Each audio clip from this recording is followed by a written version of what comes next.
call the minutes. Request that I also would rather not have my back to that is possible. I'm happy where I am. Thank you very much. There you go. So we'll go ahead and call the meeting to order for Thursday, May 29th. The first item on the agenda is citizens' comments. Shanae, do we have residents to speak?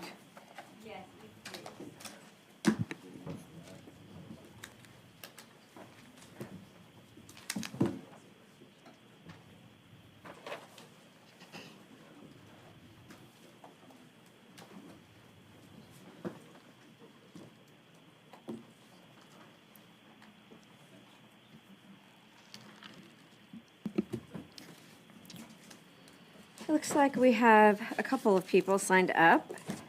And I'm going to read the script because I'm not familiar with them.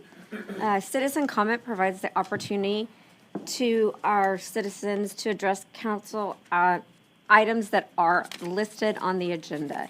Each speaker will have 3 minutes. I will let you know when 1 minute is left.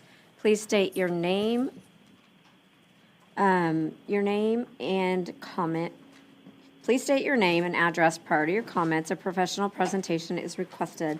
First speaker is Anna Martinez, Anna or Anna, and the second speaker is Deborah Howard.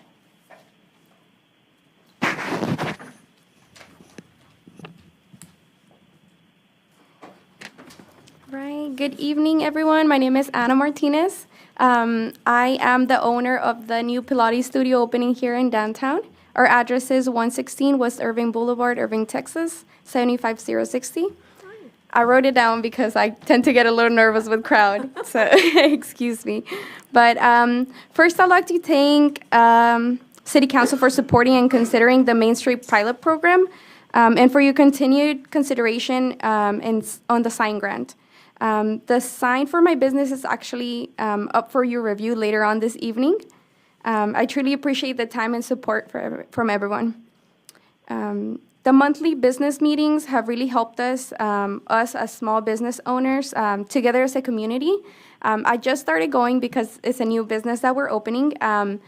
We share ideas there. We talk about, discuss all the ways that we can improve downtown Irving. And Megan has honestly been such a strong advocate for us. We're really thankful for her. She's really doing a good job at carrying our vision. In our meetings, we talk about all the challenges that downtown Irving is facing, but we all think that it has, amazing potential.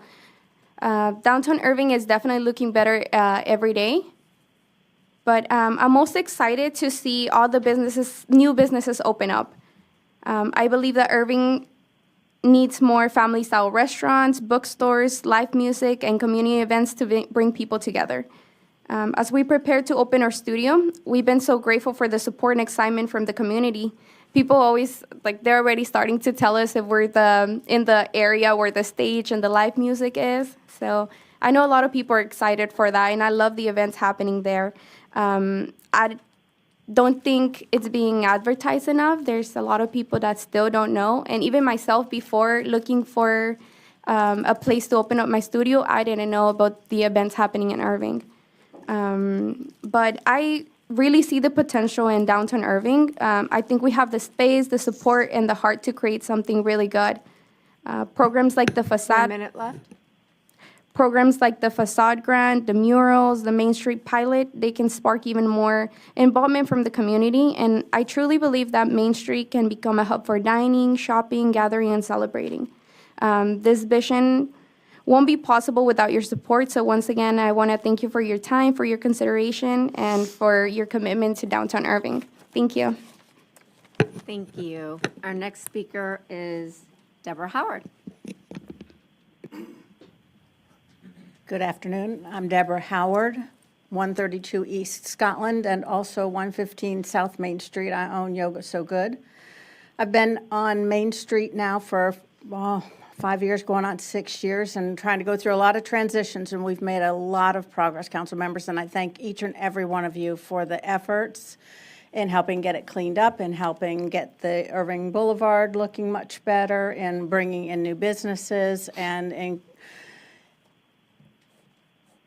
thanks to Anna and all the new businesses showing up. I would like to second all of what she has said. I will also say I love the support and the community meetings. I am here to say that I have been really trying over the last 6 to 8 months to actively seek new investors to find a way to create a space, changing my space into something that will bring community, that will make this downtown a destination space where we can encourage businesses that will support community effort, that will support people coming together, that will support Irving and the Metroplex. And the Main Street pilot program is why I'm here. I think that could be a really exciting event this fall to really help get everything kicked off and to get people more aware of what's going on in Irving and downtown Irving. And I thank you for your consideration. Okay, next item on the agenda is the city operation update. Chris? No update. No update. We do have attorneys with us on a legal case. KO, do you want to read us into executive session, and we'll take that Yes, item? sir. I'm happy to do that. The time is 1:08, and the Irving City Council will convene into a closed executive session to receive legal advice. And this is relating to item number 12 that is on your work session. That's pursuant to Open Meetings Act, Section 551.071.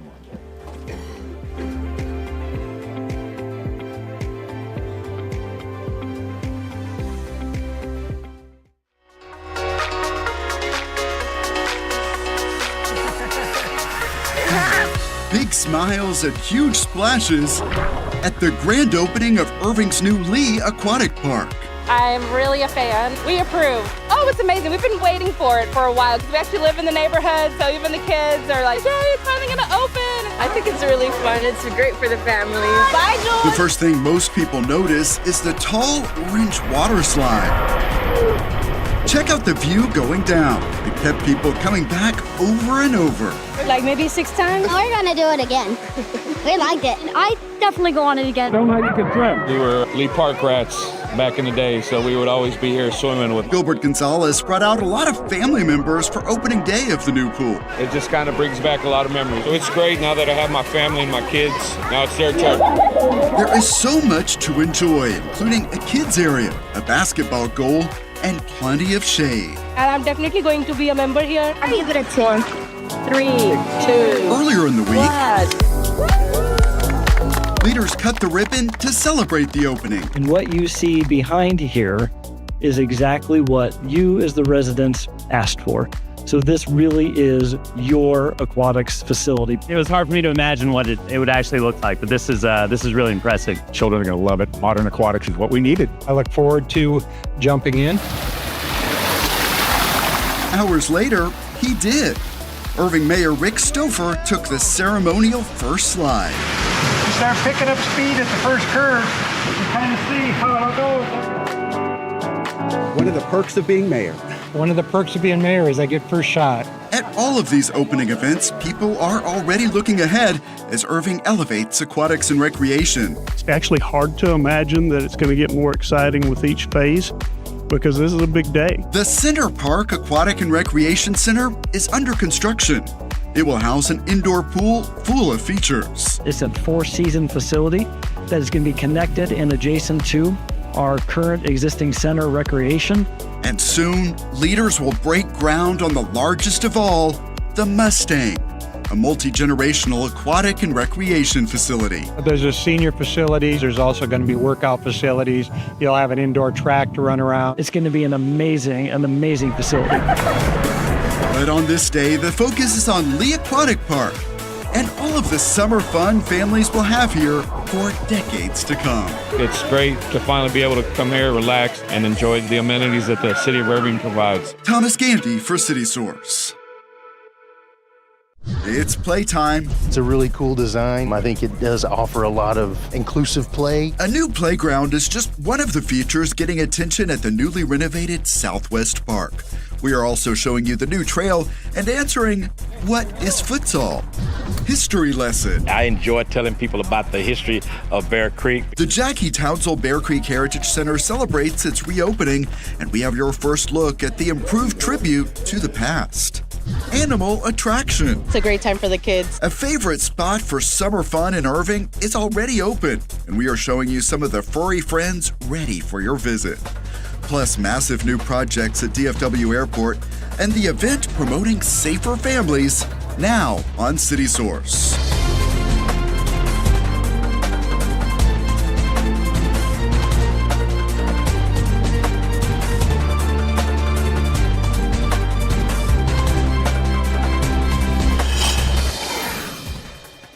A block party brings a lot of fun along with attention to a serious cause.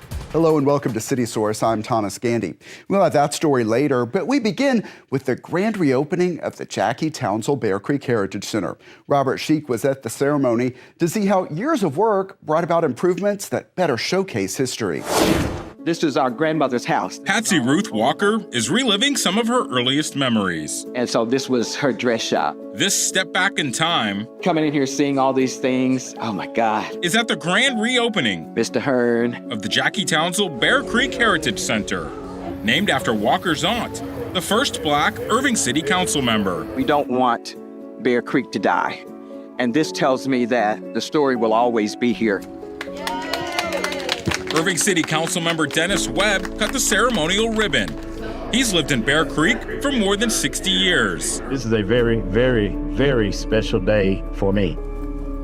This restoration project of these century-old buildings began back in 2019. In 1964. Inside, you'll learn about Bear Creek's history as one of the oldest African-American communities in North Texas, as well as the struggle for civil rights across the entire country. It makes me really proud to know that we embrace our diversity and that we want everyone to be able to share and remember these stories. You cannot mention the word Bear Creek without mentioning the name Jackie Townsell. It was here in Bear Creek where Townsell mentored Webb, convincing him to get involved in local government and ultimately running for Irving City Council. And I watched how she made an impact on this community. She fought for a lot of things in this community that I'm the benefactor for. So I want to do the same thing. This was Jackie's store. Walker grew up working in that store. This is where you first learn how to add and subtract. Somebody come get $5 worth of meat, bread, and washing powders and write them out a little bill, and they come back at the end of the week when they got paid and paid their bill.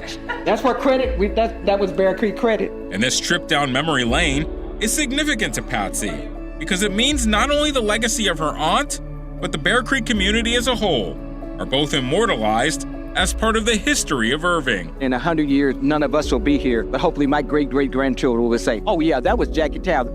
Robert Sheik for City Source. Tell the story over and over and over. That's what this corner is about. And that is not the only city facility seeing upgrades. Southwest Park on Shady Grove opened in 1968. Its sports fields have always been a draw. Now there is a lot more to the large park. We checked out what's new. We're at Southwest Park and we are celebrating the long anticipated ribbon cutting of the park here. It's beautiful. It's always been a nice park, but there's some great new amenities here. We were able to come in and do some updates to the park. As you see behind me, a brand new updated playground. It's just always packed. So that's really exciting, is that the community has really kind of grown to love it in the short time that it's been here. The first outdoor futsal court that we have here in Irving, we have it in this park. It's become really popular. That facility also can be utilized for basketball. What is futsal? Futsal is a 5-on-5 soccer. It's played with a smaller ball, a little bit harder ball, so it doesn't move as fast. What we've noticed is in some areas, the kids were kind of taking over tennis courts playing this, so we decided to give them a court. There's such a demand for it. Let's meet that demand. We had community input meetings and got a lot of information from residents on what they wanted to see here. It's a walking area. Can we make a basketball course? And I think we checked most of the boxes. One of the main issues that we presented to the citizens was our walking trail in the back. It's a quarter-mile track that's all lighted. Along with that, we've added full resistance-based workout equipment, which is, it's not free weights, it's just kind of using your own body weight. We didn't have any of that here before. We also have some things that are infrastructure-wise that I think are really important, especially the irrigation. That was a real issue on our softball fields and our soccer fields. When we got that replaced, that was a huge upgrade. This is your park. This is why we as a city are here, are to provide these types of opportunities and the amenities that you are looking for as residents. All the things that are put together here, the playground and the path and the ability of people to gather, I think it's going to be such an asset to this part of the city. I think the end result is beautiful. Use this park, enjoy it, get your kids, get your grandkids, get your neighbors out here, and let's enjoy our new park. Southwest Park is located at 2800 West Shady Grove Road. It's also the location of one of the city's spray parks. Construction is complete at Lee Aquatic Park, and we can now share the plans for its opening day, Saturday, May 24th. We have been talking about this for months and know there is a lot of interest in this facility. Our team shot some new video at Lee that you can watch as I give you the specifics. To avoid having potentially long lines and keep the focus on safety, you must register to attend opening day through cityofirving.org/IrvingRec. People will have an option of 3 90-minute time blocks starting at 1 p.m., 3 p.m., and 5 p.m. 125 admissions are available for each of those time blocks, so you are encouraged to register early if you're planning on going. Food trucks will be on, and there will be fun activities outside the water as well. There will also be a chance to pick up souvenir swag while supplies last. All aquatic centers open for the season on Memorial Day weekend. Along with Lee, the list includes Cimarron Family and the West Irving Aquatic Centers. You see the hours on your screen, opening at 1 p.m. for the holiday weekend. And the spray parks at Northwest and Southwest Parks open daily starting on May 24th. The hours are 11 a.m. to 8 p.m. Now to municipal election results. There will be a runoff on Saturday, June 7th in the election for Irving City Council at-large District 2. Here are the unofficial results available to us at production time. Candidates are listed in ballot order. David Pfaff and Sergio Perez will be in that runoff because no candidate in that race received a majority of votes as required by city charter. All of the races were close. In single-member District Place 1, John Block received a majority of votes, and he will retain his seat on council. And in single-member District Place 7, it's Adam Mueller with a majority, becoming councilman-elect. More details at cityofirving.org/elections. We have a couple of big stories coming from DFW Airport. In fact, the first is described as the most consequential investment in DFW in more than 2 decades. We're talking $4 billion. With construction of the new Terminal F already underway, DFW Airport and American Airlines announced they will double the number of gates in that terminal. The first phase of Terminal F is scheduled to open in 2027. The newly announced gates will come in phases after that. American Airlines will occupy all 31 gates in Terminal F. Leaders say the new terminal will offer DFW's signature terminal experience and add facilities to grow international operations. It just means that we're continuing to grow, and the businesses that are here are going to continue to benefit from the airport. The airport's the economic engine for the whole 8 million people that live here, and us being in the position we're in just makes it even more attractive for them to relocate or locate here in our community or expand the businesses that they already have here. In Terminal C, an expansion project is seeing major progress. The team there is calling this an engineering feat, and you can see why. Crews moved 6 mega-structure modules across the airfield and into place at Terminal C. Airport reps say this innovative modular construction is less disruptive because structures are built off-site and moved. Here are some numbers for you. Each of those modules weighs as much as 1,200 tons. This is part of a $3 billion plan to overhaul and expand Terminal C.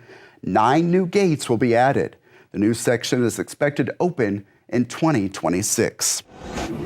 Here is where you can get a really close-up look at some animal friends, and many appear to have that camera-ready pose. The Animal Connection experience at Fritz Park is now open. Yes, it opened a month earlier this year. Our team was there for opening day and saw people enjoying pony rides. This little girl is clearly ready to go, and so much more. All around the park, you could see and hear the fun. It's pretty awesome. I think it's really fun for the kids. There's a lot of goats and pigs, and so it's a great time for everybody. And lemurs. Just a lot of things to do, so we're just excited to be here. This place has been open for so many years. We have a lot of grandparents come out here with their grandchildren saying that they used to come out here back when they were younger. We just like all the different generations coming out here. We have so many different activities for the kids. You can spend hours out here and still not be able to play at all the different activities. For the month of May, the Animal Connection experience is open weekends. Then the hours will expand in June and July.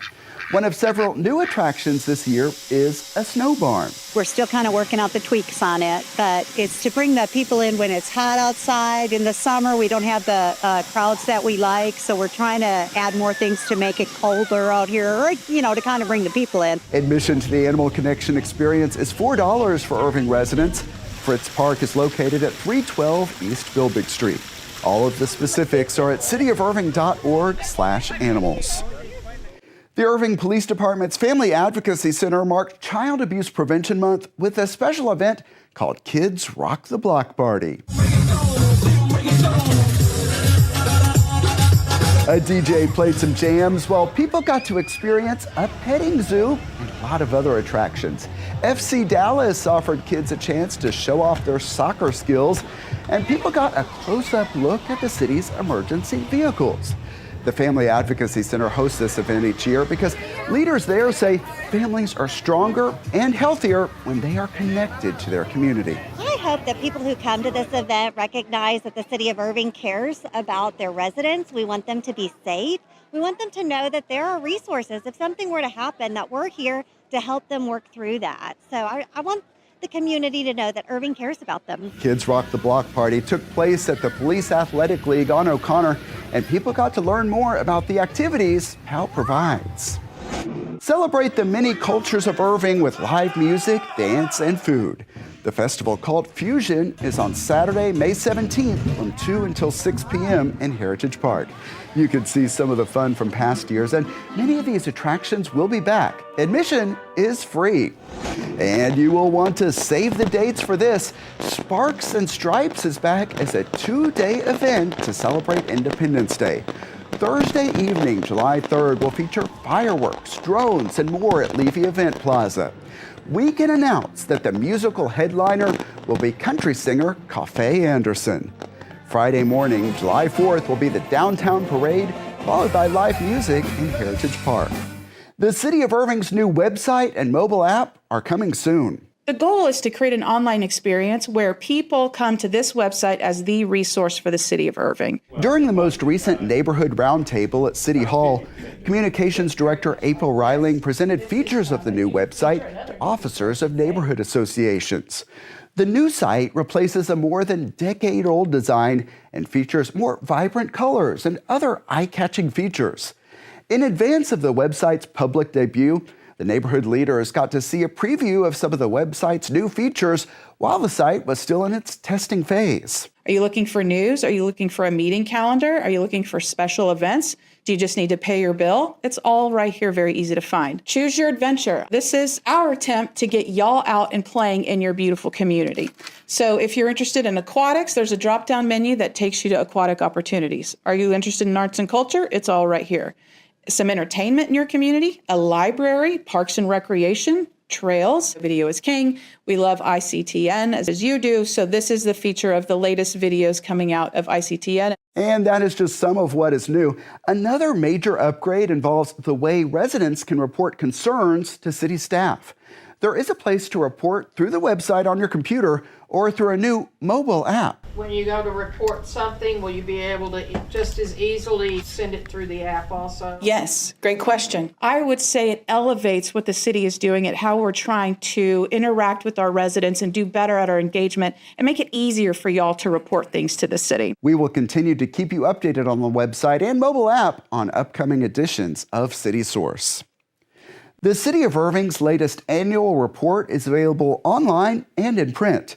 The colorful report provides readers with a snapshot of many city operations and services and provides other interesting community information. You can read more about the city's accomplishments, future projects, and goals at cityofirving.org/PAFR or pick up a copy at City Hall. If you are doing some big-time spring cleaning, here's something that may help. Irving Solid Waste Services is offering residents a chance to drop off waste for free at the landfill. This is only open to Irving residents, and staff will ask for your state ID and a utility bill with matching Irving address. And note that construction and demolition debris will not be accepted. The free disposal days are May 16th and 17th from 7 a.m. until 5:30 p.m. at the Hunter Farrell Landfill, 110 East Hunter Farrell Road.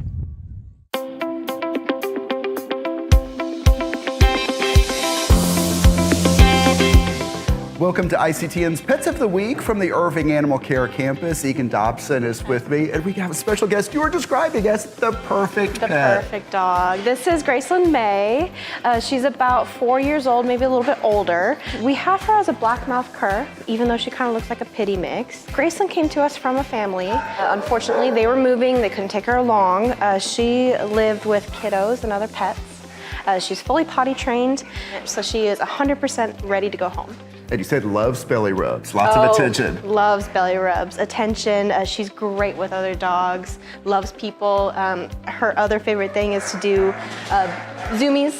She loves to run around and tuck that butt and just run. It's always great to see a fun dog who is in a good mood all the time, who's going to greet you at the door, you know, when you come home from work and just give you that love. I mean, she's the perfect size, you know, to be even a lap dog if you really wanted it. There you go. And this one is not the only one we're showing you today. We have another special guest. It's not only about dogs and cats at the Animal Care Campus. Next up, we have Foghorn Leghorn, a rooster who is looks like ready to talk to us a little bit. Oh yeah, he's a little talkative guy. We have him about a year old. He came to us as one of our animal control officers found him running loose in the city, and he's been with us since.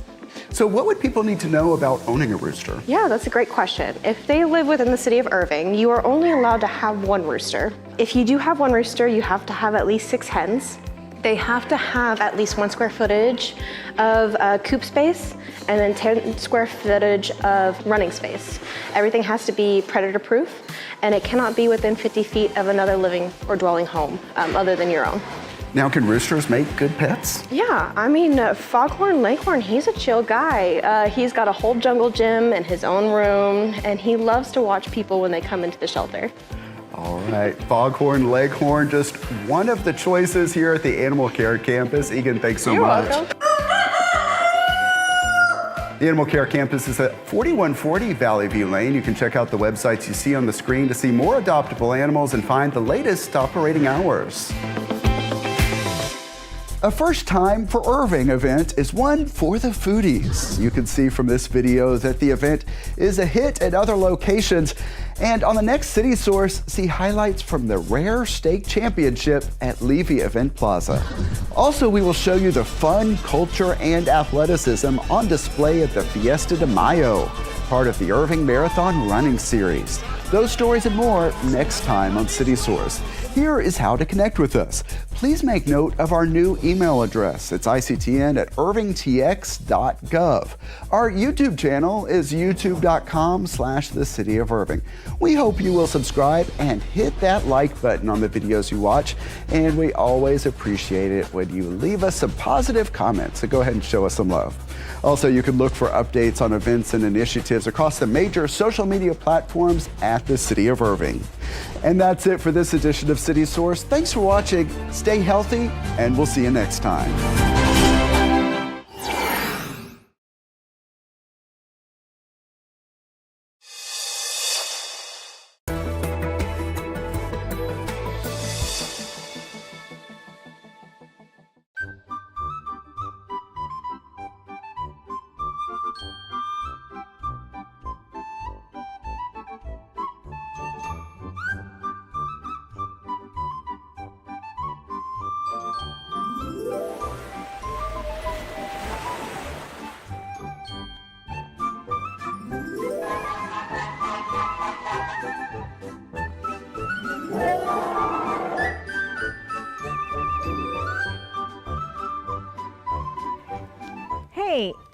time I open a book, something amazing happens. What's going on?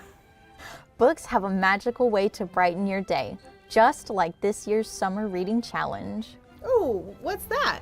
Every summer, Irving Public Libraries hold a reading challenge with fun prizes for reading all summer. This year's theme is Color Our World.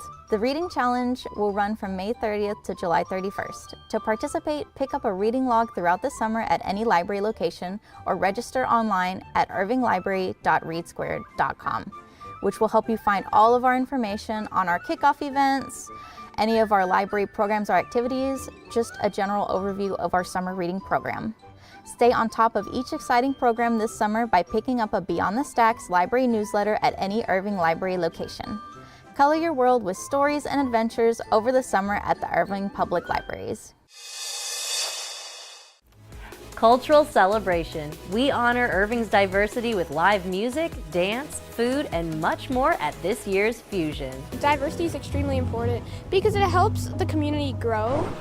Season finale. The Lone Star Youth Orchestra concludes its 26th season with a concert featuring the winners of their annual concerto competition. The crowd, it hypes me up so much, and when they clap after a performance, I just feel electric.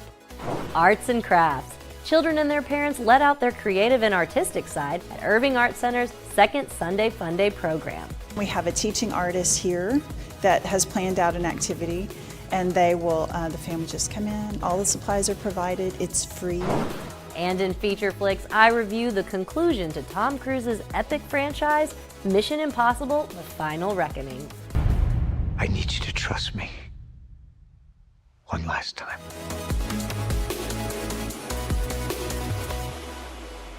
Hello everyone, welcome to Irving Spotlight. I'm Susan Stevens. We begin tonight with a celebration of the city's diverse community. Held once again at Heritage Park, this year's Fusion featured a variety of live performances, an array of food, and plenty to enjoy for the whole family.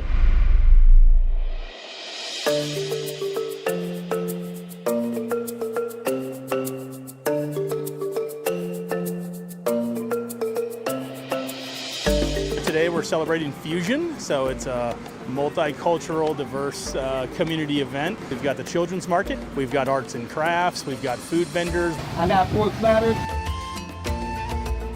The artists that are dancing are amazing. It's very hot, but they're doing so great, just celebrating their culture and sharing it with us.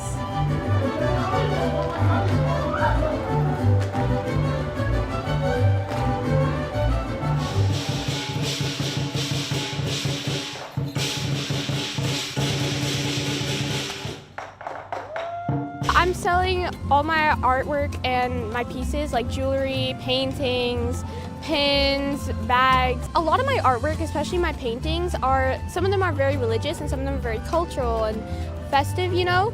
And, you know, since this is a kind of fusion event, I thought I might as well bring in some of my culture through my artwork. We live in probably the most diverse community here in Texas, if not the country, and what a great way to celebrate it with all in one day. I think diversity is extremely important because it helps the community grow and it brings everyone together. We're basically a community full of diverse people. Yeah, and it's important. That's exactly what we're supposed to be as a community, which is people loving people. And so I love that they're doing this so we can all be familiar with each other and support each other and encourage each other throughout life. The music played at Fusion is a big part of the cultural celebration, and the music played at the Lone Star Youth Orchestra's finale holds a big place in the heart of its students, especially concerto competition winners Ariana Velasquez and Nico Rame.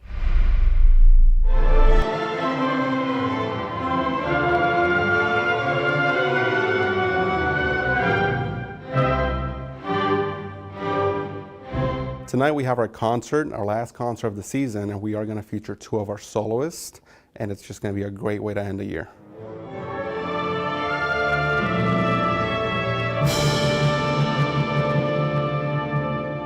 Well, the two winners for tonight, they are leaders of the orchestra. One of them is a violinist, the other is a bassoonist.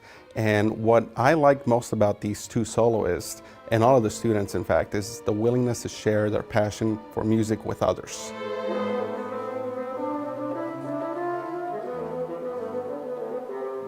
I feel really honored. All of these musicians are very talented. I went against many of them, which it was a tough competition. Everyone is so amazing. This competition was available to everyone in the orchestra, and lots of people auditioned. And I am honored to have won second place and get to perform with the orchestra behind me.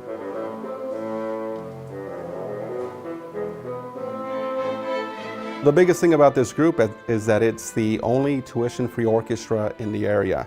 And we have students from all over DFW that come join us every Wednesday night. And it's just a great place to meet new friends, play some challenging music, but still get that experience that you would in any other group or even in your own school ensemble.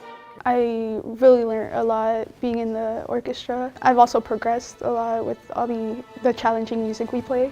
I love the opportunities that it provides. For the first chairs in all the sections, they have a side-by-side with the big dogs up with the Las Colinas Orchestra, and I've gotten to perform with them twice, and that has been an amazing opportunity.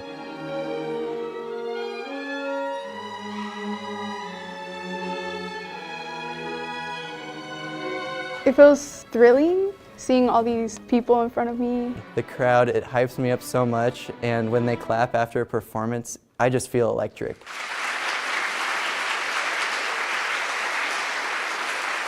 Fine arts is just something that needs to be supported. And for people who have the opportunity to go and see it live, why wouldn't you? Like, you can see it on YouTube, you can see it here, you can see it there, you can listen to it on Spotify. But it's just so much more impactful seeing it in person and feeling the bass drum, hearing the violins, just feeling it. The LSYO will be back next season with another group of young musicians. But this may be the last time audiences will see Tom Cruise as Ethan Hunt from the widely known Mission Impossible franchise. While there's no official word on the exit, the film's title and ending, along with rumors of Cruise moving on, indicate it is likely that if the franchise were to continue, it would be with a new team.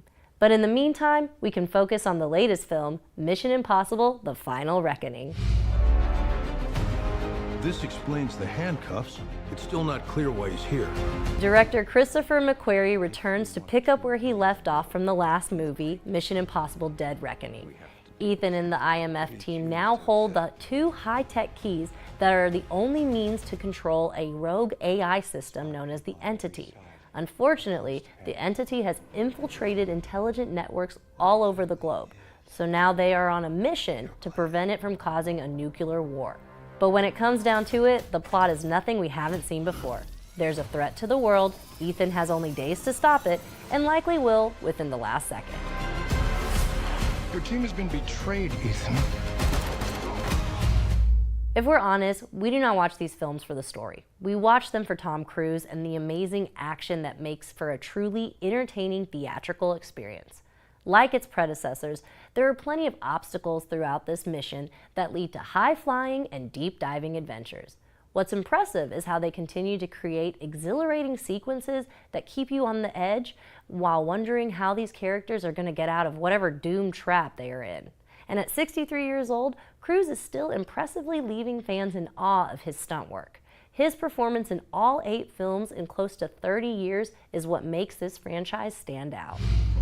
Mission Impossible: Final Reckoning's derivative and occasionally convoluted plot is bogged down by the near 3-hour runtime. But the thrilling visuals, the powerful score, and the continuous heart-pounding action combined with Cruise's charisma make for a satisfying trip to the movies. I need you to trust me. One last time.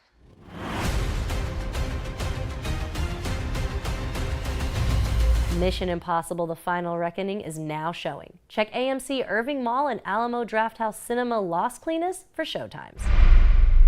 While watching a movie together as a family can be fun, it's also fun to create together. Irving Art Center's Second Sunday Fun Day allows parents and their children to make a different themed craft every month. It's a crafty event. Both children I love making art. and parents can enjoy. And you say this is Dora, and I'm here connecting with her, right? Sometimes you don't get that opportunity as much. Irving Art Center's Second Sunday Fun Day offers a colorful and imaginative framework for families to make art. We do it every month, and it's an outreach to the community. So it's from 1 to 4, and families can come anytime during that time. And we have a teaching artist here that has planned out an activity. The family just come in, all the supplies are provided, it's free. They just get to come and create. I'm making like so many things, like a butterfly.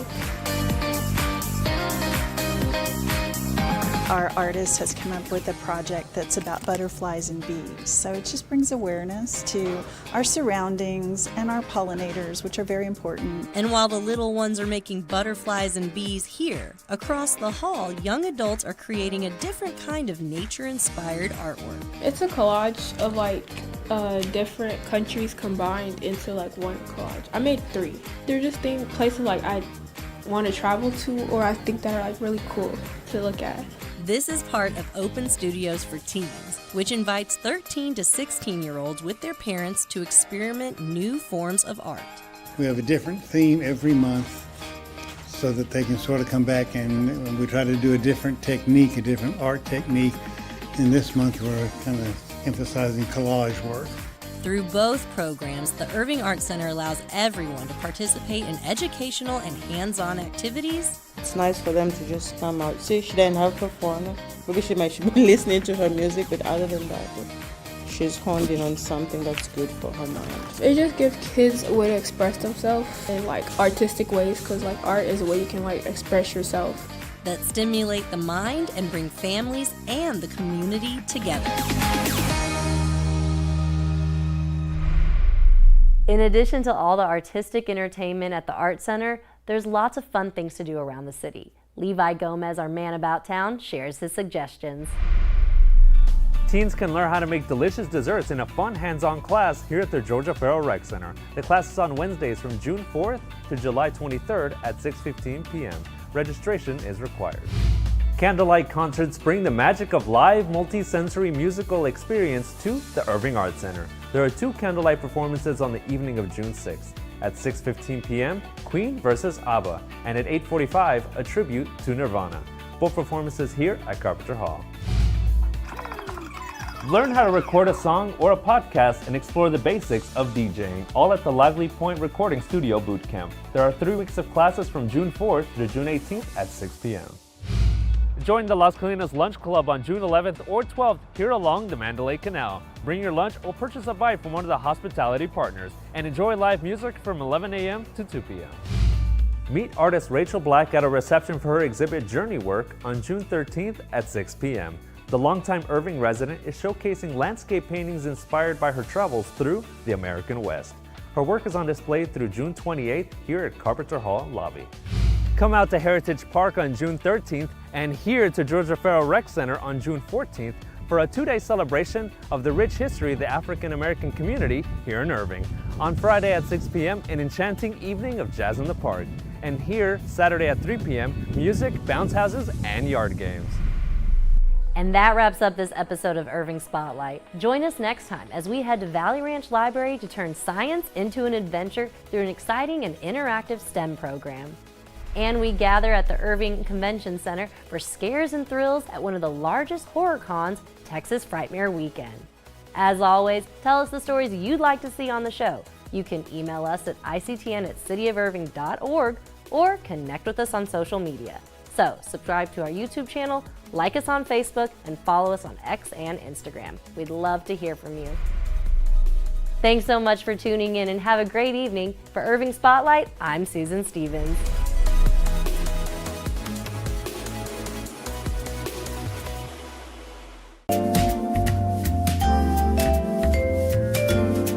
We are hosting the Pre-Father's Day Harlem Nights event. We're partnering with the Irving Arts Council, so we're looking forward to that. It's definitely somewhere you would want to be. We have hors d'oeuvres as well as mimosas. It's all free. It comes with the show. We have 2 national recording artists, not only Mike Walker and his band, but we have Sharice Mackey. Michael Walker is known around town. He has a huge following. He's from the Dallas area. jazz is a universal type of language that we all love and embrace, and everyone loves dressing up in the 19s, 20s, and 30s theme. So I think it would be an awesome time for everyone to come together, sit back, laugh, enjoy the jazz, take pictures, enjoy the mimosas and free hors d'oeuvres, and just enjoy the night. Come together as a community and all be as one.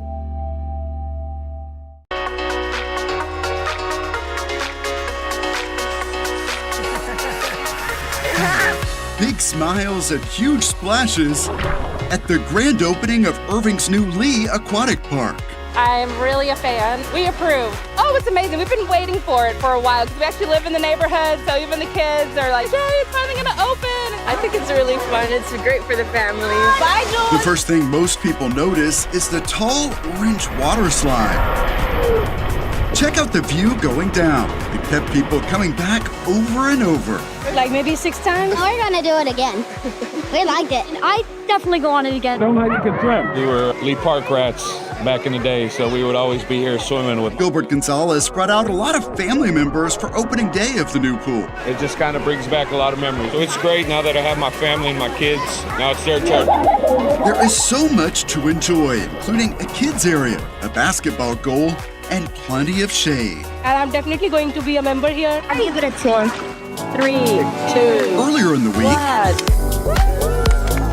leaders cut the ribbon to celebrate the opening. And what you see behind here is exactly what you as the residents asked for. So this really is your aquatics facility. It was hard for me to imagine what it would actually look like, but this is really impressive. Children are going to love it. Modern aquatics is what we needed. I look forward to jumping in.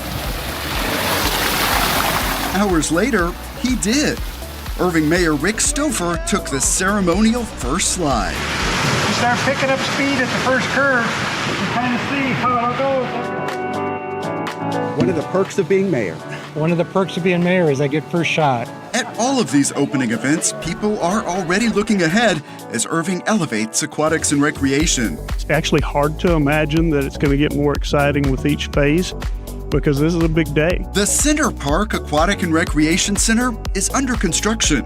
It will house an indoor pool full of features. It's a 4-season facility that is going to be connected and adjacent to our current existing center recreation. And soon, leaders will break ground on the largest of all, the Mustang, a multi-generational aquatic and recreation facility. There's a senior facilities. There's also going to be workout facilities. You'll have an indoor track to run around. It's going to be an amazing facility. But on this day, the focus is on Lee Aquatic Park and all of the summer fun families will have here for decades to come. It's great to finally be able to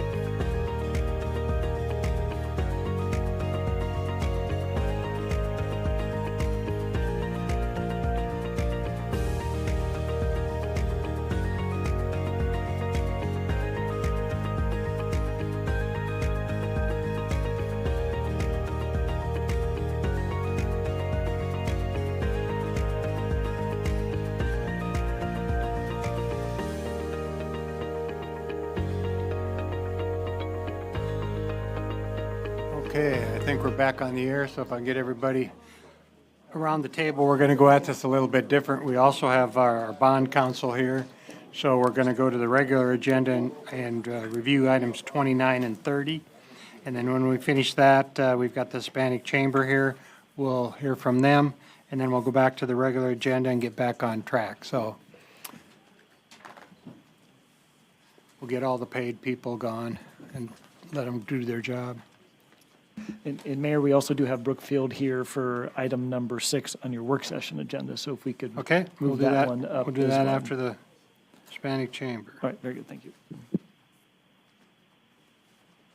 So with that, Brett, we're going to be doing items number 29 and 30 on the regular session agenda, which is our bond sale.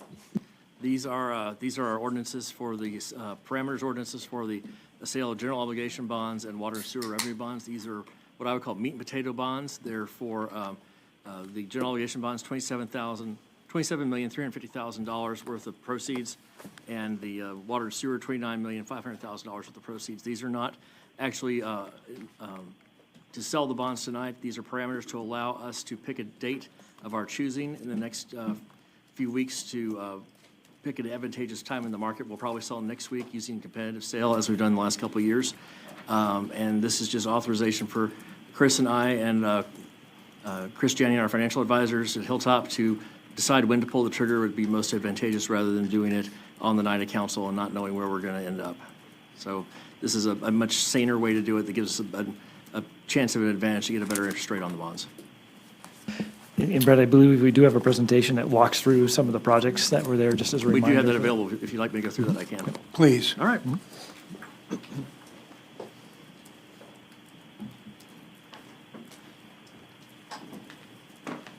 So as I mentioned before, the proceeds for this, am I on? Nope, not yet. Good afternoon, Brett Starr, Chief Financial Officer. The 24-25 general obligation bond sale, we're going to issue $27,350,000 worth of debt for general obligation projects. 21.11 of that is for Road to the Future. You can see here the big ticket item here is Valley View Lane Phase 1 for $11.6 million. We have intersection improvements, neighborhood street reconstruction associated with water and wastewater replacements, right-of-way acquisition, and our overlay program, $6 million this year. We are also funding criminal justice facility renovations, construction of fire station number 9. Actually, I think this is land purchase and A&E from fire station 9. And also some mission critical facilities connectivity for our information technology infrastructure, and $1.78 million for existing library facility improvements. And these were all approved in the budget last year. With slight adjustments, we made a budget adjustment, I think, back in March to get us to this final number. Water and sewer bonds, $20,635,000 in water improvements, $8,400,000 in wastewater for a total of $29,035,000. You can see here the largest item on this bond sale is the Esther's Elevated Storage Tank Replacement Project for $12.5 million. We're doing $14 million in water and wastewater replacements, $7 million each. There's money for the water line replacements, water master plan for a 24-inch line on 183, and also for our wastewater master plan for Hackberry Creek and Upper Hackberry Creek. Those are the projects, and be happy to answer any questions. Questions? So we're going to get ourselves organized and let you guys go see what your best deal is. Excellent, thank you. All right. Mayor, just so that you are all aware, we've got Rob Collins from Bracewell, and we have Chris Janning from Hilltop Securities here, our bond counsel and our financial advisor. Rob will not be here tonight, so if you have any questions specific for Rob, if you would let us know. It sounds like there are no questions, but just wanted you to be aware he won't be here tonight, so if something pops up, would you let us know so we can reach out and make sure we get those questions and responses to you before tonight's meeting. Thank you. Well, I would think if we have any questions, we can ask them now because we're going to be here till tonight, so. All right. Sounds like we're good. Thank you. Mayor, if I may, we did go through our ratings discussions and our presentations with the agencies, and we have gotten those results back. I know either Brett, you or Chris can maybe walk us through that, but we got some good news. Yeah, I was wondering if we, I guess that was a couple of weeks ago we did that, wasn't it? Yes, sir. And they were a little tardy in giving us our rates, but we have confirmed our AAA bond rating for both Moody's and Standard & Poor's for our general obligation bonds, and a AA prime or a AA1 for our water and wastewater bonds. That is a confirmation of our existing ratings. They didn't move up or down, and again, they cited our strong financial position, our strong financial management, and the council's policy of approving rate increases to match increases in our pass-through costs, and our strong, healthy fund balances to manage our finances and our debt service. And we will be providing that in the read file tomorrow. Both both rating agencies' final documents, so y'all can look at that. And if you have any questions, I'm always available to talk about that. All right. And That's good news. Yep. And Mayor, just one, and Council, one last final note. Again, this amount that we're issuing is much lower than it was last year. We issued a little over $140 million in the general obligation bonds. That was for our parks, recreation, and aquatics, along with other things, but that was a heavy year for issuing bonds. As planned, we are going much less this year, and that's what you see reflective here. And I believe, Brett, when I asked, the amount that we pay off in principal each year is about $60 million. Is that correct? About 67 this year, next there year we go. for the budget, yeah. So we're actually issuing less in debt than we are actually paying off for this year. So we're going to be in a stronger, from a debt position perspective, a stronger financial position after this year. Yeah, I think that, I've been fortunate over the years to be involved in the meetings with the bond councils, and they go into things fairly deep, and staff does an amazing job of explaining why we're doing what and how we're spending our dollars and where we stand and where we believe we'll be. And they've done a great job of predicting many things. It's always a challenge when you have to look at the fact that we do set, and I appreciate Chris doing this, we do set a 5-year plan out so that we know what our increases need to be over that 5-year time plan for, like our water and sewer and things of that nature. We have a set area that we're in. Also, one of the things that one of the gentlemen has been in the business, I think, over almost 40 years, that was here, and he reminded us of the old days when we used to have to go to New York to actually do this. The council would go to New York and meet with the bond councils up there. And one of the things he talked about that Chris has done a great job of, and he thought that it bared mentioning when he and I were talking, is the fact that when we have a new project that's going to be built and there's going to be people that need to be employed, setting right up front, that you put in that budget for the labor costs. And then the fact that we're able to use those labor costs to do what we need to do within that building, whether it's equipment, whether it's furnishings, whatever it is, being able to have those dollars, because they say a lot of people don't include things enough, and then all of a sudden they get to the end and they've got to come up with a big dollar amount. And so he said that he wanted to commend staff for taking that position and making sure that we had the dollars when the business, when whatever we were building, whether it's, I'll use a fire station, for example, that the equipment was being paid for by the dollars that were set aside in the line item for labor, and then as the labor comes on, we have the equipment and the labor, and we don't miss a beat. So that was one of the things they talked about. It may be kind of interesting, too, Brett, that the book that you put together that we go through every year, some of the council members may want to see that to just get an idea of what we talk about and what we're able to highlight and show that we do as a community. They were very impressed that we did over $1.2 billion last year in permitting, and that we're about 700, and I'll get my numbers wrong because I don't have them in front of me, 740 or 750 million already 8 months into this year. So we're pretty close. We probably will hit that $1 billion mark again in permitting and business personal property and things of that nature. So again, very interesting group. They're always inquisitive. They'll ask the questions, and point blank. They haven't the last 2 years, because I think, or maybe they did last year, but they'll always say to me, now you're willing to raise the tax rate to make sure that you pay this debt, correct? And then I say, well, yeah, I am, but I have 8 others that I have to convince at least 4 more.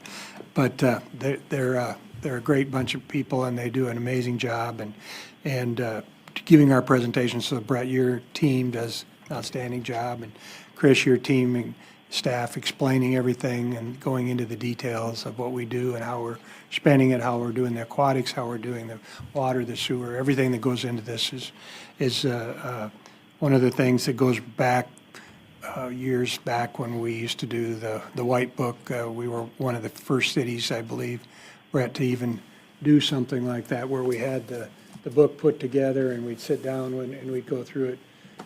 You all can remember how we started that whole thing. So We've been in the forefront a lot, I believe, in continuing to maintain our bond ratings and the staff being able to present it in a way that we're at the top of our game. So kudos to you all. Thank you. Do you want me to include the presentations in this week's Free Fall? Yeah. Okay, we can do that. Any questions? All right. All right, thank you. Okay, we'll go off the regular agenda and go to the Irving Hispanic Chamber.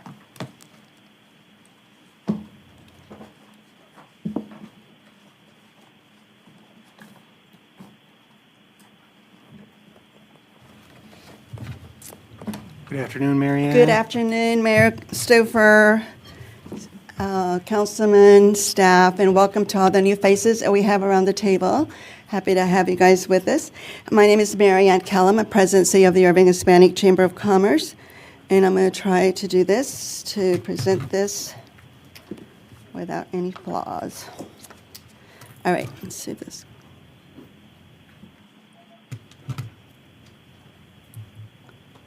This one, okay. So this is our first half of the fiscal year. So this is from October of last year to March of this year.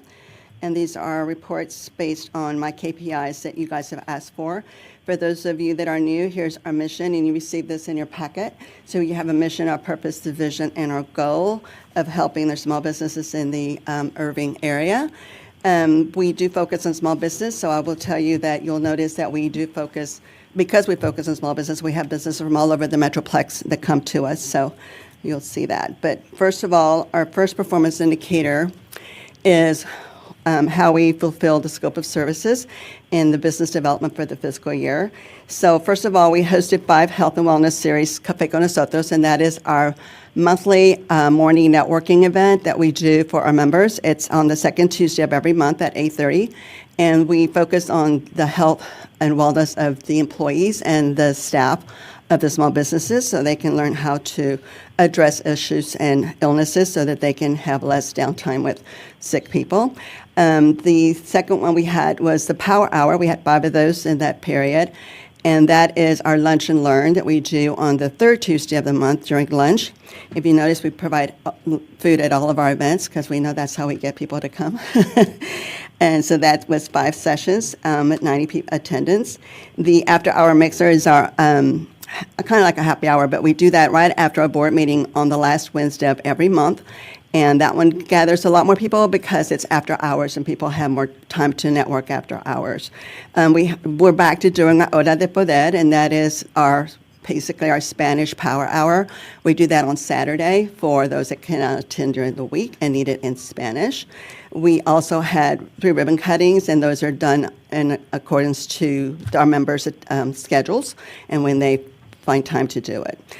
We had 2 women's business summits this quarter, because being that March was International Women's Month, so we did a lot of that.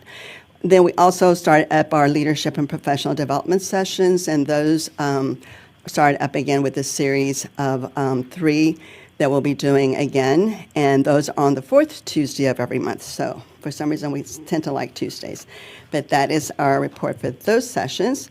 The next thing is the type of businesses that we helped with our resources. And it says to assist 48 during the year. We did 12. We helped in issues with the LLC formation. That's probably our biggest one, where they want to come set up their entities. Also business counseling, financial assistance is always a big one, and overall business guidance. So those were some of the topics that we helped those 12 businesses with. We are doing a new survey in June that will help us with our mid-year retreat that we'll be doing in late July or early August. The next one is our breakdown of the attendees at these events. So we talk about the number of attendees, the businesses, and those that were minority. And so at the Café con Nosotros, we had, you can see we had the numbers there. So total Café con Nosotros, we had the 5 And then it tells you, like for instance, 9, we had 3 of those 9 people were businesses, because sometimes they come in duplicates or 2 or 3 people. And also of those, how many were minority. And when we say minority, we address all minorities, whether it's color, gender, whatever. So we don't specifically address Hispanic. So we include everybody. So those are the numbers. Our International Day at the end of March. We also had the Women's Conference, but everything else is, as I mentioned earlier, the 3 that we do on a monthly basis. Any questions on these? Okay. The next one is contacting businesses throughout the month, and my staff and I will reach out to 15 to 20 right now because of the number of staff members, just to see how they're doing, and also starting to visit our businesses in South Irving and especially around the downtown area, again, to see how we can help them. I know we did, y'all remember we did this right after the pandemic and did it for a while, and we're picking that up again now that the weather's nice for this year. We're doing TikTok videos for them to help promote their business, and they really like that because they get to showcase those on their own sites as well. So, let's see, marketing and communication. So basically here, we're continuing to promote the city's efforts. We work very closely with Amanda with our MWBE program. We get a lot of requests for certification, and you can see we use all of our certification agencies for whatever the purpose or the type of certification they're looking for. And then we are continuing to promote our resources, and some of the things that we're offering, of course, is funding, HR laws, business structure, marketing, and any areas that they seem to need help with. The next one is where we're helping these specific businesses. Now, in this particular case, I'm listing the people that have actually come into our business, into the resource center, to ask for specific reasons. I don't have room here for their addresses, but you can see I listed their zip codes. So you can see there's a couple of them that are not in the area, but nonetheless, they're a small business, and they still come to us because they seem to feel like we're the ones that are there to help them. And here are the industries that we were, or the areas that we were helping in. So those were the ones that specifically came in and knocked on our door of the Resource Center to help for assistance. And then we go into, let's see this one, assisting the city with MWBE. As I said, we work very closely with them on this one. We promote this on our website and also in our newsletter. So we make sure that we're always talking to people when they're in our area or in our office about our services that the city offers. And then entrepreneurship here, again, it's kind of like a repeat of the different events as soon as it pops up. And it just shows you on all the events that we did and the number of attendees and number of businesses that we supported. South Irving, we don't have as many people literally walking in our office to ask about South Irving. When they do, they're asking specific business issues that they need help with. But we're starting to go back out, like I mentioned earlier, to assist them to see what they need. I have Alma who's out there visiting them to see where we can help them.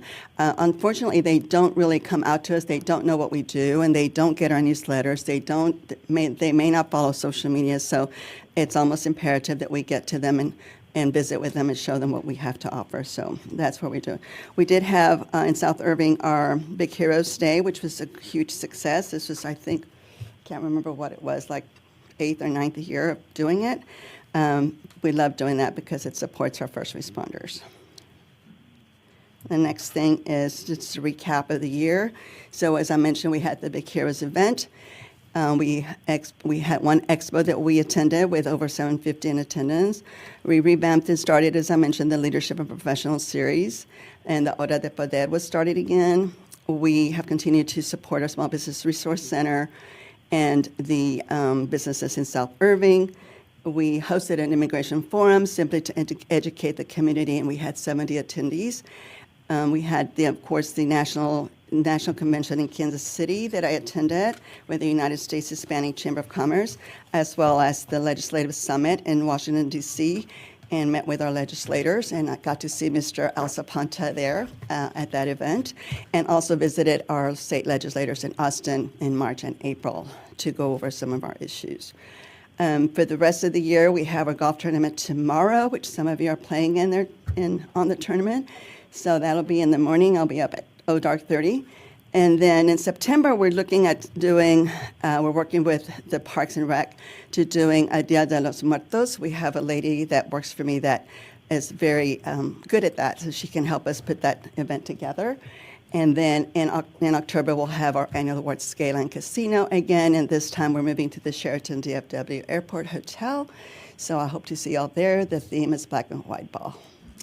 And I believe that is it. So thank y'all for your attention. Is there any questions? Yes, Mr. Zapata. Mayor? Hi. Al. Okay, good, thank you. Chris, are we still trying to find space for some of our people? In the Huffman Building, sir. What's that? In the Huffman Building or just overall? Is the Huffman Building have any entity other than the City of Irving entities? Yes. Yeah, the Hispanic Chamber is over there on the second Okay. floor. I'm going to say something to you, and this is not to be anything other than we are short for some of our people and what we have to do. Sure. I really urge you and the chamber to try to find an in-kind contribution of a business, law firm, or whoever that might give you space. Actually, we're in the process of it. We've already started the process. I hope so, because I think that would be really good, because at the end of the day, I've had a couple of calls from a couple of entities, the Asian American group, wondering, well, do we have space there? And I'm sure there's one or two others. And so at the end of the day, Chris, I think the message is clear. We don't have enough space to really put all our people the way we'd like. I think that's a priority. I think we'd like to help you find your own place, and that way you can swim on your own, because I think at the end of the day, we're in tough times, okay? And I'm glad that you're not asking for another head count, because this is not the time to ask for it, okay? Oh, yeah. So please try to find a place. And I would encourage you to, if you know of any space or know of anyone, please, we seek your assistance to help us as well. Be more than happy to try to help. Thank you. Anybody else? Mark, so is the office space the only benefit that the city offers the chamber? And then there's an annual contribution that you approve in your budget. How much is that? I think 300,000. Is that where we're at? To $89.90, I believe. Thank you. It's odd to me that we have one ethnic group as far as like what we're sponsoring, that Irving Hispanic Chamber, no other, we don't do that for any other ethnic group in the city. So it doesn't make sense to me to do that. And then you went to Austin, and what issues did you talk to the legislators about? Well, one of the big ones was the DE&I, obviously. And we talked about infrastructure, we talked about transportation. We went with different organizations, different groups. We went with the state coalition of Hispanic chambers, and we went with the regional chambers here in the Metroplex, so, and of course also to DC. So we all had different issues that we wanted to talk about. So as a larger group, we got a lot more attention. It's like when you were talking about like transportation, what were you talking about? Well, just making sure that they funded everything that we needed. So, and that was, everybody had different things that they addressed. So we had different topics that we held. So I think that was under the Dallas, and they were kind of covering for the whole region. I mean, were you talking about DART? No, that was totally separate. Okay. Because DART had its own issues. So, yeah. I mean, it raises in my mind questions about if, we're funding this organization and you're advocating for different legislation that maybe is at odds with what the city council would want. That would be a problem. And I don't even know what you were doing down in Austin. Yeah. We when we have our state of the chamber, we actually have our agenda and we share it with you guys. So I'd be happy to share that with you for sure. All right, thank you. And we usually try to follow what's the region. We work very closely with the North Texas Commission, work very closely with the Dallas Regional Chamber. So we are listening to the things that are affecting us. Any other questions, comments? And by the way, the Chamber's been around for 28 years. And I think you've been funding since 2010 or 11, maybe? I don't remember. It's right before I started in 2013. So, yeah. Okay. Anyway. Anything else? Okay. Thank you. Thank you. We're now going to go to item number 6, which is the entertainment center update. Are you for casinos? I saw it up there. Yeah, you ever talk to these 3 guys about that? Oh.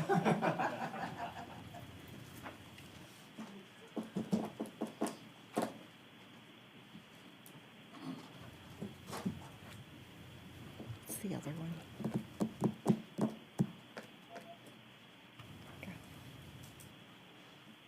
Okay. Good afternoon, Jennifer Ramirez with Economic Development. I'm here to present a little bit of a history and overview of the Toyota Music Factory. Where are we going here? Which button is it? Okay.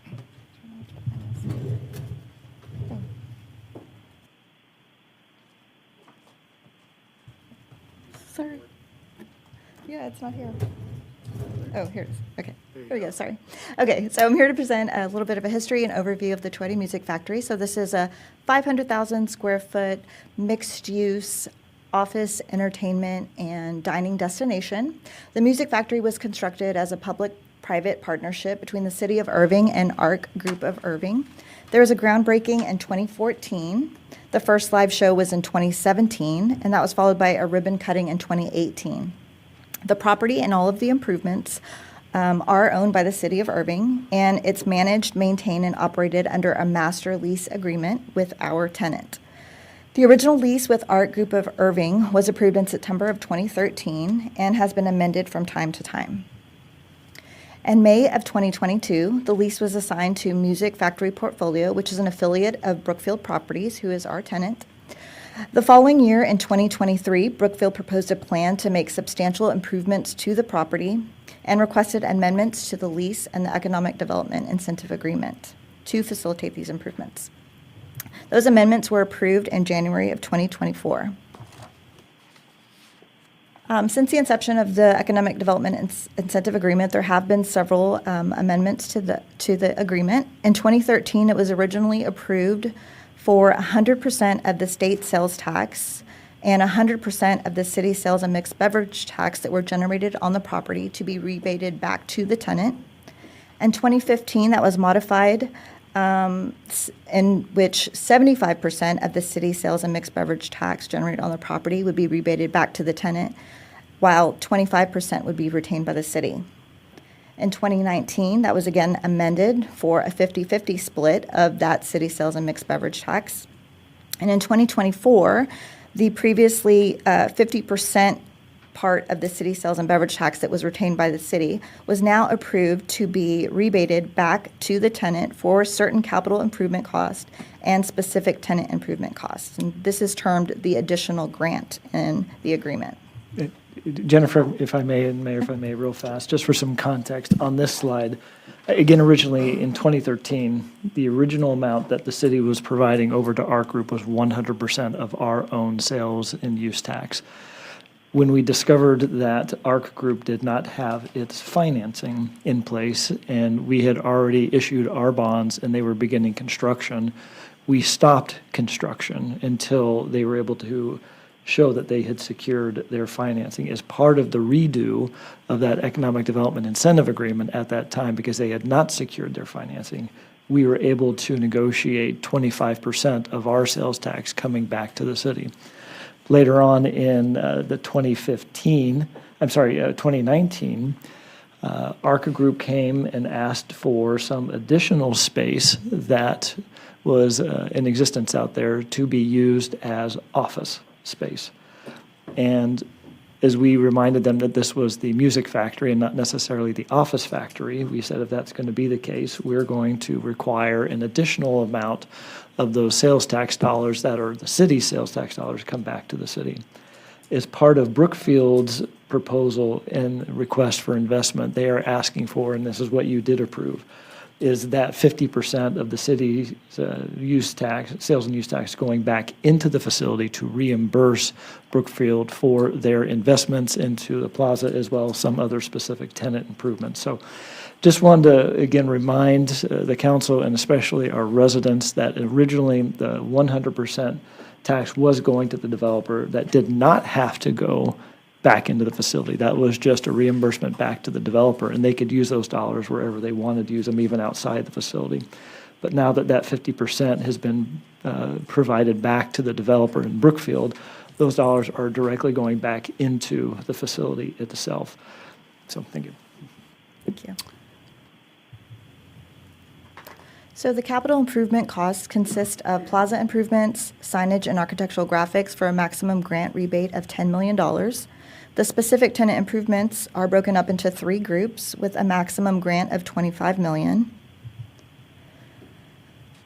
The plaza improvements consist of remodeling the storefronts and outdoor patios of several of the buildings there at Mama Tried, Jackson, Shoals, and Reservoir, a new shade structure, a new stage, plaza common area improvements, and a new hospitality container.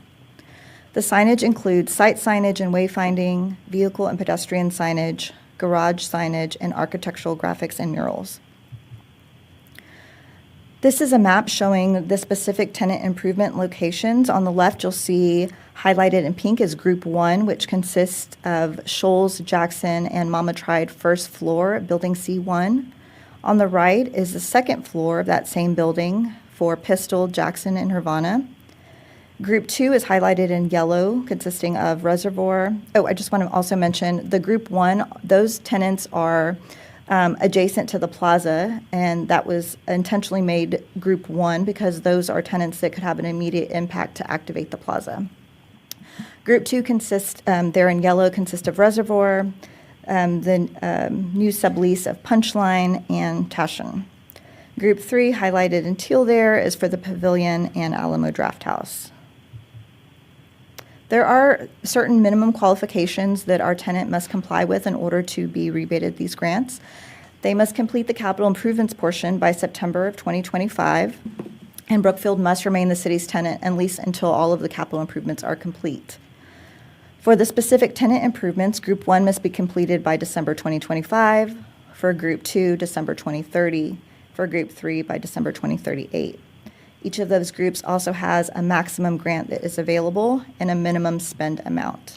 And Jennifer, if I could just insert, this was done purposely to incentivize the quick reinvestment into the property. So these grant opportunities don't exist in perpetuity with no deadline. They're on a clock, and if they don't use the opportunity of that clock, the grant opportunity goes away. I also wanted to mention that the tenant is fronting all of these improvements on their own, but we can only rebate the amount of city sales and beverage tax that is generated on the property at the time. So we've estimated that to be, just based on the past few years, that has been approximately $450,000 to $500,000 annually that would be eligible for rebate for the additional grant. And when I say grant, it's really a reimbursement of their actual costs. So, and again, just as a reminder for, again, the residents, there are no city tax dollars outside what is produced and created by the actual development itself that's going back into the development. At this time, the plaza and signage capital improvements are substantially incomplete. This was memorialized with the ribbon cutting in December of 2024. The company has invested approximately $7.7 million toward the capital improvements. At this time, we haven't rebated any amount. We're still working on just a handful of punch list items. Once those are complete, then we would deem the capital improvements final, and they would be eligible for reimbursement. We are still reviewing all of the documentation also. And the tenant improvements are ongoing at this time. I would like to share a video with you of a video that the city's ICTN team put together. This is a video showing all of the improvements recently.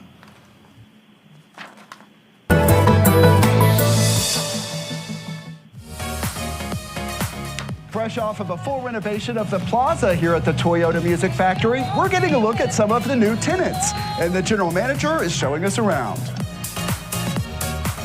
A new concept for the Music Factory, comedy. Yes, we're very excited about this. This is big for not only Irving, but for the whole DFW area. This is a new concept called Punchline, year-round comedy events, everything from your local acts all the way up to national and regional acts as well. And then we're gonna have full service, so it's a full renovation of the old space. We could talk about this space. Nothing has ever been here, but something's coming. It's called Tashan. It's an Indian social, so he's really focusing on a demographic we don't currently have here on property yet. So we're very excited about Tashan Restaurant coming in. So now we're inside Pistol. It's just days away from opening. What's the concept of this space? This is more of a lounge area, so they want people to experience new conversations, so it's gonna have a really high-end bar program where you're doing punches and milk washes and things like that. Talk about the stained glass.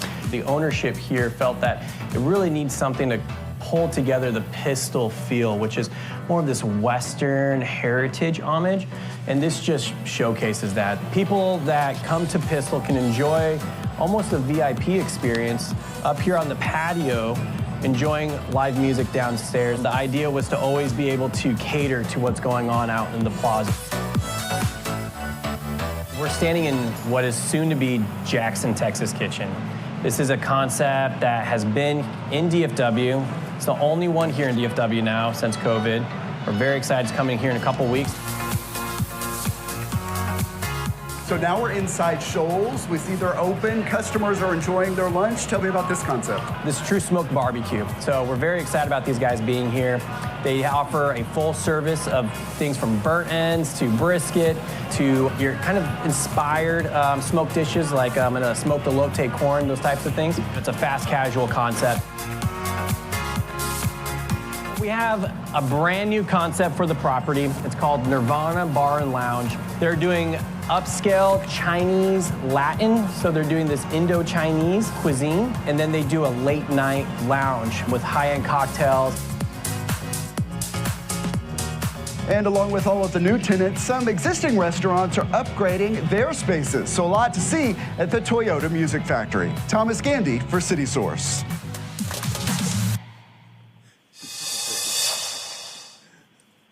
So you can see there's a lot of exciting things happening at Toyota Music Factory, and that's due in part to the leadership at Music Factory. We have our general manager with us, Eric Albert, to share a few more words. Thank you so much for allowing me to be here, Mayor, City Manager, City Council team. Before you go there, I have a question. Sure. Mayor. Excuse me, Chris or Philip. I'm looking at company reimbursable cost of 7.7. We have either through TIF or 380 funds with Brookfield about 30 million, am I correct? Or thereabout? For what they would be eligible for reimbursement, Yeah, right. yes, sir. And so my question is, how much of that has been utilized as we're going into this? Because Yeah, they had a maximum of 10 million on the plaza. They've spent 7.7. That's probably where that number's going to settle at once all the information, the receipts and everything. I may go up a little bit, but the last report was it was 7.7 million. So that will be the grant they're eligible for from the maximum 10 of the plaza improvements.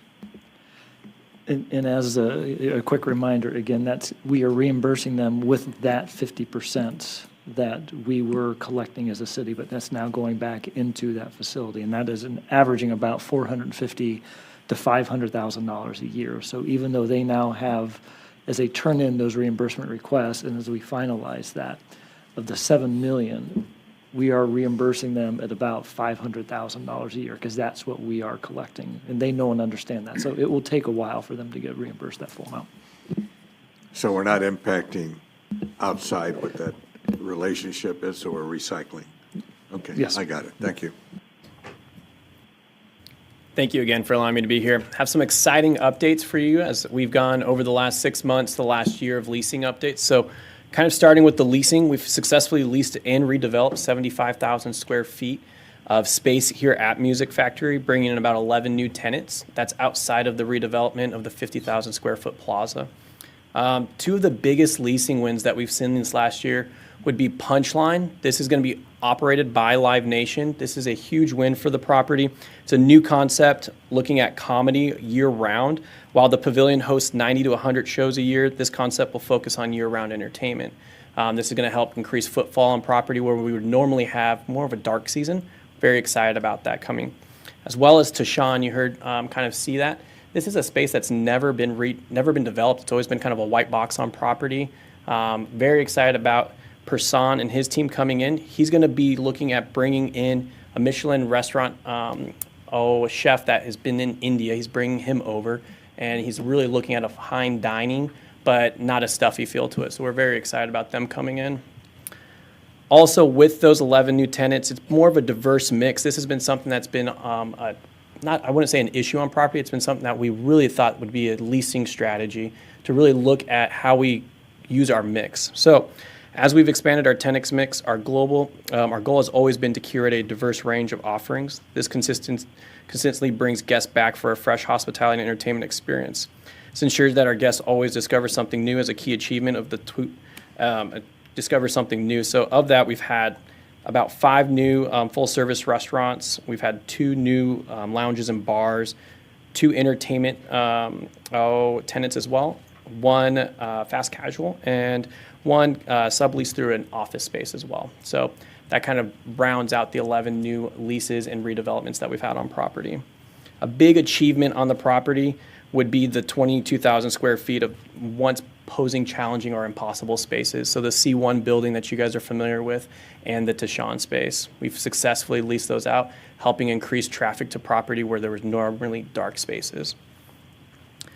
Looking at the facility updates and moving on, we've also had a big focus on facilities. We've improved traffic control for smoother ingress and egress on events nights.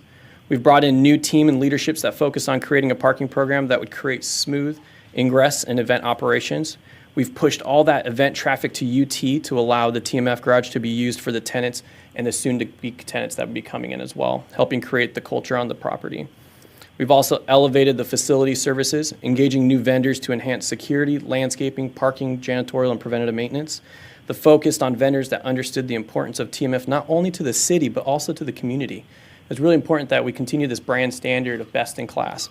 So we utilized the leverage of Brookfield to bring in larger contracts that allowed more value on the property and understood what that first-class property meant and looked like. We also brought in vendors that focused on preventative maintenance, not just reactive maintenance. We've seen a lot of that, so we really want to put really good preventative maintenance plans in place.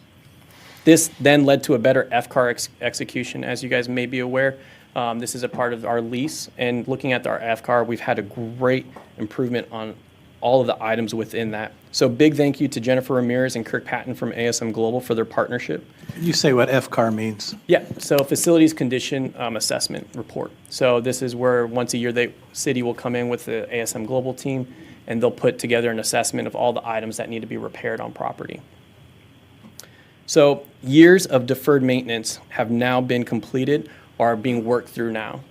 We've also implemented 5-year capital plans in place to ensure that this property is around for many years to come and will always be a best-in-class facility. Looking at that guest experience, that's what is exact result of the FCAR execution, is that we have a better guest experience now. There's a new sense of arrival with renovated garages and plaza areas, new wayfinding, digital directories, and murals across the property. That would have not have been possible without your partnership and support. The garage is now an area we're proud to showcase. The plaza has created an environment that keeps guests wanting to stay and enjoy themselves. The energy has improved as the environments around are guests have improved. There is a sense of pride and ownership now. Tenants and guests are excited to showcase the new space and to friends and family, and owners are starting to invest. This is something that's really important that I thought was really interesting. As we invested, all of our tenants have then started taking more of an ownership piece into their spaces as well and have started investing into their spaces, bringing a higher caliber of tenant to Music Factory. Going into the operational updates on the marketing side. We've had a very strong start to the year. We've hosted 60 events since January 1st, attracting an estimated 27,000 in total attendance to our plaza. We've had diverse programming. Our events span a wide range, including marathons, hit workouts, live music, major cultural celebrations like Mardi Gras, St. Paddy's Day, Cinco de Mayo, key partnerships with ICVB and others within the community. And this is probably what I'm most proud of, is the combined partnership between LCA, ICVB, and some of the chambers, looking at how we can create bigger and better events. This was once a conversation that was maybe. It is now actually happening today. We're super excited. Most recently, WeebCon was a very successful event where we were able to attract and be an arm and an extension to the convention center. As these conversations continue to happen, we look to have bigger and better events with ICVB and other organizations within Irving. Looking at the full year ahead, we have about 250 events planned for the year. Everything from culture events to weekend live music, marathons, and workout series. We are creating a true destination for entertainment and, most importantly, a core civic center for the city of Irving. All of this means that the success is a direct result of the invaluable support and collaboration of those in this room. I want to double tap that, is that your decision to invest and then this is only possible because you guys made that happen. United, we developed a property that will serve as a premier destination for hospitality and entertainment, solidifying Irving's position as a leading entertainment district for the DFW Metroplex. I just want to take a second again to thank you from all of us at Toyota Music Factory and Brookfield for your continued support and partnership. Thank you. Questions? Al? Yeah, first of all, thank you. I think you've done a really initial good job, and it's starting to pay dividends, I think. We were just there not too long ago. But this is not for you. This is for, it may be KO, but for you, Chris. I got a call yesterday from a subcontractor for the Raleigh Underground owners that has pretty much not paid their bills. And so that reminds me of Sambuca, who was the original owner of all of this. So the question that I have, is this something that can inure to us if he sues? I'm going to turn that one over to your good. Yeah, and That's I why I will have to either ask and or check on that, because I would want to know which subcontractor it is. Yeah, Generally, I'll there fill is all that space in, between but- us and the subcontractor, and we have protections, but these types of issues have occurred during the course of this project. So if maybe we can talk and you can explain which subcontractor it is, we can kind of look to see what the particular requirements are. Because I didn't want to get in the middle of going Sure. directly to, and I know who it is. It's the guy that runs it and owns it. Yep. And so I'll get it with you and see how we can go Sure. from there, because he's a small business guy that's been stiff for almost a year. Yeah, and I can send out an email to everyone so you're aware of kind of what the issue is and kind of what our position is. Okay, Yep. thank you, You Vance. bet. Sorry to interrupt you, but No, I'll keep think it about up, keep going. Any other questions? Brad? Yeah, well, I want to compliment you because it's a very different experience there. A good experience. I took in some March Madness, watching the big screen out on the plaza, and you see kids playing and families out there, and kind of what we had all hoped and envisioned from the beginning. The new, some of them weren't open yet, but some of the new facilities look amazing. So I can't wait to kind of run through them all or whatever, but Shoals is now my staple over there, so can do good on the carnivore diet, but it's a really great restaurant, opens on the plaza, and it's getting more and more crowded would be my only complaint. So which is not really, but I think it's a great job. I didn't know the comedy place was there, so it'll be interesting to check that out. But it's really a much better experience. We were there for graduation. It's a whirlwind, but it seemed like last weekend or something. But everybody was out taking pictures by the murals, going into the plaza, like the exact kind of thing we had wished and hoped for is coming true. And the quality that you've got in there, to me, it's really top notch. So, good job. Thank you, Brad. Mark? One thing that we hear about from our constituents, at least I do, is the parking situation. And I know you've increased the signage for people to get their parking validated. And just wanted to know how that's going. Is it causing fewer problems? And with all the spaces being leased up, that's going to be more people coming. So what does that mean for parking going into the future? Yeah, Mark, great question. So this is something that we like to look at all the time.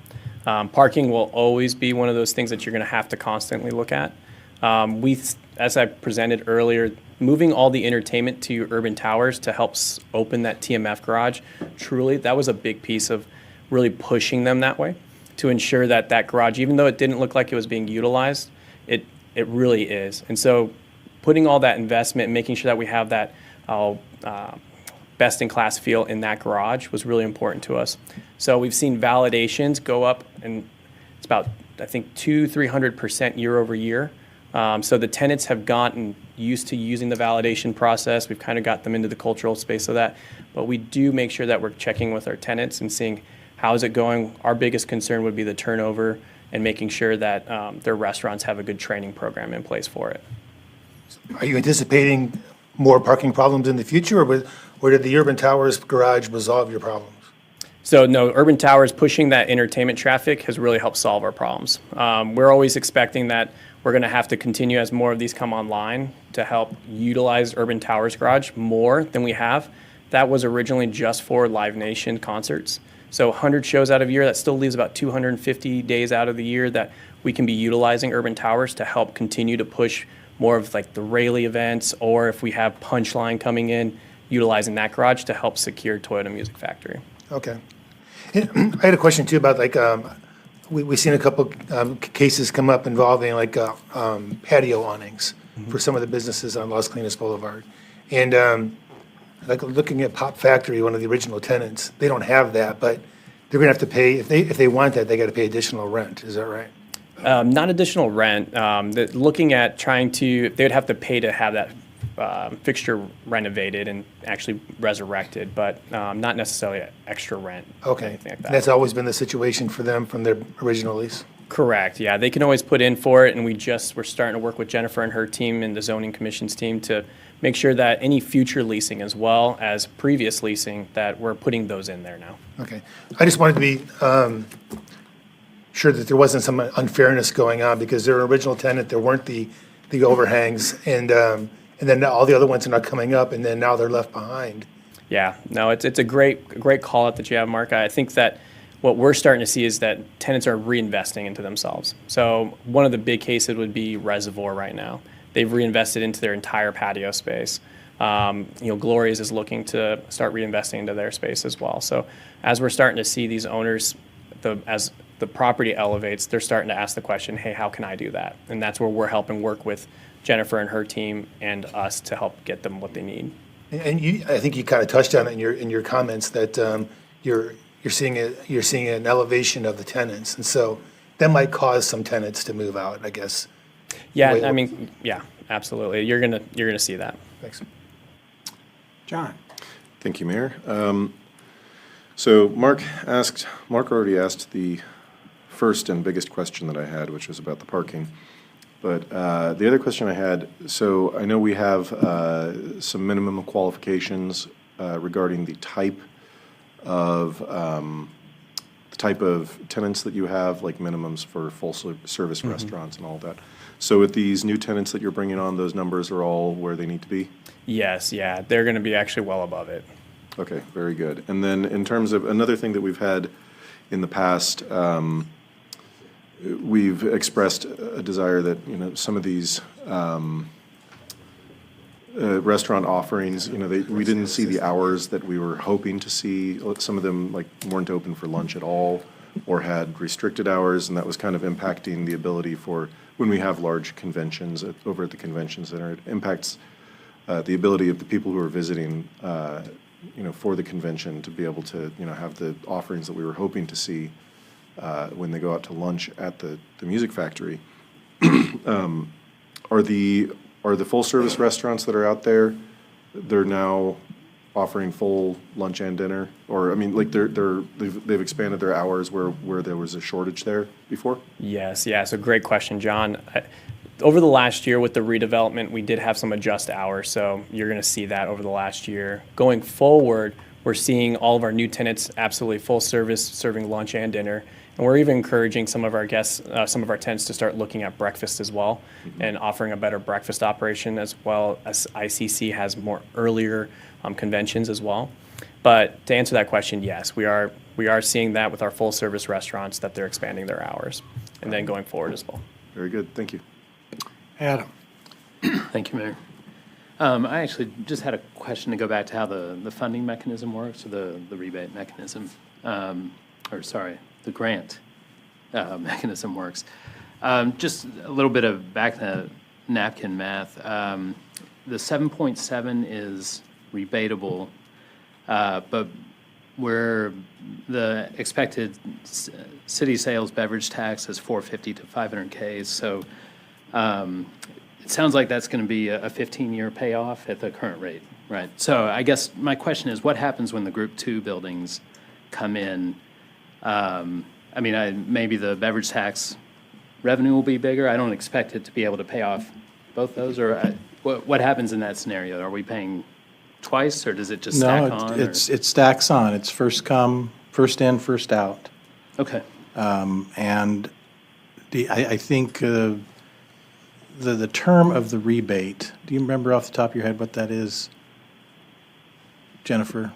We termed it the additional grant. Yeah, in terms of how long that continues. Oh, 40 years. Yeah.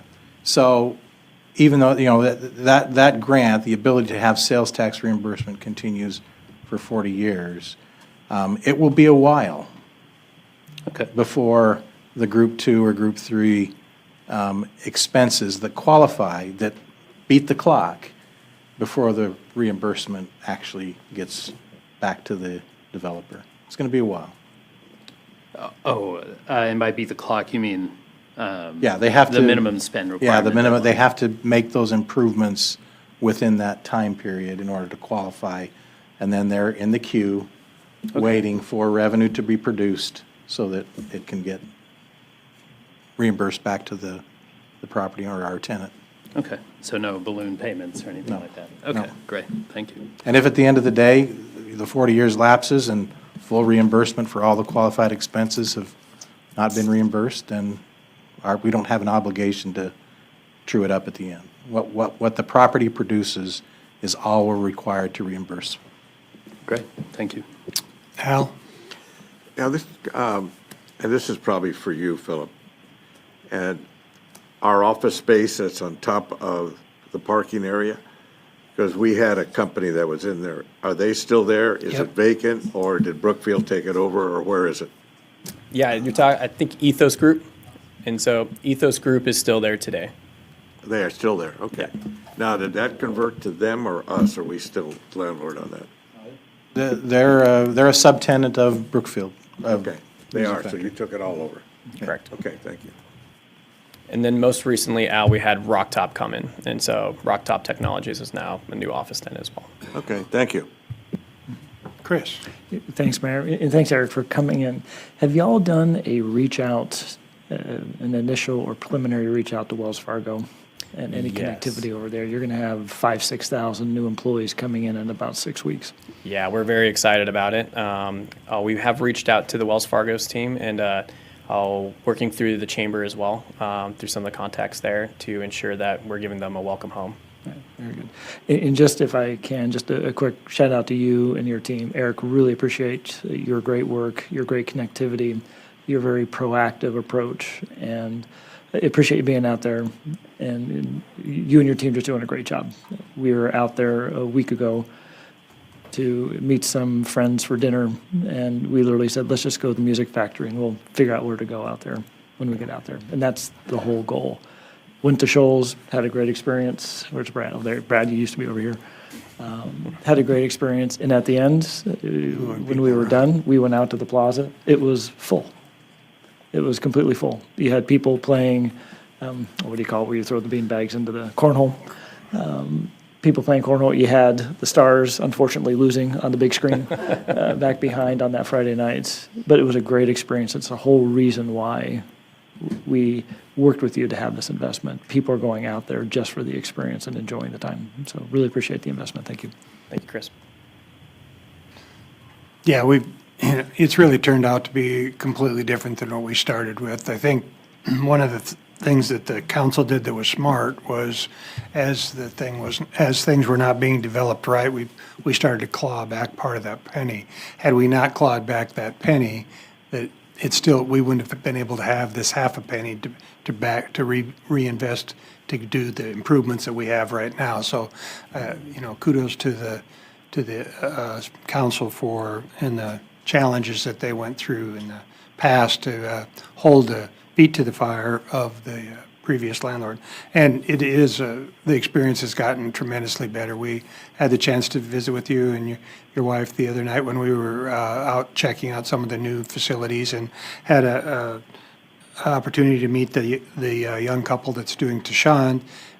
And what a great group of people, both graduated from and have their MBAs from, and just had a child, but they've always had this dream of this business. And really going over to India and actually having the spices and everything delivered directly from them, not going through a broker or getting something, but actually going to the source in India and bringing in a chef from that area. I think it's going to be amazing opportunity for us to have that facility there. And again, like you say, Brad and Chris, I was when we were out there the other night.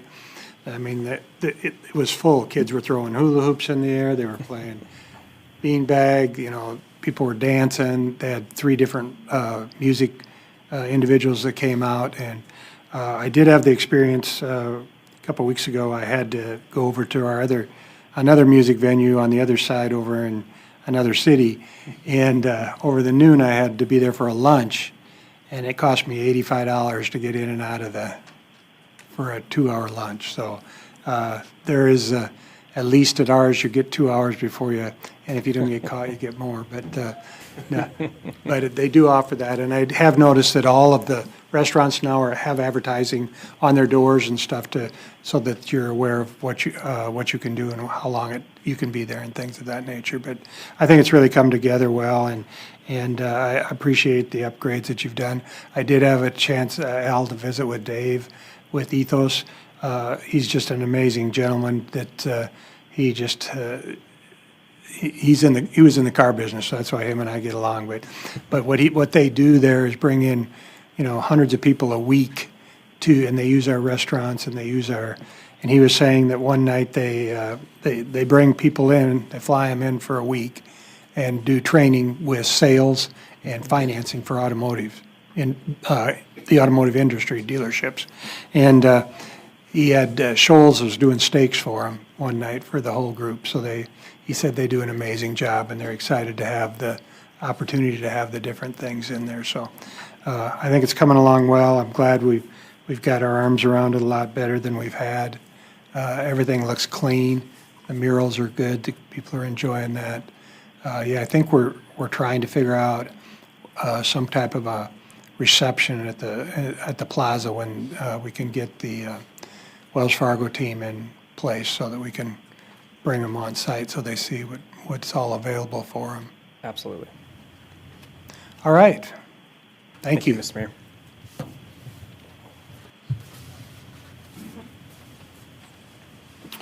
Okay, we'll go back to where we started with the regular agenda.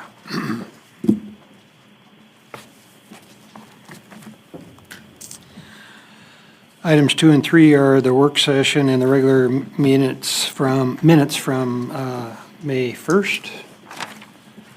Item number 4 is the approval of the minutes for the Thursday, May 8th special meeting. Item number 5 is a resolution approving submission of victims of criminal act forming the grant program application to the Office of the Governor's Criminal Justice Division services and designating the city manager as the authorized official to apply for, accept, reject, alter, or terminate the grant on behalf of the city.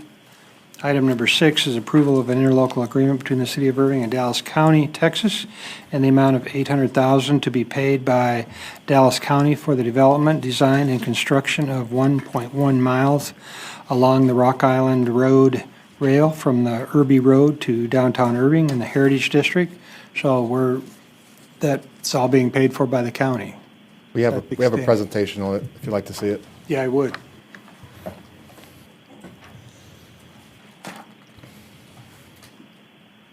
Thank you. Yes, sir. Nope, not that one. We got a lot of presentations today. Some of these are pretty good-sized contracts. Perfect. Thank you. Mayor, Council, Trevor Crane, Director of CIP. So this is just a quick presentation talking about the interlocal agreement for the Rock Island Road Trail. So this is the DFW Discovery Trail Fort Worth to Dallas connection. So just real quick, since 2013, NCT COG has been coordinating with 5 core cities of the Dallas-Fort Worth region, Fort Worth, Arlington, Grand Prairie, Irving, and Dallas, to implement a continuous regional trail from downtown Fort Worth to downtown Dallas. The DFW Discovery Trail serves the region for transportation, economic development, and tourism, as well as the benefits to health and reduction of congestion that alternative transportation routes offer. Just a quick background. So in 2020, City of Irving completed the 2.3-mile section of Rock Island from Irby to Trinity Railway Express. Current project. So on March 3rd, 2025, City of Irving proposed partnering with Dallas County for partial funding of the project. Dallas County will reimburse the city for expenses incurred and for documented services performed up to $800,000, but the estimated total cost for the project is $2.4. The final 1.1 mile long concrete pavement trail will generally be 8 foot wide in width, and then the completion of this leg will provide a trail that connects the downtown Irving Heritage Crossing Station to the West Irving Station. Just an overview of the trail development area. And with that, I can answer any questions or turn it over to Gene and let him answer some questions. Chris? Thanks, Mayor, and thank you, Trevor. Appreciate it. Mayor and Council, this is the $800,000 from the county that they had originally dedicated over to our domestic violence shelter. Once we were not able to move quite as quickly in the time frame that they needed, because these are ARPA dollars, in order to move forward as quickly as we could with that, we changed tactics and found a new project for them to invest in. I really just wanted to make sure we recognize Dr. Garcia and her help and assistance over at the county for helping us out to get these dollars, and her persistence in ensuring that even if the $800,000 couldn't be used for domestic violence shelter, that would still come over to Irving for our benefit and use. So again, just a quick shout out to her and all the commission for their assistance on that. Yeah, I think this trail system, we're the first phase of it, so we're kind of feeding. If you back up one more slide and show, we really want to, in the future, make sure that we include and highlight a couple of places along the trail. We have, at the Bear Creek area, we have put in a park when you come around the area there. And I think on Story, we've got land that we own on the other side that's a big lot. We need to look at how we can do something there, because we want to. And then we'll have it at the clock tower. We've got some plaques and stuff there, but the goal is to have a bike trail or a walking trail between Dallas and Fort Worth through Arlington. And we want to make sure that when they come through Irving, we emphasize a park area for history, where there's a place where if they're riding a bike, you've seen these places where you can put your bike, or they've got equipment all wired together that you can put air in your tire, or you can test or fix things of that nature. But I think in the future, and we're the first phase, so it's not something that has to be done right away.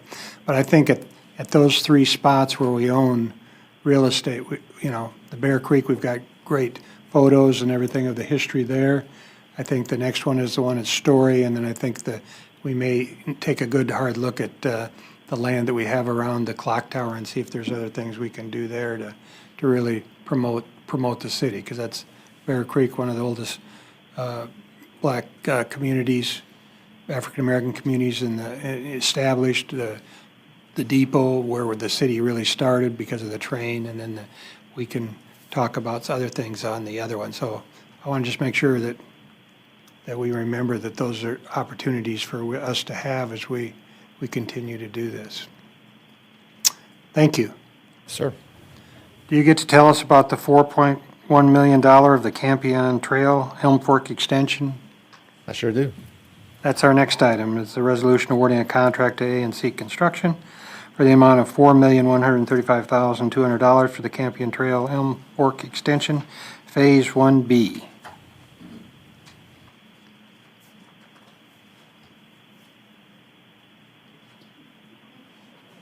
He really wants me to present on that animal care campus. No. We'll get there. We'll get there.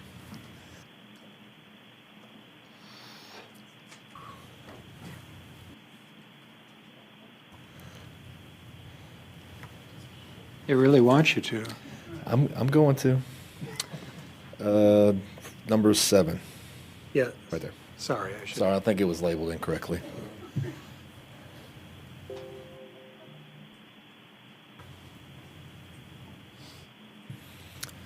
All right, now we're going to move on to the Campion Trails Elm Fork Extension. A little background. So this is the Campion Trail Unification Project. It's comprised of several parks and easements, 15.15 miles of trails. This is a two-phase process. Phase 1A was completed in December of 2023. This is the layout plan, so you'll see that Phase 1A kind of down there at the bottom that was completed. What we're talking about today is Phase 1B, so that's that next section in the middle. Phase B alignment, so this is just an aerial overview of kind of what it's going to look like and where it'll run. Again, Phase 1B, this is the Fraser Dam area. Really wanted to highlight this area.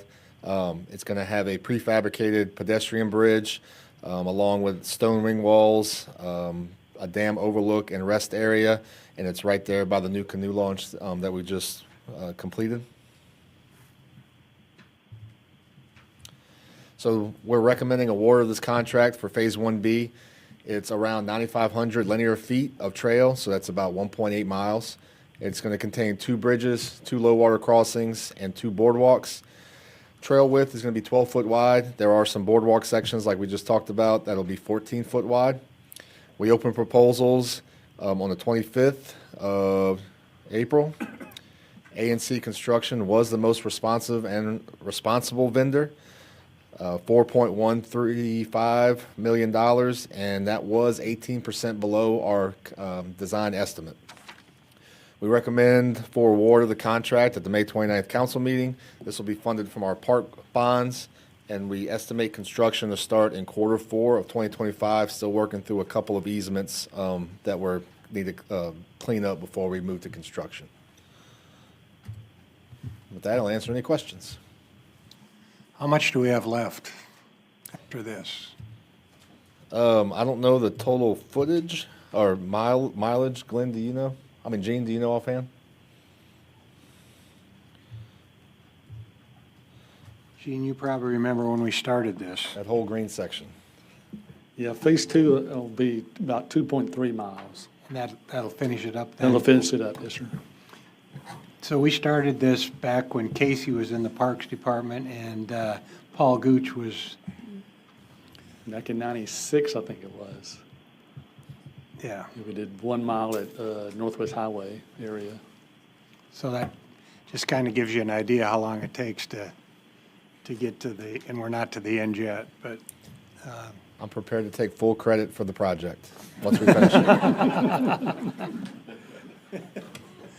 But, it goes back to a lot of times you just have to come up with a vision of what you want to do, and then you just have to keep working on it a little by little. But eventually, I think when we get this all done, it's really going to be a place for the people that bike and hike and run and do things of that nature. So I appreciate all the hard work and look forward to getting started on this second to the last piece before it's completed.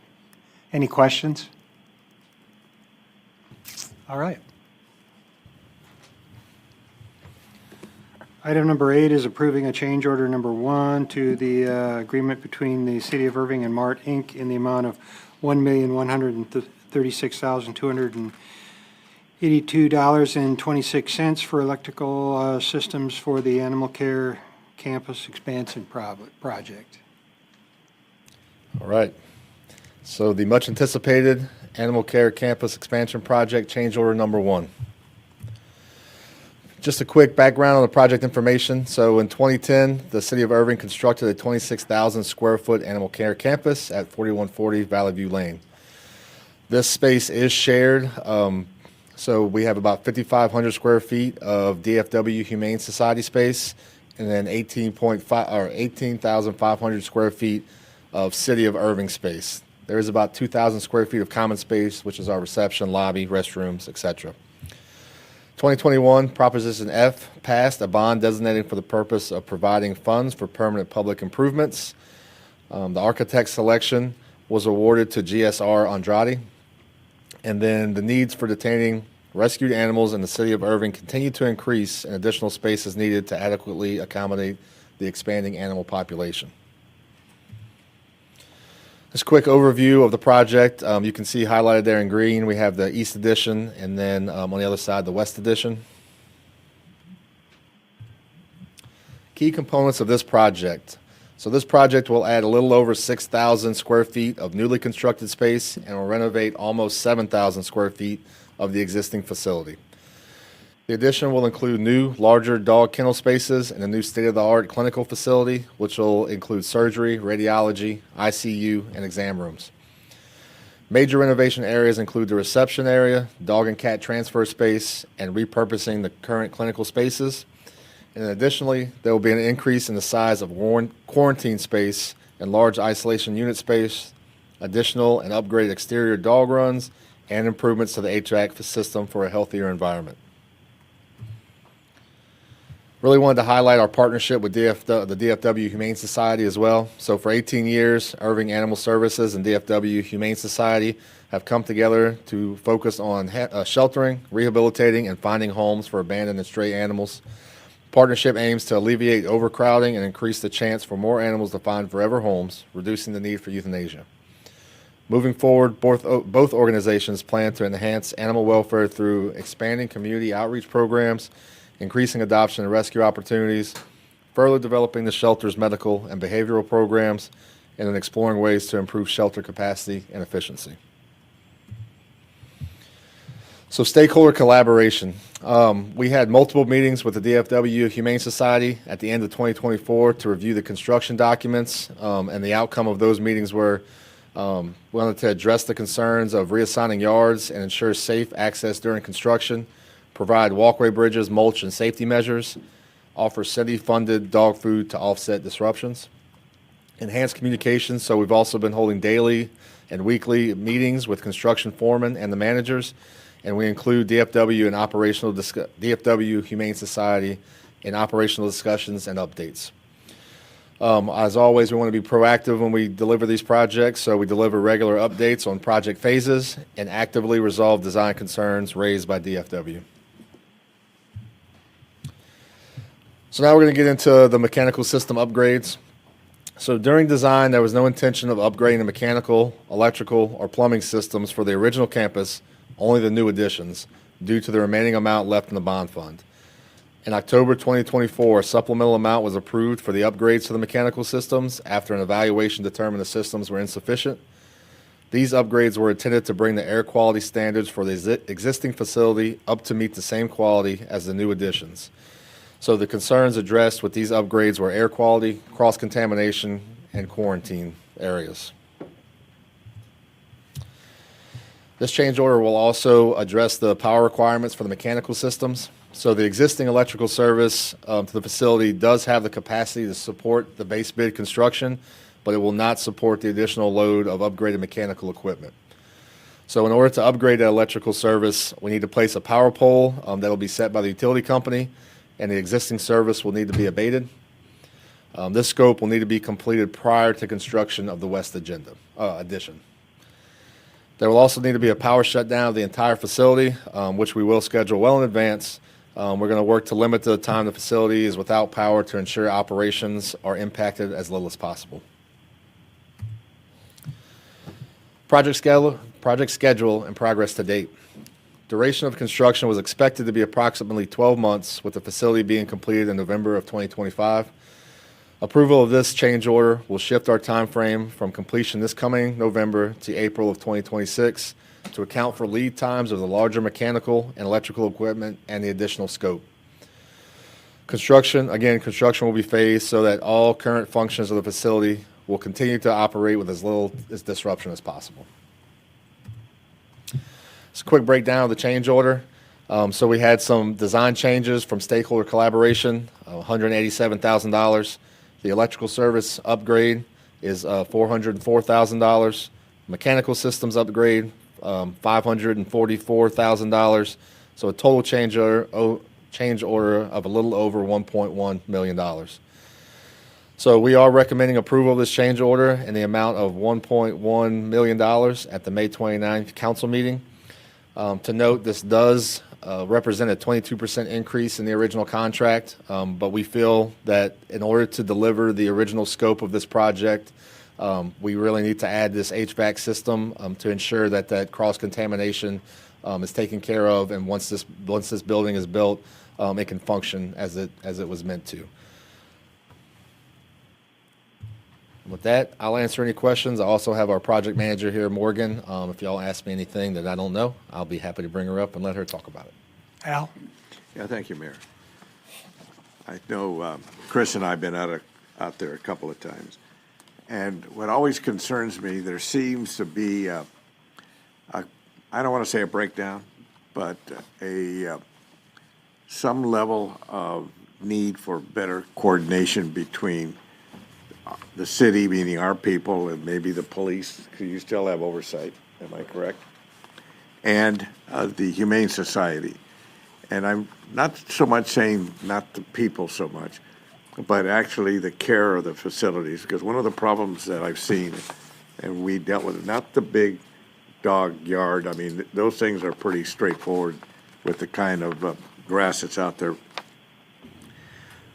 But when you walk into the one area where there is either regular grass or turf that is, like a football, Yes, sir. field type of, not, what's the term I'm looking for? Artificial turf. AstroTurf, thank you. But it really gets beat up out there because of when the rain comes, because it's outdoors. I mean, and I always am concerned, not for anything other than, it's kind of a never-ending thing. It reminds me of our roads that Dan and company has to deal with. You fix them, and within 2-3 years, they're buckling again. So out there, it's a different thing. Talk to us a little bit about how, and I'm not so much about the relationship at this point. I'm sure that'll work itself out. We lost a very good lady that ran that for us out there, so that retired. So Cameron, I think it was her name. Am I correct? Anyway, yes, I just saw her at the at a memorial that we just had. So talk a little bit about the operational stuff that we're doing this whole $6 million, I guess, renewal. I think it's important as to what our view is, okay? Sure. So I'll turn some of that over to Chief here, but I'll say in general, as we scope out these projects, we want to make sure we're bringing in experts on the front end. So our design consultants, they've done these systems before, these types of buildings. They know, the right type of materials to use, where they need to go.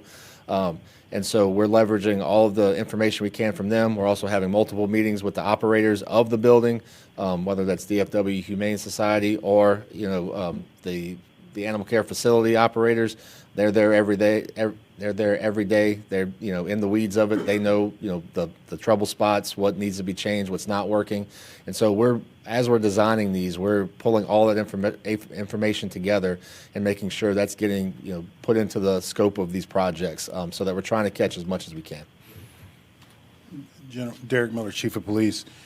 General, you're right. On that one side of that dog run, it was getting beat up. Every time it rained, it was a cyclical process of rain, dry, mud.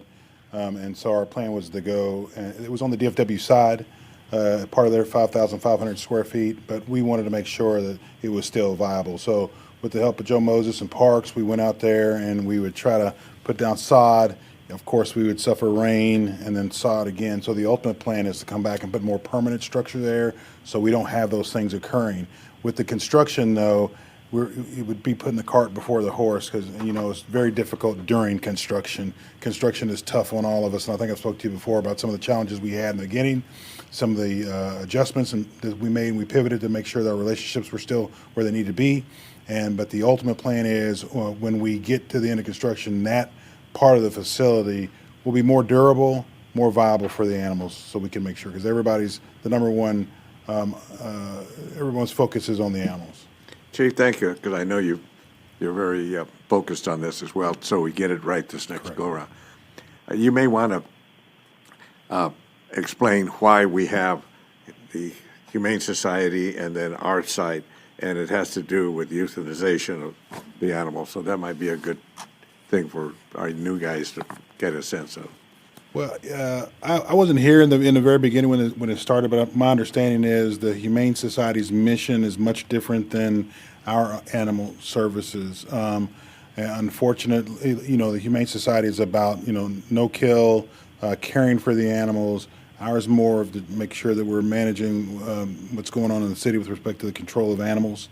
Unfortunately, we don't have all the greatest outcomes sometimes. Oftentimes we suffer from all types of viruses or with animals and things like that, or animals come to us sick or injured, and so we have to unfortunately have to euthanize animals. Now that's not our goal. We have our KPIs is to make sure that we're above what the state average is. The state average, if you look at all animal shelters in the state of Texas, is about 77%. Our KPIs are around 79 to 80%. We try to make sure that we stay up there and doing everything we can to care for the animals. And since Dee Johnson, our new animal services manager, has been there, there have been amazing strides at the facility. Thank you for doing that, because one of the concerns in some of the residents, at least up in my area where I live at the HOA meetings, they'll bring it up, and Chris and I have been out there with one family. I think the critical piece is that there may or may not be an understanding of why we are doing this as a partnership, and you said it, and I appreciate you bringing that out. The Humane Society is not about euthanization. It's about saving and taking care of the animals, where it falls on us because we're the property owner, if you want to call it that, of those animals. So it's really a tough role that I think, Chief, you and your people do, but I think we do a great job out there. But I'm really glad we're connecting the facility redevelopment and building with what our operational is. So thank you. Yeah, if I can just take a second since I'm here, the thanks should go to the staff there. Those people who are out there working, Dee and her staff are there. That's their whole world, is to care for animals and care for their well-being. So without their support and their knowledge and their hard work, we had been in a different spot. So, but we're in a really good place. Any other questions? Yeah, the only thing I really caught my attention was the 21% increase in the contract. I thought that was pretty excessive, and for a building that we have, it's less than 15 years old to be in that situation. So I don't know if it's what we built, how we built it when we built it the last time, or if it's just the fact that we have to realize that some of these buildings 15, 20 years down the road, we're going to be replacing a lot of lot of the infrastructure as far as heat and air exchangers and things of that nature. So, but it is what it is, and we'll continue to move forward and we'll get it done. The next item is a resolution approving a request by the Music Factory Portfolio LP for a structural alteration to allow canopies on Building A1, box office windows at Toyota Music Factory located at 310 West Las Colinas Boulevard. Got a little bit of an update on that earlier. Item number 10 is a resolution approving economic development agreement with 1111 Pilates for the amount of $5,000 for sign enhancement to a building located at 116 West Irving Boulevard in downtown Irving. That's part of our facade or our signage improvements. Item number 11 is a resolution approving an economic development agreement with JH Desire Realty LLC in the amount of $3,200 for a sign enhancement to the building located at 118 East Irving Boulevard in downtown Irving. Item number 12 is renewing the sole source agreement with Exelum Water Solutions USA in the amount of $140,000 for parts and services for branding equipment to operate and maintain wastewater pumps and equipment. Item number 13 is approval of sole source software subscription agreement between the City of Irving and Origami Risk LLC in the total estimated amount of $204,570 for risk management of the information systems. Item number 14 through item 28 are the bids. Any questions on the bids? John. Thank you, Mayor. I had a question or two on item 16 for Lynette. This is, I guess, out of my own ignorance, I was hoping you could enlighten me. So I know this is a new ILS. My impression had been that Polaris was our ILS that we already use, and I was looking through the packet and saw that they'll be implementing Polaris for us. So is Polaris more like a framework for an ILS, and then the implementation is the fully realized ILS? Is that how that works? Yeah, Polaris is a product. Innovative Interfaces is the vendor, and they are our current vendor. Of those 5 vendors that submitted proposals, they were the only one that actually had a detailed plan as to how to implement some of the special projects that we requested. Okay. And then looking through the selected proposal in our packet, I didn't see any particular mention of particularly of the minor account parental restrictions. Just want to That was detailed in the proposal itself, in the specs. Yeah, Okay. it was spelled out very clearly. Okay, So very it's just good. not included here. Very good. Just wanted to make sure to double check. So appreciate it. Thank you. Yes, Brad. I had, excuse me, item 26, which is the agreement with City of Irving and Canon USA. So it looks like it's for printing services. So is that going to aid our in-house, or is that part of what we're doing? I have a presentation that's very brief if you want me to walk through it. Let's do it. Okay. All right, so we currently have 3 existing contracts with Xerox, our incumbent contract provider, that expire in July and August. And those 3 contracts include 45 multifunction printers, that's big copiers that print, fax, scan, and copy. They're scattered all throughout the city at various facilities. The second contract is the 2 big industrial-sized printers that are in our print shop for mass printing. And then we have 167 city-owned networked printers, and the contract provides support and, more importantly, toner for those devices.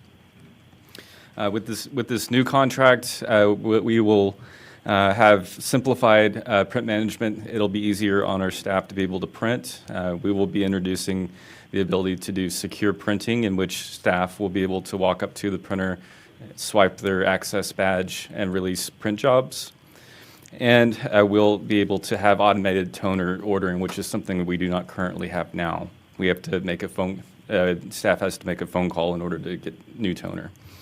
In addition to that, we'll have access to improved data analytics, and we'll be able to use that data to track trends in printing and help reduce our print consumption. And we'll also have more improved service response times. So this is a 5-year contract, hence the 2.4 million, the larger number. This is the distribution over the various years, the first and last being smaller than the ones in the middle, just because of the shortness of the fiscal years relative to the contract. The big good news story here is that relative to our previous contract, we will be saving $385,000 a year in savings. And for our references, Irving Independent School District, as well as the City of Dallas, have within the last couple of years made this exact same switch from Xerox to Canon, and they've been extremely happy. And then we also had comps with City of McKinney and Crowley that are also Canon customers, and they've been happy as well. Any questions? Thank you, sir. Thank you. Item number 29 and 30, we discussed earlier on in regard to the sale of the bonds.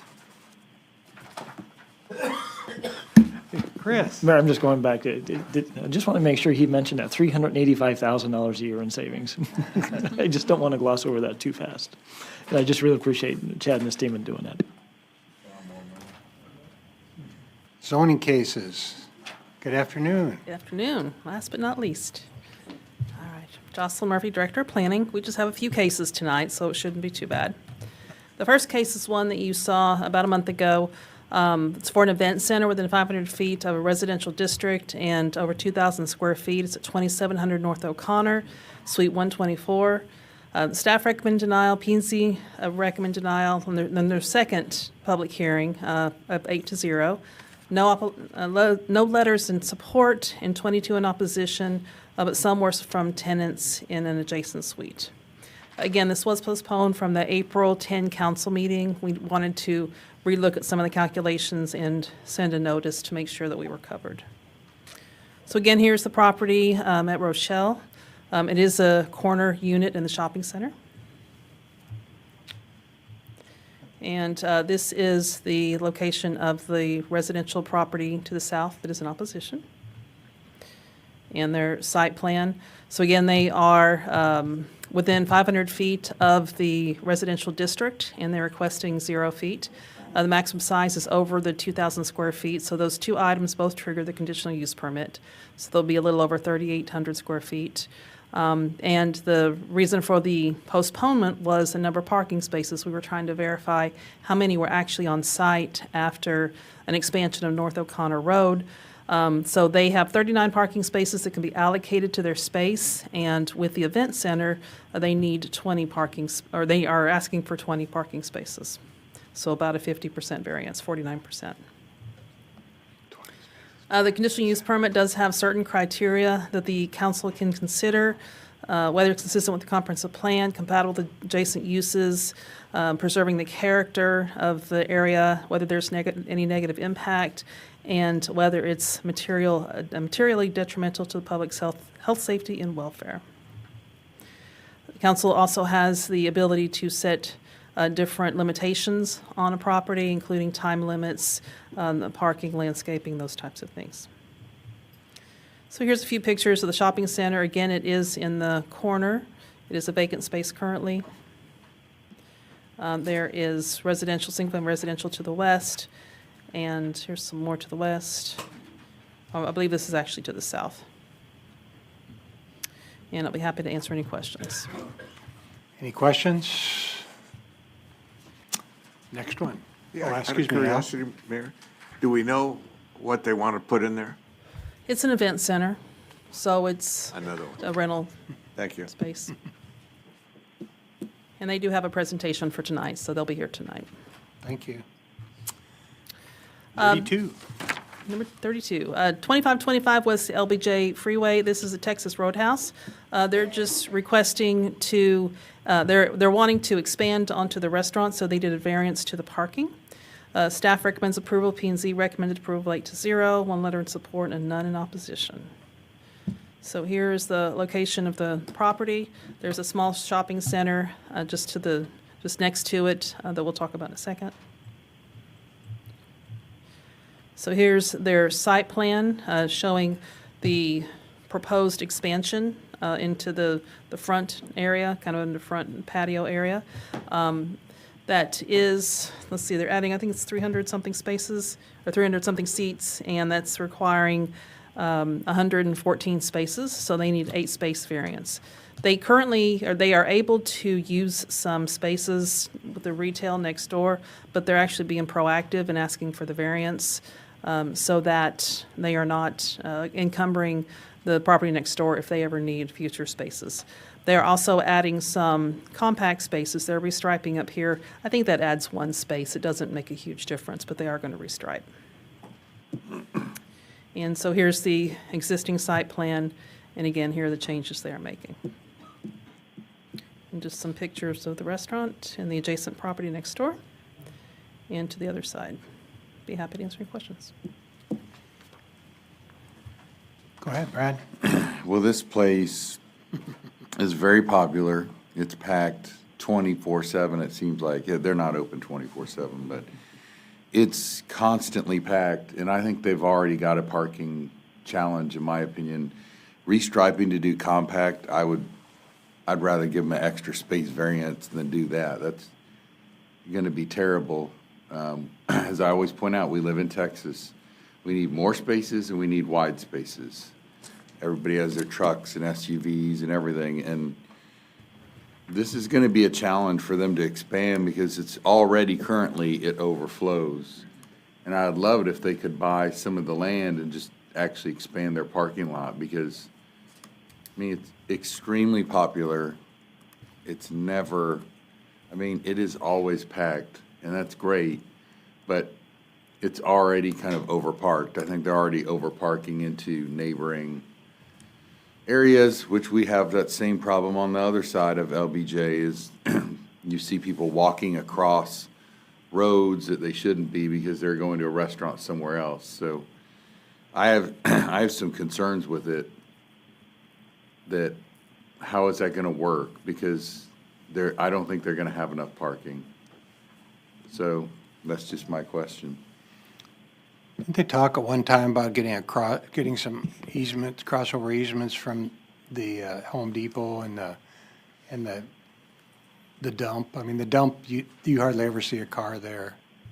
And I'm sure that's probably what happens is they just spill into the Home Depot. I don't know if they have any formal agreements. I imagine they'll be here tonight, but I'm sure functionally that's probably what happens. Al? Yeah, I think because of the La Margie turnaround that now is getting completed, we'll probably have more parking. Now, I really think it's a great operation. They're really being successful. In the discussion with the P&Z, Jocelyn, was any discussion as to the size of parking slots versus to try to see how that could be? Because I will tell you, when you see some of the big trucks that are parking, you are very tight trying to get your car in and out if there's one on each side of you. So I do agree with you, Brad, on that, but I think that maybe we ought to try to see what they can do with it at the end of the day. I'd hate to cut them back. I believe it just gave them 1 space, so instead of the variance for 8, maybe just your motion tonight would be a variance for 9, just to make, or even want to give them 10, whatever, just to give them a little bit of coverage so they can not have to stripe those compact spaces. Okay, thank you. Thanks, Mayor. Yep. Next one. Next one is 1018 Union Bower Road. This is let's see, it's a property they're wanting to, currently it's got a house on it. They're wanting to go from R7.5 to SP2 R2.5 with a couple of small variances to lot width. Staff recommends approval. P&Z was approval 8-0. No letters of support and 1 in opposition. So this is the property, it's within the neighborhood, the nursery neighborhood area that we talked about this morning.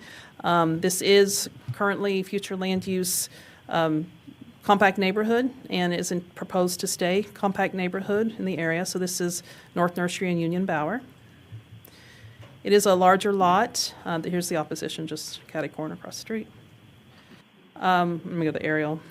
So there's an existing residential home, and what they want to do is put a duplex on the, a fourplex on the property, and they would eventually plat the two. And then at some point, they don't have any plans, and they'll speak tonight, I'm sure, and they might put a second fourplex on the other side.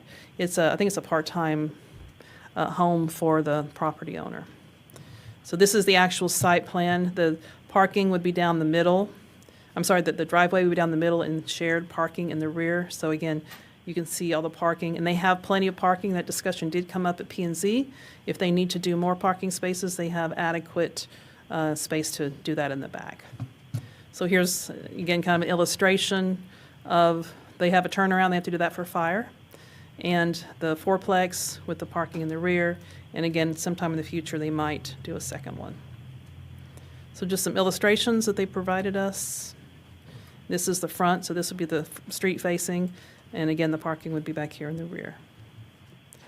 And just a few pictures of the property and across the street. There is multifamily across the street to the north, and then over here to the west are duplexes. So there's already some non-single family, some higher density units in the area. And to the east. I'd be happy to answer questions. Questions? John? So just as a category question, fourplexes are not multifamily? They are, well, they're multifamily for purposes of construction, of building code, so they do have to, they have to follow all the building code requirements, and they have their own parking requirements, but for zoning purposes, the R2.5 is a fourplex zoning district. Okay. Typically, when we see fourplexes, are those owned by one entity and then rented out? Or is it like a duplex where often you'll have, you can own just one? No, by definition, it's just like a duplex where you own, one person owns the property, and typically one person owns the whole building. Can they be condoed out? I guess. And typically they're not, but just like a duplex, it's difficult to divide a duplex down the middle because then it won't meet fire code. Okay. And then I assume the lot width did not trigger a Neighborhood Protection Act requirement? No, because this is not single family. Gotcha. Mm-hmm. Yeah, and thank you for bringing that up. The lot width is 75 feet, and they're just a half foot Yeah, down, half foot so off. it's That's- not a big change. I'm not too concerned about that. I had a question on the side yard setback. So they're requesting that because there's an existing structure on tract one, the proposed tract one, that they don't want to immediately tear down? Yeah, and they're having to, because there's a rear garage, they're having to do kind of a weird zigzag to meet that. So, yeah, it's just to be able to evenly divide the lot. Is it possible to specify that the variance is only on that one side? It's harder to do that because the answer is yes, but it'd have to be two different SP cases. Because if we were to limit it to the variance, then we'd have an SP for one side that wouldn't have the variance, the other side that would have the variance. So it's just now, we just have it under one clean SP legal description. Okay, but tract two doesn't have the side yard variance? Yeah, I'm. Yeah, okay, I see which one that. it is, yeah. Okay. Oh, yeah, it's the garage that's doing it. It's because they're trying to get around that garage. But if they do decide to build on that, then they'll just demo the garage. Yeah. Yeah. Okay. Mark? And the building to the east, that's a single-family home? Let me go to pictures. I believe so. Yes. And then there's another single-family home after that, and then, Let me or go two back of to the them. aerial. And then you get that St. Basil Church. Yeah, so we've got apartments, duplexes, single family to the east, and then, yes, the church to the south. And to the east. Yeah, so that, yeah, there's two single family to the east, and then to the west, you've got the duplexes, and then the apartments to the north. Yeah, the St. Basil's is to the east. Yes. Yeah, okay. To the east. All right, thanks. Any other questions? Next one. All right. So 800 Elwood, they're just requesting a variance to it's essentially a corner lot fence. The requirement is a 15-foot front yard fence because the lot behind it faces the same street, and they're requesting to keep a fence on the property line. They had constructed it, they had replaced it, so there was a fence there before. They put a new one up, code saw it, and now we're having this discussion. Staff finds no undue hardship. P&Z recommended approval 8-0, 2 letters of support and none in opposition. So here we are at the corner of Mimosa and Elwood. Mimosa was reconstructed a few years ago, and it was repaved and sidewalks were put in. So the fence has been there for some time, and they just replaced the fence. But when you take something down 100%, new regulations kick in, and they didn't realize that. Yep. So again, it's a 15-foot requirement, and they are wanting to keep it on the property line.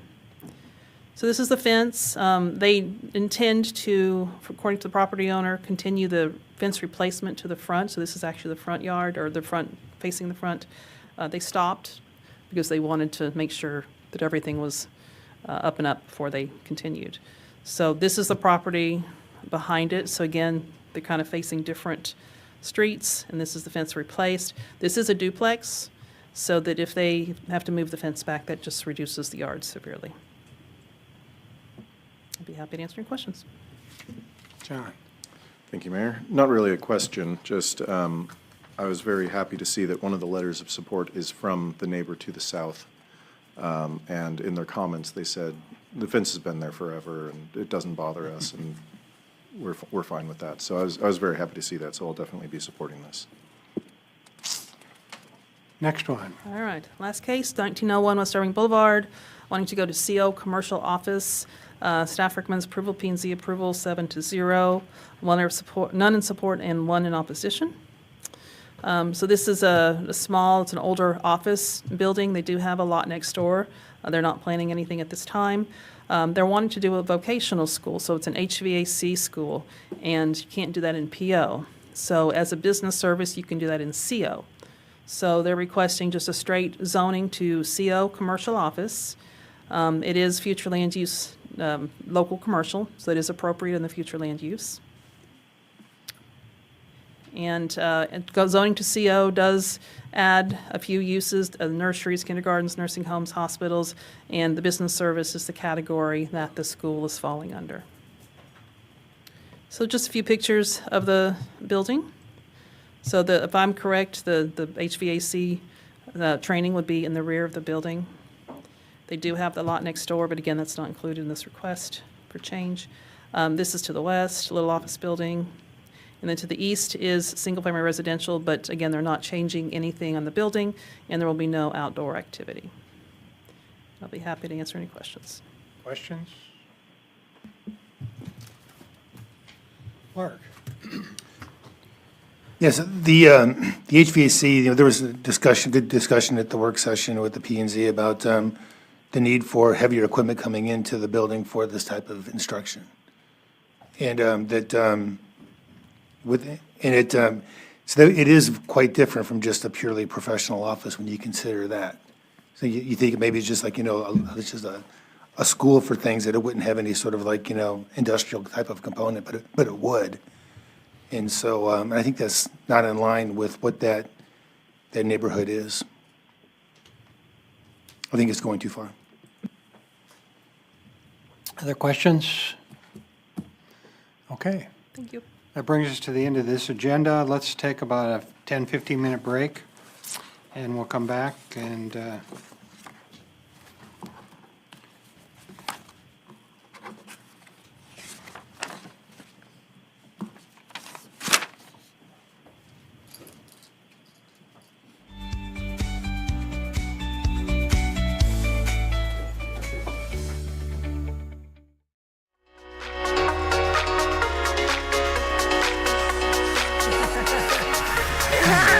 big smiles and huge splashes at the grand opening of Irving's new Lee Aquatic Park.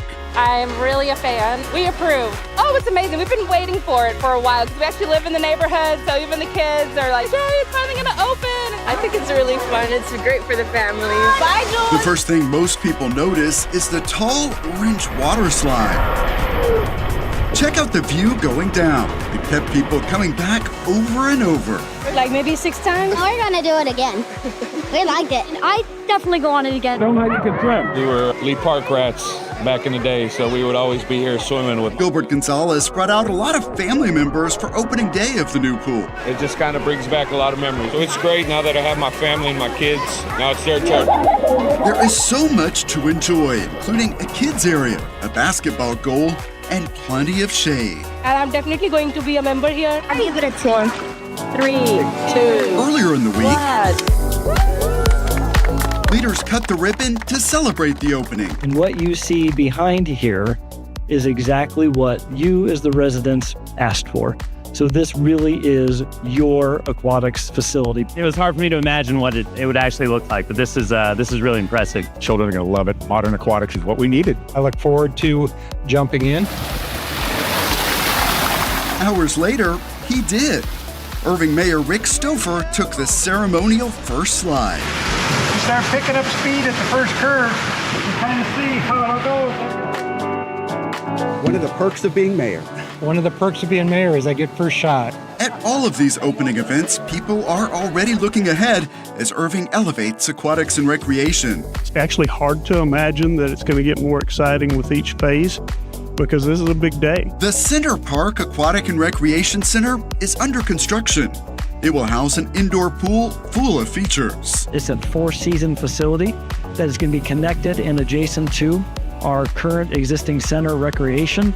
And soon, leaders will break ground on the largest of all, the Mustang, a multi-generational aquatic and recreation facility. There's a senior facilities. There's also going to be workout facilities. You'll have an indoor track to run around. It's going to be an amazing facility. But on this day, the focus is on Lee Aquatic Park and all of the summer fun families will have here for decades to come. It's great to finally be able to come here, relax, and enjoy the amenities that the city of Irving provides. Thomas Gandy for City Source.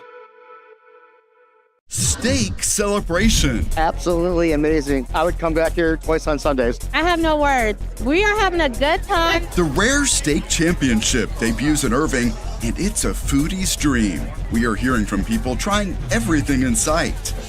Safety first. She's 3 years old. We want her to be safe in the water. Irving offers a water safety carnival, combining fun activities with potentially life-saving messages.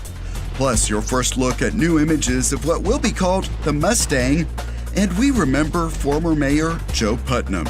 Now on City Source.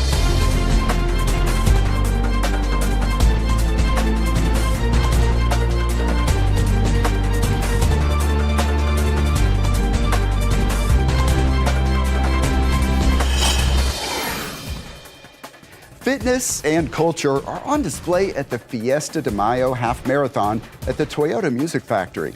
Hello and welcome to City Source. I'm Thomas Gandy. We will hear from some of the participants later, but we begin with a first-time event for Irving. The Rare Steak Championship has proven to be popular in other cities, and now it can add Irving to the list. We were at the debut and heard from local chefs participating, along with the attendees loving the food. This event has all the ingredients of a good time. Live music, cocktails. Watch out for the drinks. They're good. And the main attraction, a whole lot of meat. Wow, this is some good meat. This is one of the top tents that I've been looking forward to trying. This is the Rare Steak Championship. And for people here, it's an evening to indulge. This group traveled from Oklahoma City to try it all. Y'all traveled in just for this? Just for this, with him. How many samples have you had tonight? Several hundred, okay? And there are new flavors to discover all around Levy Event Plaza. It's incredible. Oh, I still got All the way to go around? Yeah, come on over here. Grab some food, man. The Rare Steak Championship is already a hit in Denver and Houston, and now it's making its debut in Irving. We met Visit Irving, and they brought us out here. They showed us the park, and we just were like, this is amazing. We have to bring our events here. They also keep attendance capped, and I think that's really important too, that they want people to be here, to have room to taste everything. They want a quality experience, and we think that really speaks well to our brand too. My expectations blown out of the water. Cheers! Along with having a good time, there was more at stake at this event. There was a competition component with bragging rights on the line. We took a sirloin flat steak marinated with some tres chili to fit our restaurant, Mesa Mezcal. Several Irving restaurants are among about 20 from across the region offering their best. We have filet mignon wrapped in bacon, rice, beans, vinaigrette. A cornbread tostada topped with a carne asada marinated ribeye cap, and then an avocado tomatillo mousse. Where you are? Attendees can vote for People's Choice. Then inside this unmarked tent, It's blind judging, so we don't know who made what. judges are deciding the official winners. It's got to be a tough task. First of all, you can't say how tough and steak in the same sentence because we're here to judge that very thing. So they weren't tough at all, but the competition is very stiff. Trying to decide out of 4 to 15 dishes, 20 cocktails, which one is the best one and try to pick a winner. You're still standing. I didn't do the cocktails. We're offering a red miso and black garlic rub strip loin. We've also doing a little Tobacco caviar on top. This event is also drawing attention to new restaurants in the entire local food scene. Moving back, it's great to see that Irving has this dynamic food culture that I didn't even know about, having worked in Dallas and Fort Worth. This is great for the area, and I think it will even get bigger. How much have you eaten tonight? Way too much, honestly. A lot of full stomachs and memories made at the Rare Steak Championship in Irving. All right, cheers. We want to be coming back year after year. Irving restaurants did well in the awards. Mesa Mezcal, located at the Westin Irving Convention Center, picked up honors in the cocktail and traditional steak categories. Via Brazil on 183 near Story nabbed a first-place Judge's Choice Award for traditional steak. Irving city leaders and Parks and Rec Advisory Board members cut the ribbon for the new Lee Aquatic Park. A lot of cheers and enthusiasm at this celebration. This pool replaces one that was built in 1964, and you can see some of the new features, a big water slide, children's play area, and more. This is going to be just a great project for the citizens of Irving. The children are going to love it. Modern aquatics is what we needed, and we've got it. And what you see behind here is exactly what you as the residents asked for. So this really is your aquatics facility because you designed it, and we appreciate that feedback. So please, let's hear it for yourselves and being a part of that process and providing all that input. Thank you very much for doing that. And Mayor Stouffer was not only at that ribbon cutting, he also celebrated the grand opening in another way, one that has become a fun tradition. I get to check out the slides. So I've done it both up at Cimarron and out at Georgia Fair. So I'm looking forward to it. This one's a little different.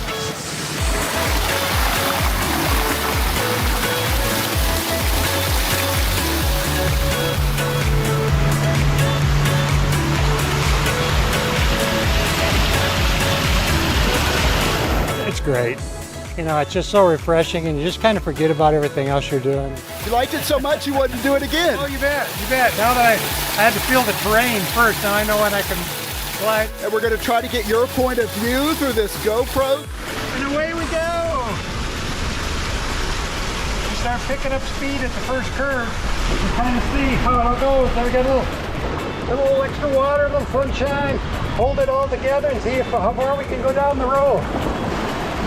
And all of this, of course, is to bring attention to this new Lee Aquatic Park. What should residents know about this facility? Well, I think what people need to understand is all the amenities that we do have here. The ability to have an area for the kids to play in. And we've got the lanes available to swim in, but also set up so that if they want to play a game of water volleyball or basketball, that can be done here as well. So just a lot of different things for people to do. One of the perks of being mayor.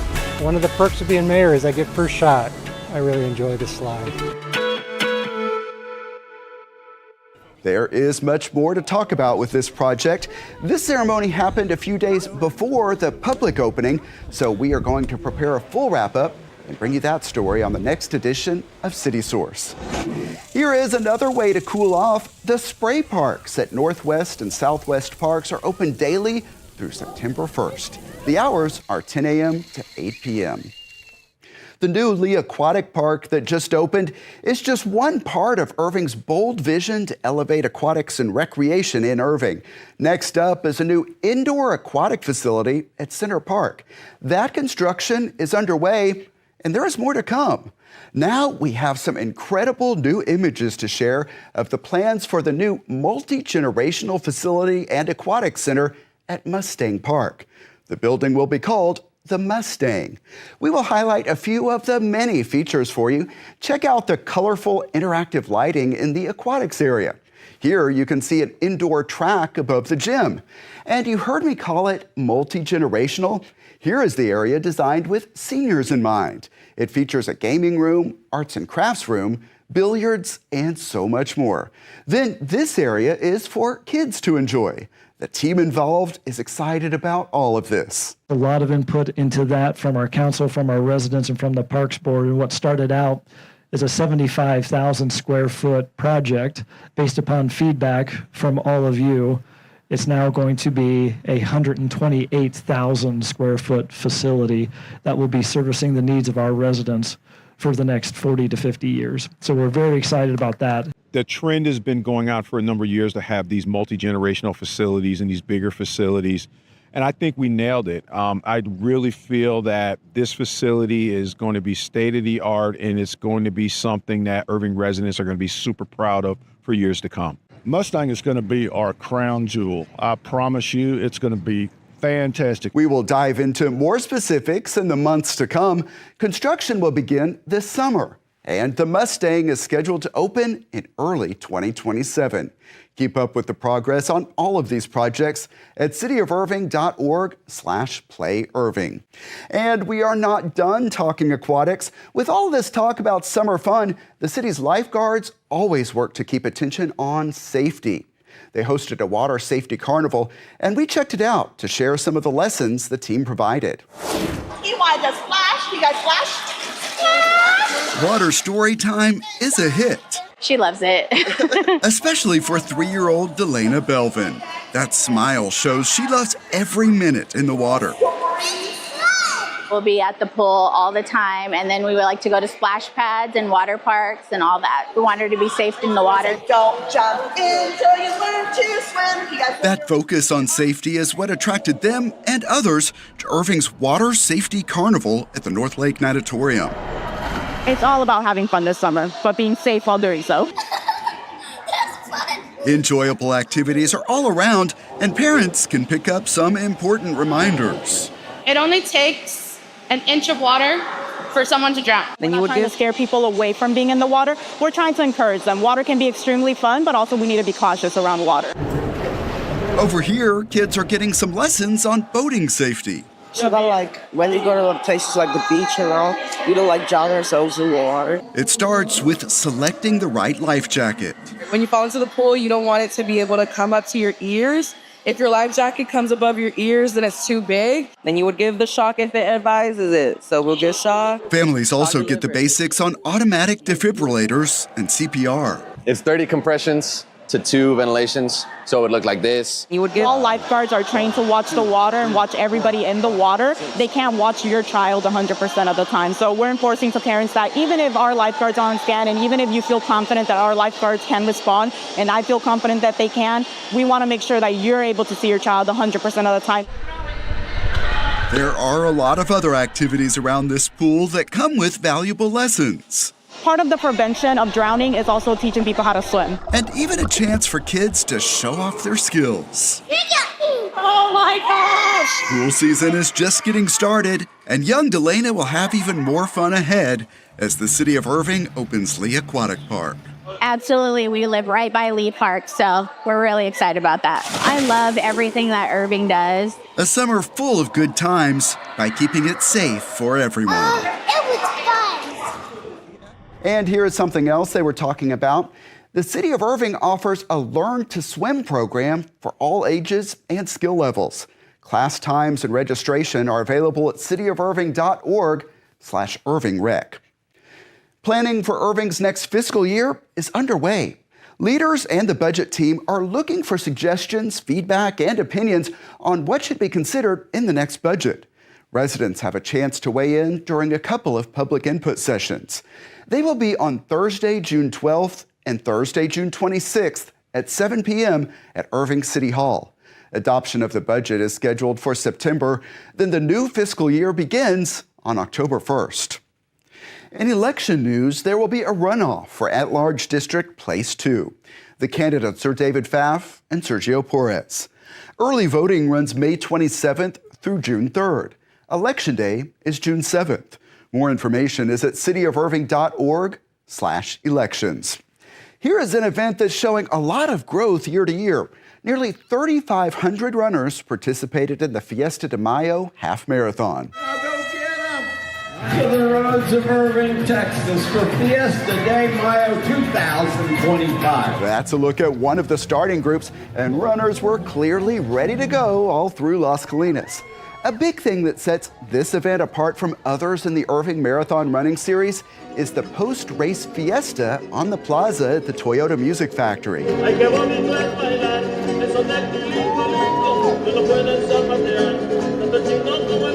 We saw bands and dancers sharing their culture with the crowds, and a lot of people seem to be getting in the spirit. Our team caught up with runners who come back again and again, along with some first-time participants. It's been long on our bucket list to run one of the marathons here in DFW.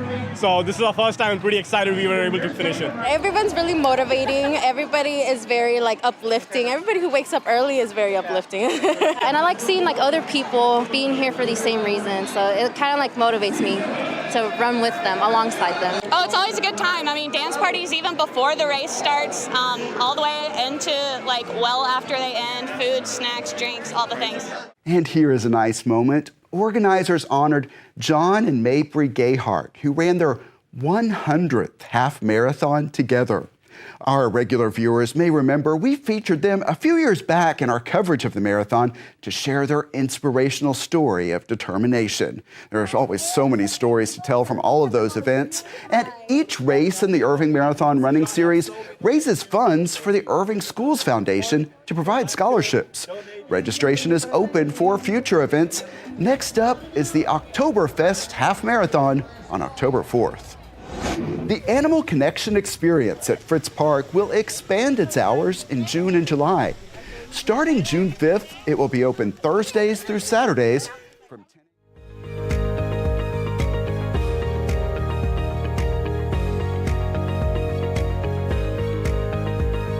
If we can get everything turned back on.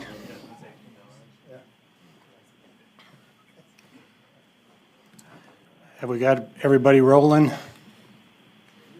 We're good? All right.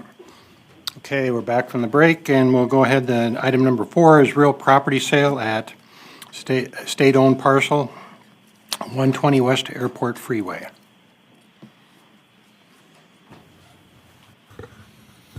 Good afternoon, Mayor and Council. Trevor Crane, Director of CIP. So today we're going to talk about a property at 120 West Airport Freeway. So this may look familiar to some of y'all, but this is some background from the January 16th, 2025 City Council work session. So the property is approximately 6.68 acres located at the southeast corner of 183 and Schoaf. Prior to 2008, it was a hotel and restaurant in a vacant and derelict condition.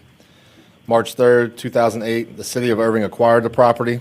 So the property was partitioned into 2 tracts. Parcel 18 was about 9,500 square feet. Parcel 58 was the remaining 6.4 acres. On April 17, 2008, Parcel 18 was conveyed to TxDOT for $367,000 and was incorporated as a part of the 183 right-of-way. July 30th, in 2008, Parcel 58 was conveyed to TxDOT for a little over $5 million and was used as construction staging. This is the parcel in question.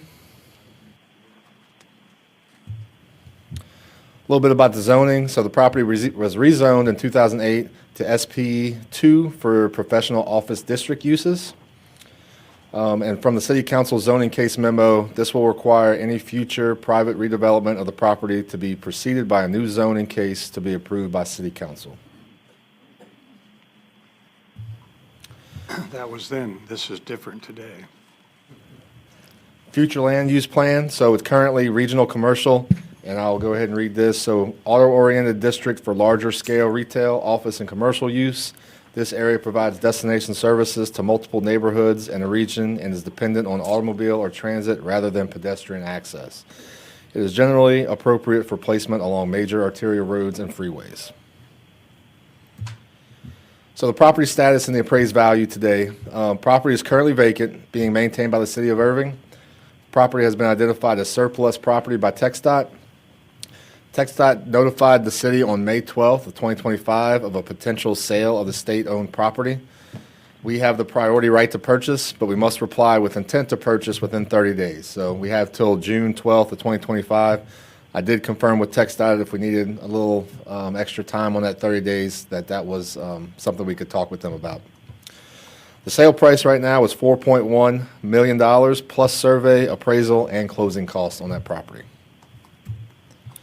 We did pull together some comparable land sales. So you can see there's a property, 4.2 acres on Rochelle Road. That's $4.3 million. I won't read through all of them, but they're averaging between $21.68 a square foot to up to $30 a square foot. And this TxDOT offer price is $14.70 a square foot. So with that, I'll open it up discussion. We're looking really for direction on whether or not this is something the council is wanting to pursue, or just so we can respond to the TxDOT letter. Mark. Yeah, I think it's something we should do. I mean, thanks for putting those comps together. We see the price per square foot is reasonable, and in my mind, this is a very pivotal lot for what's going to happen in the future along the 183 corridor. And I know that Chris and I talked about that, we can, the way we zone it, we can limit as far as like what things might go in there, but having the most control, of course, is owning it. And so considering that price point, I think that we should take advantage of this opportunity so that we can make sure that what goes in there is in line with our vision for the corridor. Yes, Adam. Excuse me. Yes, I agree. It seems like a strategic benefit to the city, especially long-term, to control this lot and own it. I just had one question about any carrying costs or holding costs. Like, say we were to acquire the property, are there any significant costs just holding it before we just decide what to do with it? Under the current relationship that we have with TxDOT, we're currently responsible to maintain the property as we are. So those carrying costs are already being borne by the city. Okay, all right, got it. Thank you. Other questions, comments? Dennis? No, I'm just good with buying it too. John? I'm in support of buying. Abdul? Wherever we get a chance to acquire, I think we should. We are running out of land in Irving very fast, very quickly. So whenever there is an opportunity, I think we should seriously look into it. Thank you. Chris, do you see some use that we have for it? For an immediate city use, no, sir. We focus in on an economic development opportunity on this one. Okay. Okay, Al. Yeah, I agree. I think that when you look at the comparables, it's pretty obvious this is it's a good deal, at least at this point. And then hopefully we can do something with it. So you'll think of something. Because if you get a double whammy on this one, come on, Chris, you can do something. All right, good. No, I'm good with it.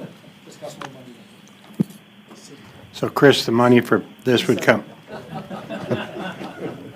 The money to pay for it would come from we'd use the Economic Development Fund, because again, I would look at this upon as an economic development opportunity. And how many dollars? And that would be the incentive fund, and we do have the dollars available in your Economic Development Incentive Fund reserve that we'd be able to use those dollars to purchase. How much do we have in that fund? 22-ish, 23 million-ish, somewhere around Okay. there. We're not burying it. That's No, all sir. I just wanted to know. Yep, no, sir. All right. Then we'll buy some real estate. The next item is the Main Street pilot program.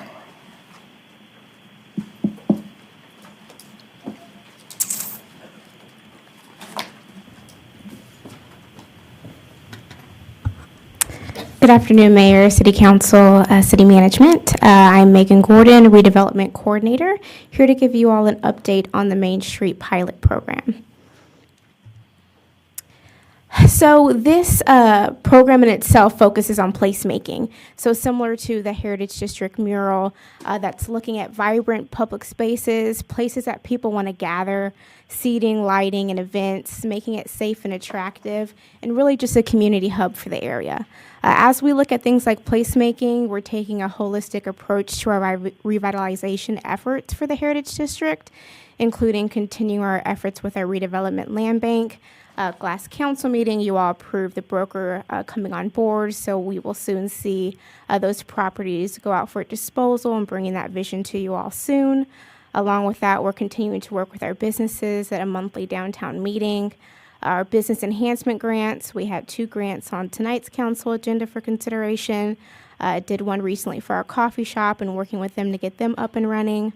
And then, of course, our infrastructure improvements like Irving Boulevard coming to a completion, just really taking that overall holistic approach to ensure that we have a sustainable revitalization plan.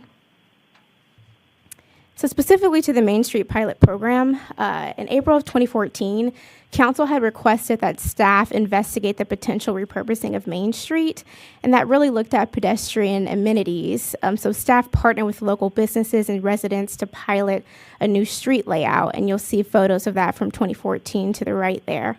Then in 2021, staff had re-engaged with Council about this discussion for a more comprehensive program, anticipating Irving Boulevard to be started.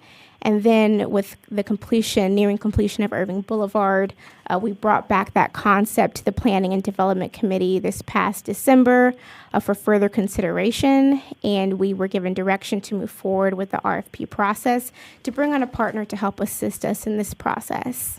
You'll see over here to the right, just the specific area of Main Street we're looking at is from the Clock Tower to Heritage Park, and including Main Street Plaza, that grassy area on Main Street, to make sure that from our events and activity at Heritage Park all the way through the Clock Tower, we have some kind of comprehensive plan making this more of a destination.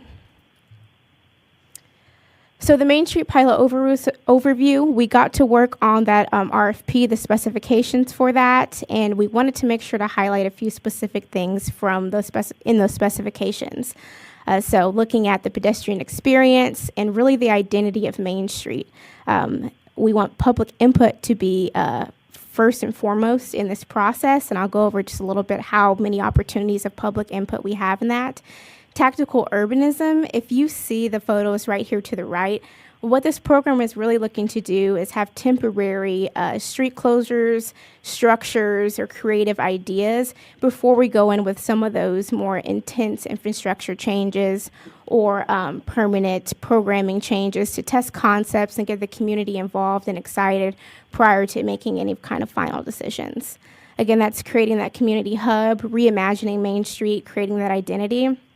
And along with the planning of this, we would do a kickoff weekend event that really encompasses all of those different activations and ideas once we hear back from the community, but also follow that event or that kickoff weekend with a 3-month period where we would have additional activations towards the end of the year, and I'll go over that timeline in just a second.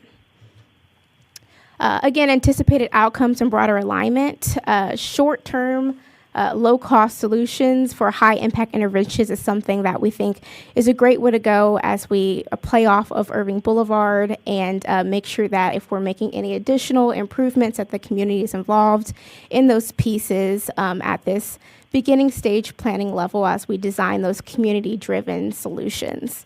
Again, increase public engagement and awareness of just not our placemaking goals, but one thing that we talk about a lot in our monthly meetings are all of the kind of behind-the-scenes items that aren't so public-facing when it comes to revitalizing an area like our land bank. So this is a great opportunity to get people excited again about the area and have them learn about all the other approaches that we're taking to make sure that they're aware of all the great things that we're doing for the Heritage District.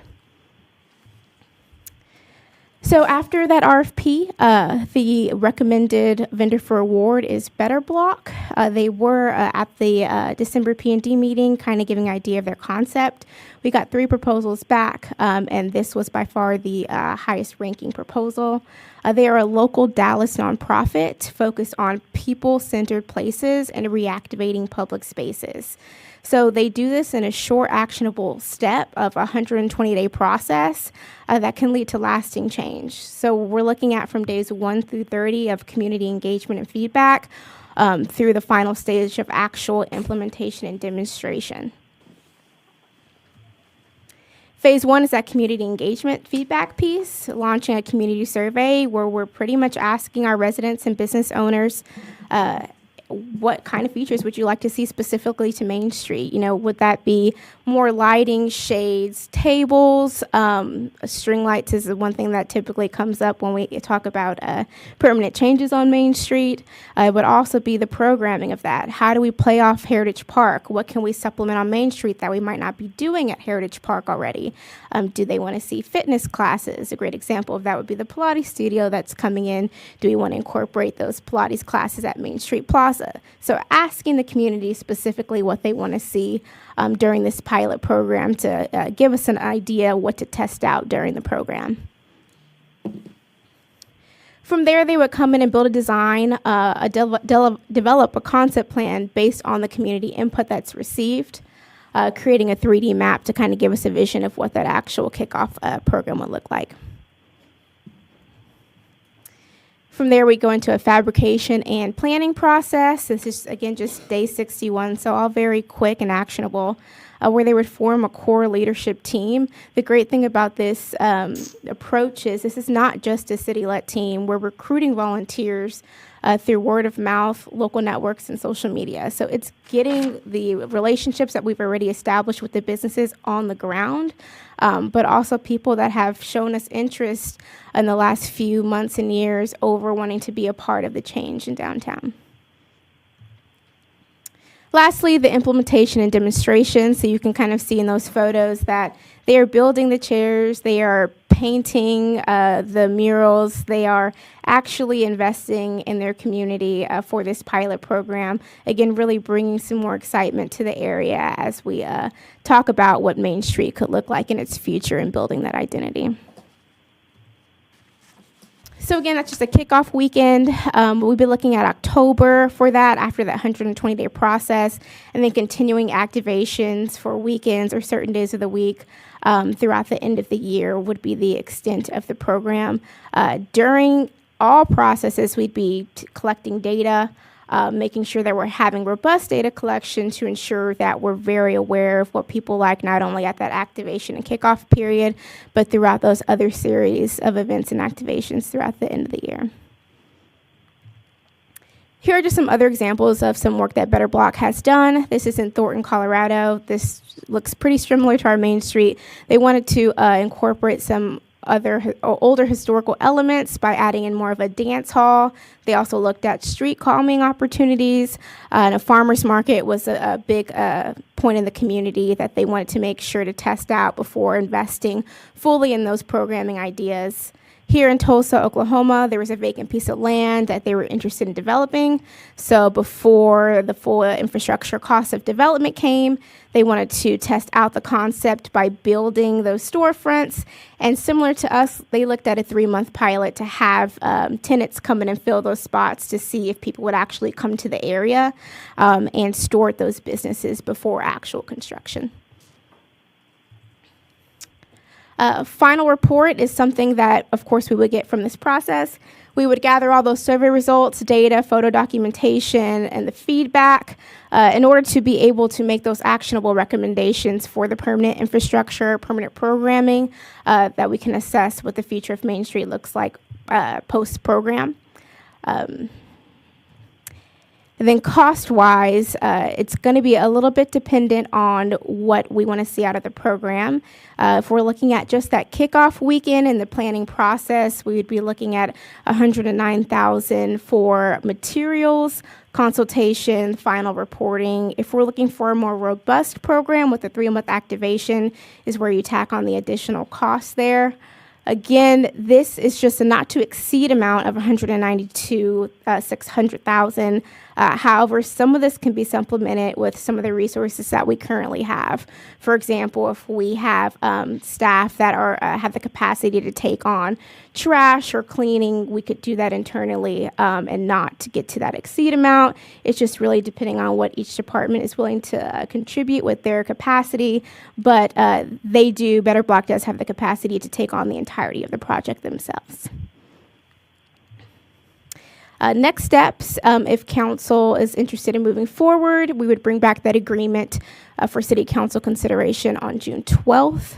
Then we would hit the ground running with the 120-day planning process in order to have the kickoff weekend in early October of 2025, and then have activations towards the end of the year. Open for questions.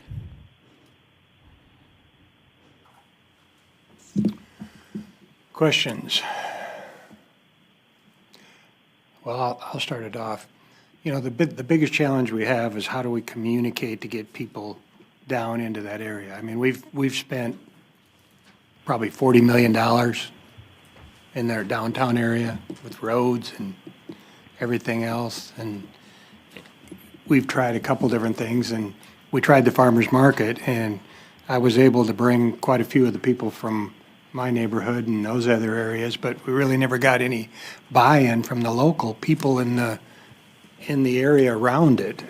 And you know, and we're facing a big challenge. We got 2 blocks with a major highway going through the middle of them, even though we've tamed it down.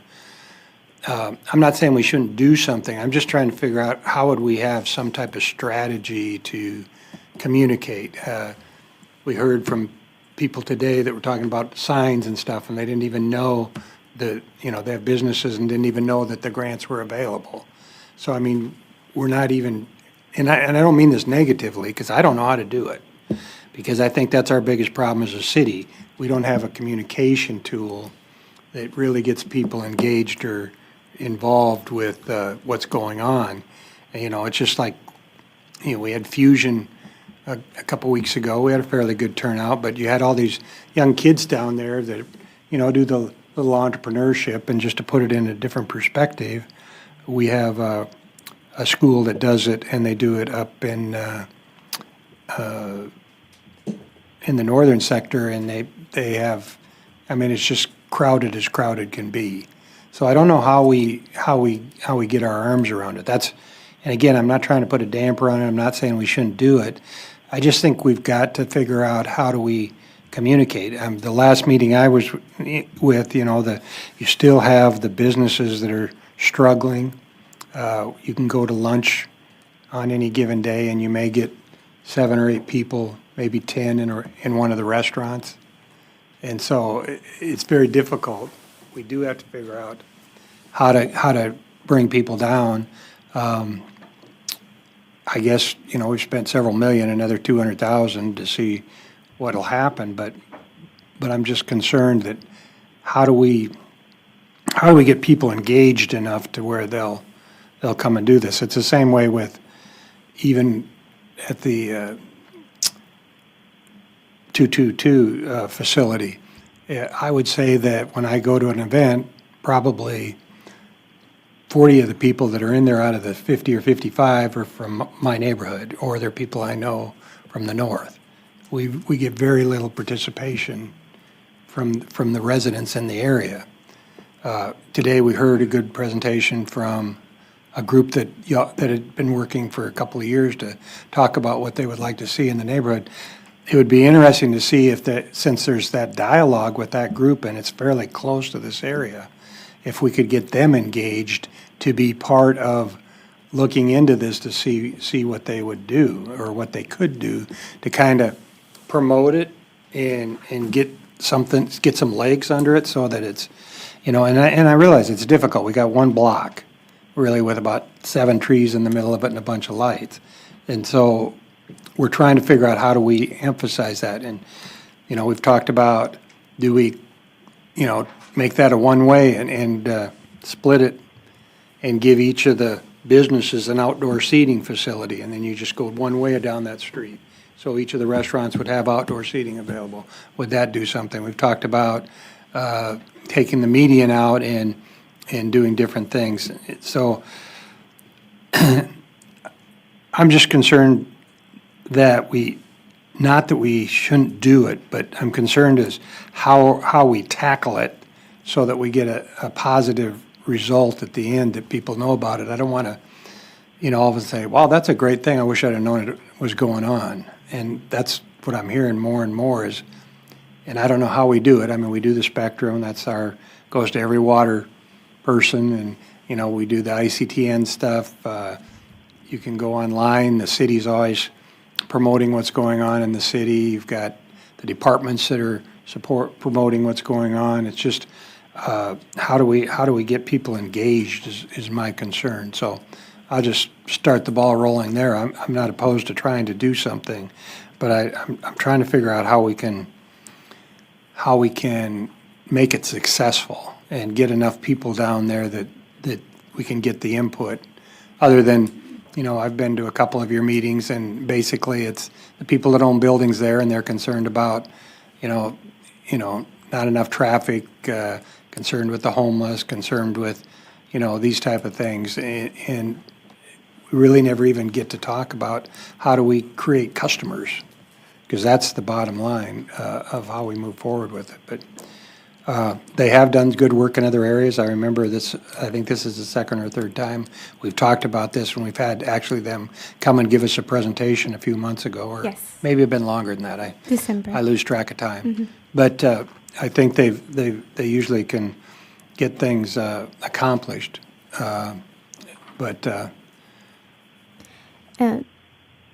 If I may, Mayor, Sure. To those points, I think by having a program that is tangible, it's not just another study. It's having our people on the ground seeing the changes, talking about not just reimagining what Main Street is in their head, but actually seeing what it could be, can help us start really getting people more involved. And we're really planning with this project of not just saying we're going to reach out to people from a volunteer standpoint and put something out on social media.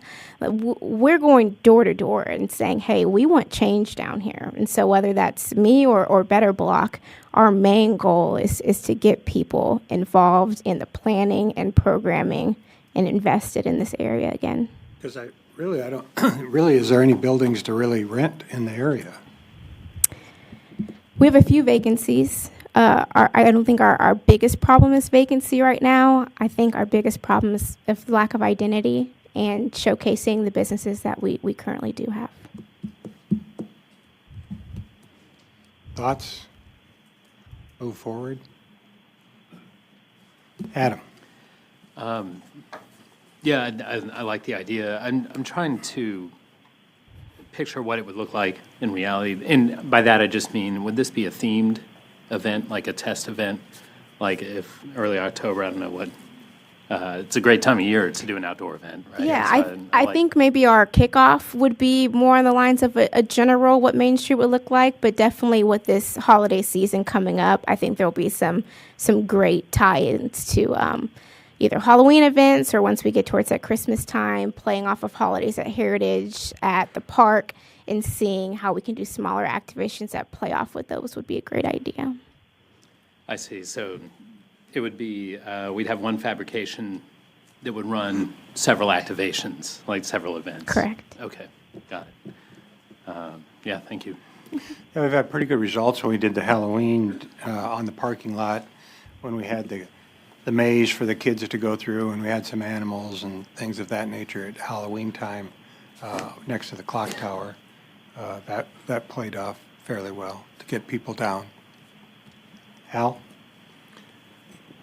Yeah, I think most of us will try to frequent a couple of the restaurants right there on Main Street, that one block. And it's not just criticism, but it's just basically saying you spend a lot of money on that alleyway from Main Street to the west, for parking and whatever, and it's not used, okay? And so the other thing that also strikes me is those are restaurants now that are, one has closed twice on the corner.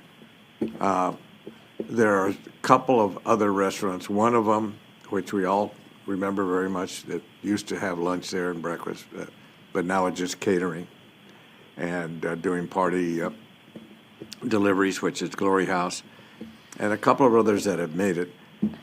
That street itself, so I really appreciate what you're trying to do.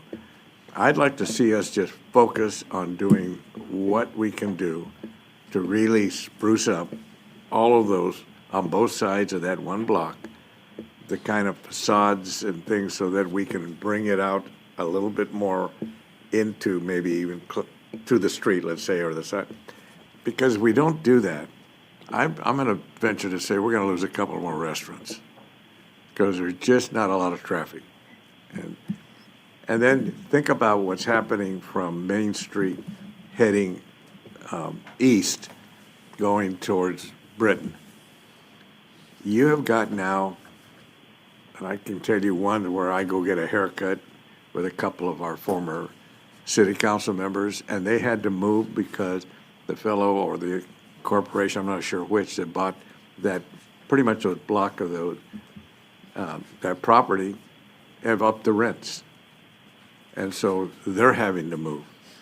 And so there's a lot of, I guess I want to say, Mayor, a lot of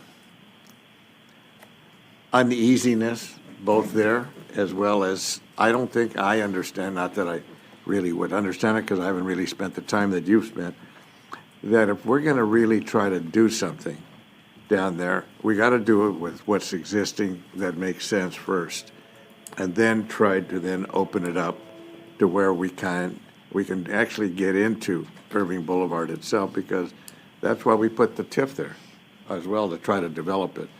But what I see on Irving Boulevard, we're going to be pretty poor TIF for quite a while at this point. So I really like that you're trying, and I like that you're out there talking to them.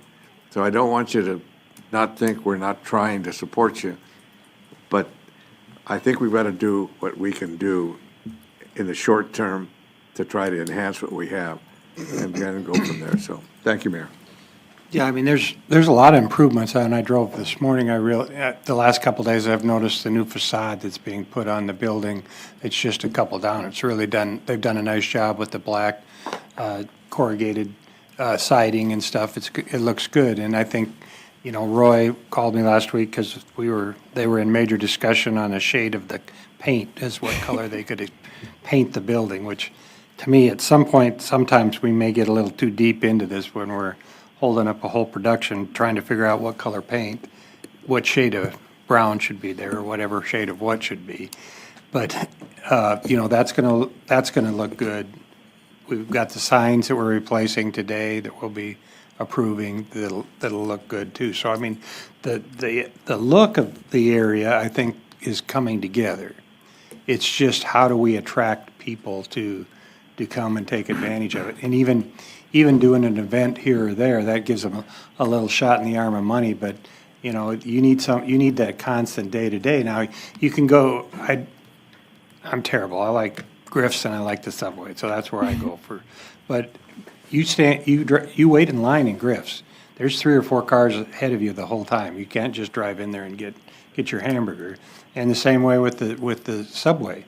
I mean, there's days I go in to get a sandwich and there's no place to sit. Their drive-through is, you know, so those two have figured it out, and they're doing an unbelievable business that on a regular basis. And so I think there are pockets that are doing well. There's things that we're improving. I think it's just a matter of how we get down there. And the other thing, you know, we talked about Owens Corning. I think a lot of the people that use the restaurants and stuff, that's where they work is over at that area, you know, because they've got to, you know, find some place. But I agree we have to do something. They have done some great things through this program when we had the opportunity to look at it earlier. I just want us to try to think outside the box. This isn't negative that we shouldn't do it or that we're doing it wrong, to figure out how do we get more people engaged. And I think that group we had this morning that lives close to that area, this may be the opportunity to get them engaged by just moving over a little bit and seeing what we've done in that area that they may want to incorporate into their area as well. And we would also engage the efforts for the Heritage District Neighborhood Plan as well, that Abraham is now starting that process as well. So the timing actually does align quite nicely. You know, we've got a lot of new people that have moved into those townhomes in that area, and we've got several of those places we've rebuilt that, you know, and then the new apartment complex just down the street, you know, the Ace Hardware's there. They do a lot of events. Maybe there's a way we can coordinate with them to do something on Main Street, during an event anyway. Brad?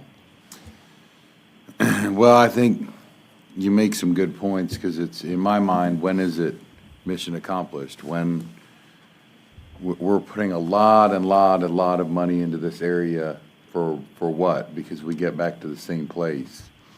And one thing that I brought up with Chris, I think they're doing a good job with the chief, and kind of a plan for people to go there, it's got to be neat, clean. We've had some major problems for the business owners, major problems. It's not an attractor to go there when we had some of the things go on that we've had. So I think that's a key component for people to feel comfortable and go enjoy themselves with their family, or just go there. But I agree with you. It seems like, I don't know if you're getting people to go there, that, like you said, the big events, people are coming from the north. So I think it's a good idea. I mean, we would like people there, but I also think we have to question, when we're prioritizing spending of money, if you did this festival somewhere else, I guarantee you'd be packed. Maybe they should put a Texas Roadhouse in the Heritage District, because it'll get packed. If you want traffic, we've got to be thinking about what will be a big draw to then flow to other businesses. So maybe this is some of that, but I think we have to do a good job with what's going on down there and making sure we've got a plan. I know y'all have been pursuing it, and I've heard a lot of good things already from the business owners. So, you know, I agree with you, Mayor. I wouldn't necessarily say no, but I'm also concerned, it just seems like we just keep doing this. And sometimes it is what it is. I mean, we're not continuing to put money in some other things that I think could even be more successful. But anyway, that's probably not so super helpful, but it's just my thoughts. No, I think John. Thank you, Mayor. Yeah, I'm fine with moving forward with this. I am a little uneasy about, or I guess I was a little uneasy about it in December. That wasn't the consensus direction of council, but so I'm fine with moving forward with it. My real preference would be, you know, for this to be highlighting the existing businesses. We got to make sure that we're successful. That we're making sure that they, you know, they're able to make it down there. And Now I know that the neighborhood input and the public input period is going to be the largest driver of what it actually ends up looking like, but I would really love to see it activating that green space that we have in the middle of the street.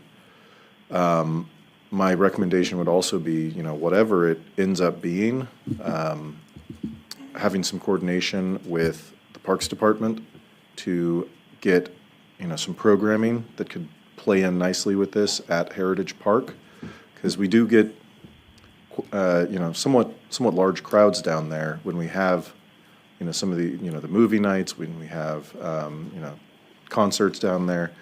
So if we could use that, excuse me, timed with this, 3-month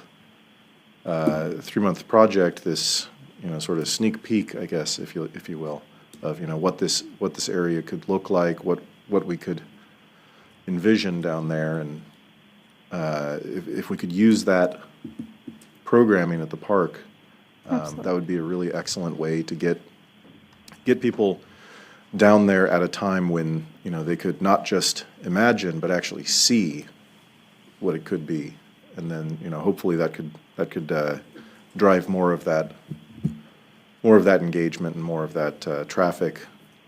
Hopefully keep it more sustainable.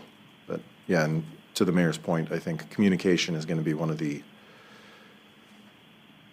it's one of our biggest challenges. So that I anticipate that if we can get that right, this will succeed, and so I hope we do. Thank you. All right, we'll give it a shot and see what we can do. Thank you.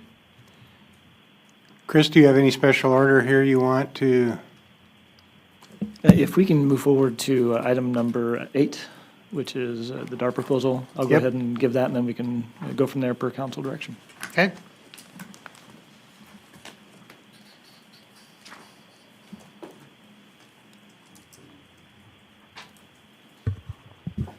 Good afternoon, Mayor and Council. Chris Hillman, City Manager. I'm here to discuss with you what I think and believe is going to be a good opportunity for this city to enter into a potential ILA with DART to help us have another economic development tool for us to help develop some of our properties within our TIF districts that exist, as well as potentially new TIF districts that we may be implementing down the road.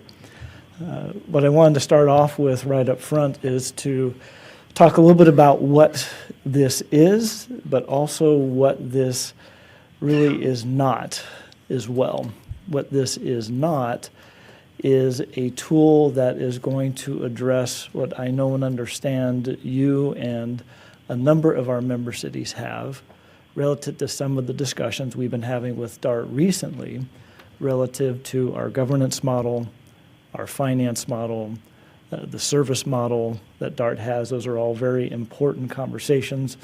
I know discussions are continuing with all of those. This is not a tool that directly addresses any of those important conversations. This is a tool, again, that will help us, I believe, with some of our economic development opportunities and have another funding source available for us as a city to be able to attract and to retain businesses. We've been talking with DART about this concept for a little while. In fact, I'm going to point out to Dennis, the initial conversation was when I was on my way over to Dennis's church to give a presentation. I believe it was the Ambucks last fall. And I was on the phone with Nadine Lee, who is the CEO there at DART. And they said, Nadine, I have an idea. And we talked about an opportunity for the city, the member cities and DART to enter into some sort of relationship with DART being able to contribute some of its sales tax increment to help with economic development opportunities here within the city. That would not only benefit the city, but equally important, be able to benefit DART with additional ridership, be able to benefit DART with additional sales tax revenue themselves, different development opportunities for their TODs. The initial thought was that we would need to possibly change some legislation, and we'll talk a little bit through about some of the chapters of legislation that impact our discussion here. And those conversations continued through the fall, and I talked with a number of the other city managers of the other member cities. They were generally supportive of the concept and the idea. I talked then with Gary Slagle, who was the chair, asking his thoughts and perspective. It was then brought to the board, as you can see, in January to talk about the concept. The board did direct the DART staff to please start working with the member cities and specifically with the city managers to see if there was a way that we could come up with this concept. And the idea simply is we have development within our city and new sales tax is created, is there a way that in addition to what we provide as a city relative to consideration for incentives from our ad valorem or from our sales tax contributions that are made by the cities or by the properties there, is there a way that DART could possibly contribute as well a portion of its sales tax, increment sales tax, as part of that new development opportunity? And DART said yes, we'd be interested in talking about that. And that's what we've been doing really since the beginning of the year. Of that city manager group, we created a subcommittee. You can see the participants of that economic development working group or that subcommittee. It was Dallas Richardson, ourselves, Carrollton Rowlett, Glen Heights, along with the DART staff as well. And we had very good, very productive conversations. What initially started out as a thought that we needed to change legislation, the authorizing legislation for DART, or Chapter 311, which is the authorizing legislation that allows us to create TIF districts and the use of those dollars. It had ended up being a direction to create an interlocal agreement, an ILA, one that helped us avoid some of the complications of trying to change legislation, whether we'd be able to work with the legislature, be able to talk with the legislature, educate them as to what our ideas were. We did had some initial conversations, we being myself, the mayor, and Philip and John and others, with some of our legislators talking about this concept. They were generally supportive of it. But as we progressed through our conversations with DARTs, it soon became apparent that we could probably do this through an ILA. You may recall, Mayor and Council, we actually entered into an ILA with DART about 2 years ago. There was a distribution of dollars that DART provided to the member cities. The city received, Irving City received about $25 million. Those dollars were distributed through an ILA. So piggybacking on that concept, we started working with that vehicle to see if we could do this through an ILA, and we believe that we can do it through an ILA. Since then, we've had meetings with all the city managers. We presented the concepts and the ideas about how we could set this up to the city managers. It was then presented to the DART board, and Mayor, I know as a DART board member, you're going to be able to provide whatever thoughts, input from the board and some of the discussion points that the board has had on this as we go through this conversation. Some of the basics of a tax increment reinvestment zone. Many of you are familiar with this. We have several TIRZ or TIF zones in the city. I'll highlight those here in a second. Again, it's authorized and created by Chapter 311 of state statute. A city or county may create a TIRZ. It obligates future tax revenues. It does not capture existing that's established in the base valuation that is not included as part of the increment. It can be funded through property tax, sales tax, or a combination of both. For municipal sales tax TIRZ, what happens is we work with the comptroller. It's identified the geographic area that we'd be collecting that sales tax. We can then work with the comptroller to have those sales taxes remitted specifically to us and identified or over to the entity, and then we then remit that amount of sales tax owed over to the TIRZ, and then the TIRZ addresses that through its relationships or its contracts through EDIAs. Here are the current TIRZ or TIF districts that we have in the city. What we would anticipate a relationship with DART being with the sales tax increment, we could use that for existing TIRZ or even for a new TIRZ. These are the 6 existing TIRZ that we have. 3 of them we believe that this would be generally applicable for, and that's going to be TIF 1, TIF 2, and TIF 6. The other 3 that we have, we call them our 3 little PIDs, going back to our CFO Jeff's explanation of them. Those PIDs are really based in a residential development. They're built out. It was to help make improvements for specific development-specific investments and enhancements. There is not, if any, sales tax that is collected, and we use the increment to help pay down some debt service that we provided debt service proceeds over to the developers to help build some of these basic amenities. So we see 3 of our existing TIFs potentially benefiting from this concept. Most of you are very familiar with how TIFs work. Several of you have served on our TIF board. There's a base valuation that is established. From that base valuation, any increment that is created for X number of years beyond that, whether it's property tax or in this case sales tax, is then divided between the entity that is receiving it and the TIF district itself. So here, as you can see, there's a base value that's established. That base value is continued to be retained by the taxing unit, whether it's us as a city or with the sales tax, and DART sales tax would be DART. Any new increment that's created is then split, as I mentioned, between the TIF and then the taxing entity itself. And then once the TERS or the TIF expires, all of that valuation then goes back to the taxing entity. Plugging some numbers into how that works. As you can see here, if there's a base valuation that is established, is $1 million for a TERS that has been identified in terms of sales tax. Development occurs, in this case, very heavily within that first year. You have a large retail establishment or distribution that comes in that creates a lot of sales tax. And at the end of year 1, it creates $5 million worth of sales tax. That means you have $4 million worth of increment. The $1 million continues to go over to the taxing entity itself into its general fund. The remaining $4 million, assuming it would be a 50% TERS or a 50-50 split, 50% of that $2 million goes over to the TERS. The other 50% goes back to the taxing entity. Why would we want to do this as a city, and why would DART want to do this as well? Right now, DART cannot participate in a TERS as a taxing unit under Chapter 311. There is in Chapter 311 language that identifies some transit agencies to be able to participate, but it does not specifically recognize Chapter 452, which is DART's authorizing statute. So that is what allows DART to exist and identifies how those dollars are supposed to be used that are collected by DART. That is Chapter 452. The original thought was is we would just add Chapter 452 as an entity that could participate in the TERS within Chapter 311. Again, that would have been the legislative change. But we feel that an ILA is much more productive and quick and efficient as opposed to going the legislative route. And again, it's an avenue and a tool and a vehicle that we've used before.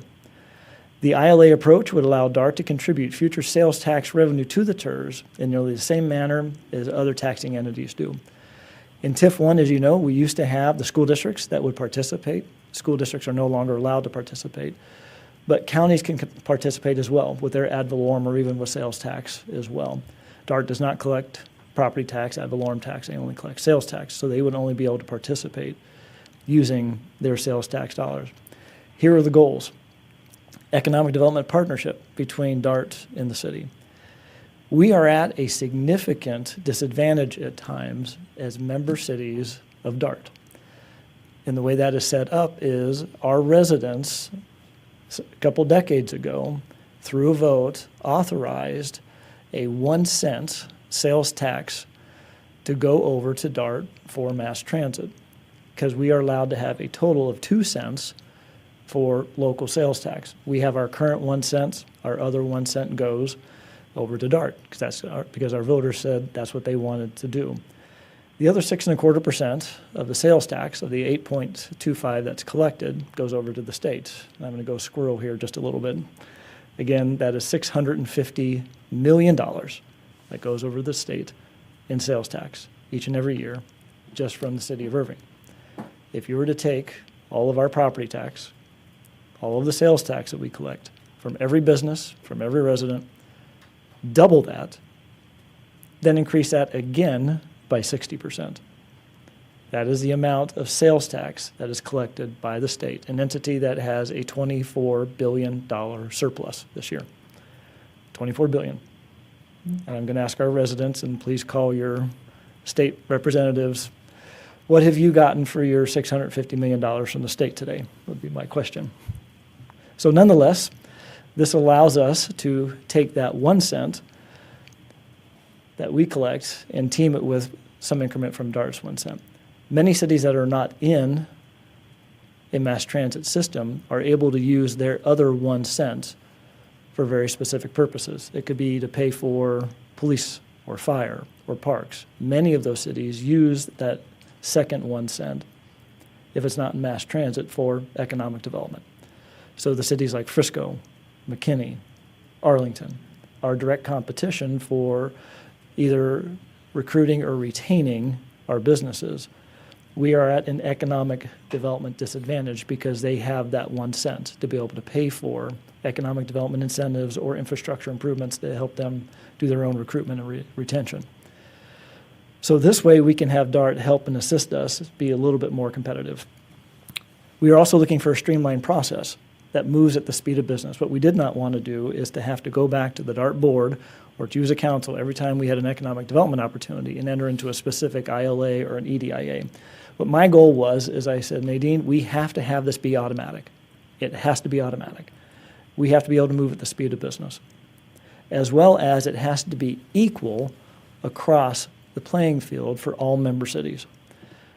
We cannot have one member city, and in particular a member city that happens to have control of the board, make decisions on an economic development opportunity or an agreement for another member city, because they could potentially say no in order to keep an economic development advantage for any one city or any particular group of cities. So it had to be equal and uniform in application across the entire 13-member city group.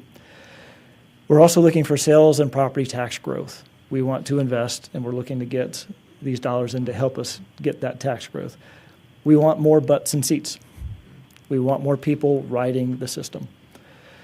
And we also want to be able to, again, attract and retain.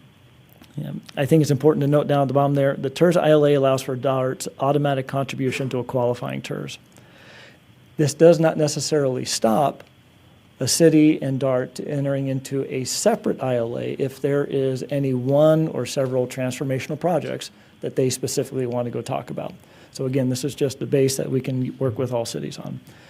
This is broadly how we see the flow chart moving through this process. The city and DART would execute an ILA for the TERS increment contribution by the end of this year. It would be effective at that point for all cities across the board. The city creates and identifies an existing property tax, municipal sales tax, or hybrid TERS. We can do either or. We can use an existing or create a new one. We then submit the documentation over to DART. And that documentation, as you can see there, we identify the geographic area. We put forward our project plan. We have immediate contributions, or we can say we will give you a 30-day notice when we would like to then start the contributions. So that gives the city some flexibility to either start it immediately or to wait until they see the potential for increment coming in. You have to have a transit anchor. We'll get to that here in a second. We would identify what our transit anchor is. We'd establish the base valuation of the TERS, and then we'd make the request of what percentage of increment we would be looking for as a city. And that would range from anywhere from 20% at a minimum to a 50% maximum. DART then looks at that request. It either approves or it asks for additional information. And once that is approved, in order to move at the speed of business, all within the concept and the construct of this ILA, the city manager and the CEO of DART and the city manager of that city would then enter into a concurrence letter to say, okay, all of the ILA requirements are being fulfilled. The city's identifying this TERS or TIF district to move forward with the increment. The concurrence letter shows that all the documentation has been submitted, and the clock starts ticking at that point. As a city, we would have 5 years to enter identify which TERSs we would like to have. We would have 5 years to do that. And then we would have 10 years from that point to be able to collect the increment. So again, we have 5 years to identify the TERSs that we wanted to use through concurrence letters, 10 years worth of collection. The city would then provide a 30-day notice for a 10-year term or to start immediately, and then DART starts contributing to the TERS. The calculation of the base value. What DART is looking for, and I believe it's a reasonable approach, is they would want either a 2-year look back, or they look at the current valuation, or a 2-year look back, whichever would be lower. And that would then be the determination of that base value. Here are some details that we have identified as part of the deal point, so to speak, with DART. We're in the midst of drafting an ILA. The question we will have at the council at the end of this presentation is, do you want us to continue to work with DART to draft and create this ILA that would then be coming back to DART, or back to you as a council? Some important notes on this. First, the TERS must encompass at least one transit anchor. In other words, what DART is saying, if you're going to ask for our dollars in increment, we need to be providing service within that TERS. So there should be a station, a transit center, a park and ride, an enhanced bus shelter, or even a GoLink rally point that just has a sign to say, if you're meeting GoLink, here's where you meet. Located on DART-owned right-of-way, served by bus, rail, or micro-mobility services.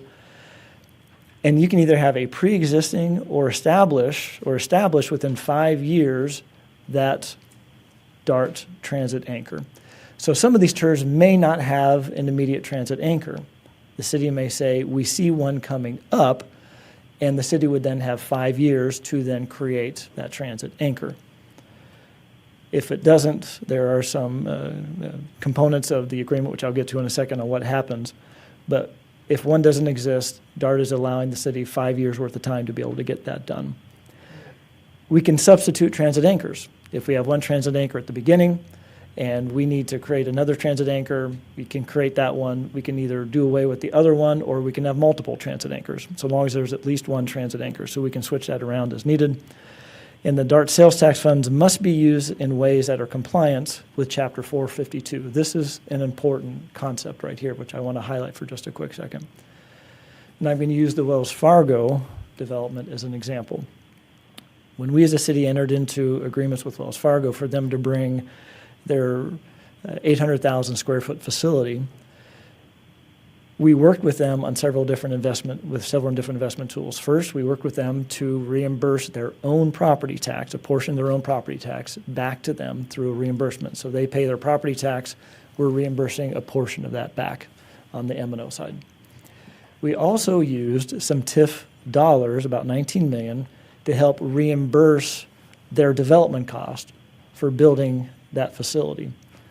We then committed to about $10 million worth of infrastructure development around the facility, the improvement to streets, streetlights, sidewalks, trails, et cetera.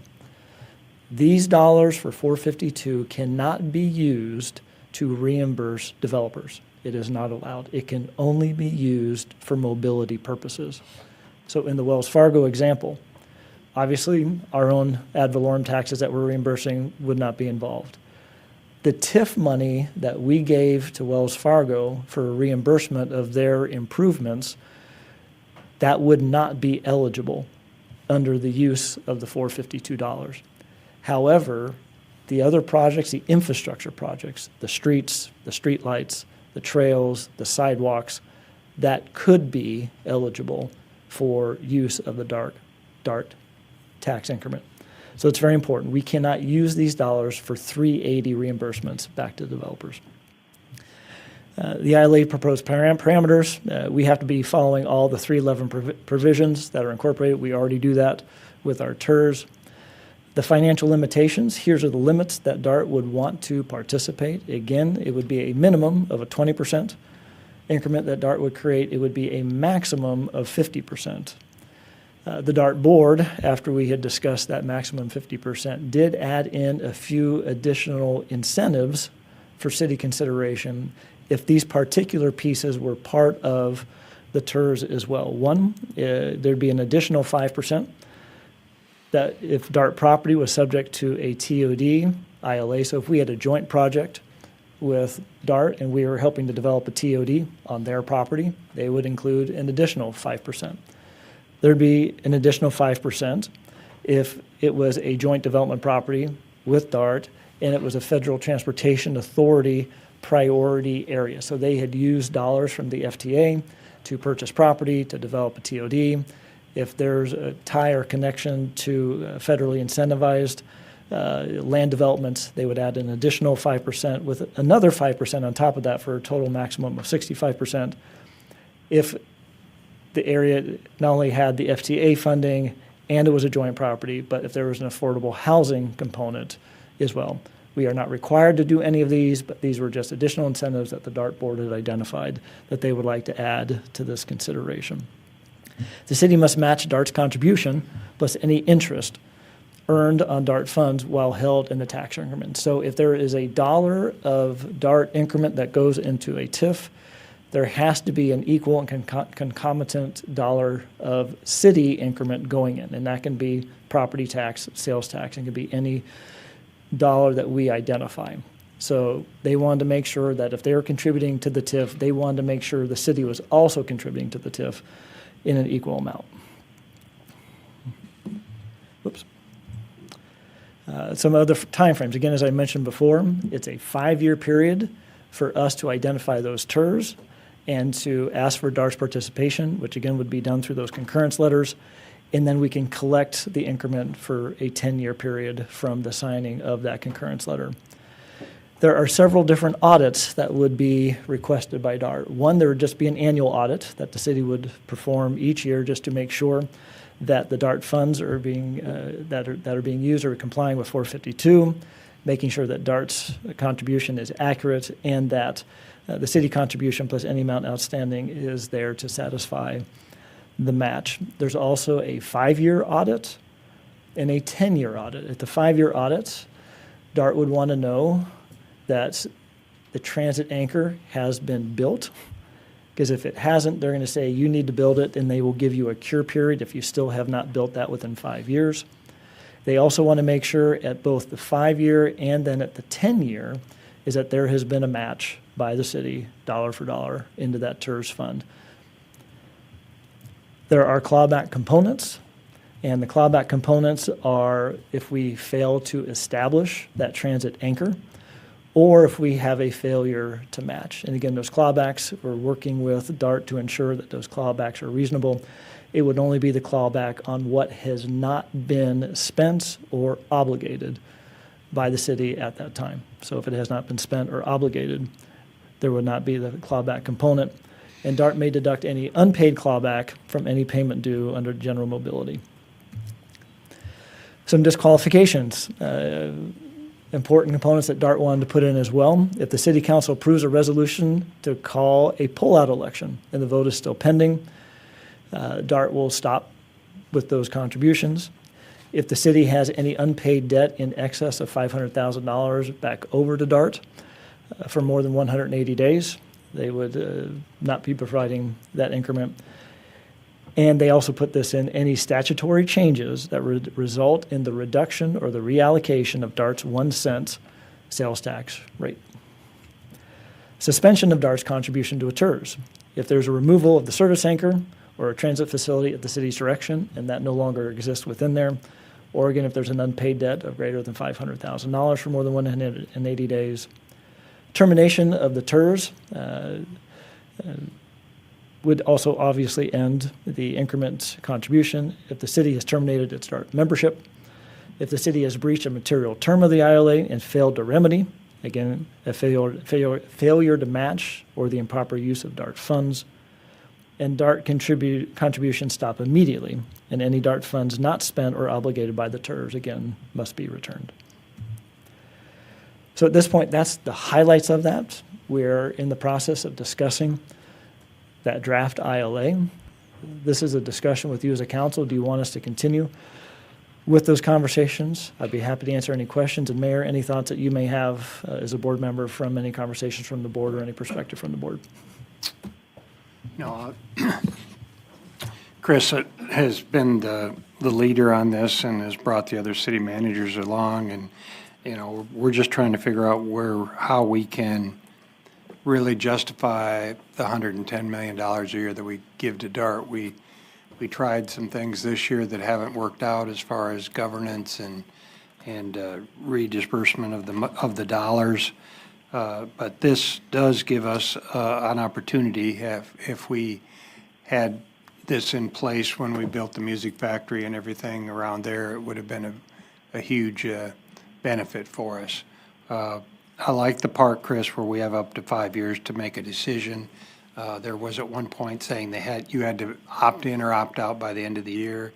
I think you need to have some time to see realistically putting it into an area that actually has the opportunity for success. I mean, a prime example is the PUD 6. We've had the TIF in place for a long time, really haven't seen any value increase as far as sales tax in that area. So it would have been just running out the time that we could actually have it in there. So, the opportunity could be for something in the downtown area if we could potentially get some retail development in that area that had a sales tax component that could make a big difference. We could utilize it there. So I think it's a tool to use that we don't have. It's a tool that gives us some other dollars to be competitive with other cities as far as economic development goes. There's been some concerns about the clawbacks. I think you're still working on them. Thoughts from the council members? That's just kind of my... Yeah, those were my biggest concerns, was the clawbacks, because we've still got some serious talks and serious equity to discuss with DART, in my opinion. Now, I'm going to say this very clear. If I ask somebody to draft something, that doesn't mean I agree with it, or I disagree with it. Why it calls a draft? So I do think we should move forward with this draft. I commend you because Chris has been the leader on this, and DART is sort of touting this as their big contribution towards these cities. But I do think if nothing else changed, this could be a better tool. And it would solve one of my problems potentially, is I can't imagine handing over a cent of new sales tax on areas we had to develop. We had to pay for the DART station to get that development. DART didn't pay for the station, so I think this is a really good start because it would solve one of my problems. I would like to move forward with the draft. I'm not saying I'm for or against anything yet, so. Adam. Thank you, Mayor. Yeah, I agree, with everything the mayor and Brad have expressed. I like the 5-year waiting period. That gives us time to deliberate, about these larger kind of philosophical questions. And then just for my context, do we have any initial estimates or numbers? I mean, what is how much funding are we anticipating getting back from this? Like, what kind of, I guess, juice are we going to get out of the squeeze, so to speak? Understood. Great question. We don't have any estimates as yet. I think that's going to depend upon which area and which TERS we decide to move forward or to not to move forward. And for example, over in PUD 6, you do have, or TER 6 in this case, you do have some sales tax that is collected. It is going to be minimal. You have a very large area, our property, other property, that as that's created to whatever that is going to be developed to be, I believe you will get a large amount of sales tax increment that can be created there. What that will be will all depend eventually on what is developed on all of that property. Going over to TIF 1, that already has a pretty large sales tax base. So we probably would not be getting as much increment off of TIF 1 because you're starting with such a large base from the get-go. I believe PUD 6 would probably be the primary area that we'd want to implement this first in order to ensure that we capture the most increment right up front.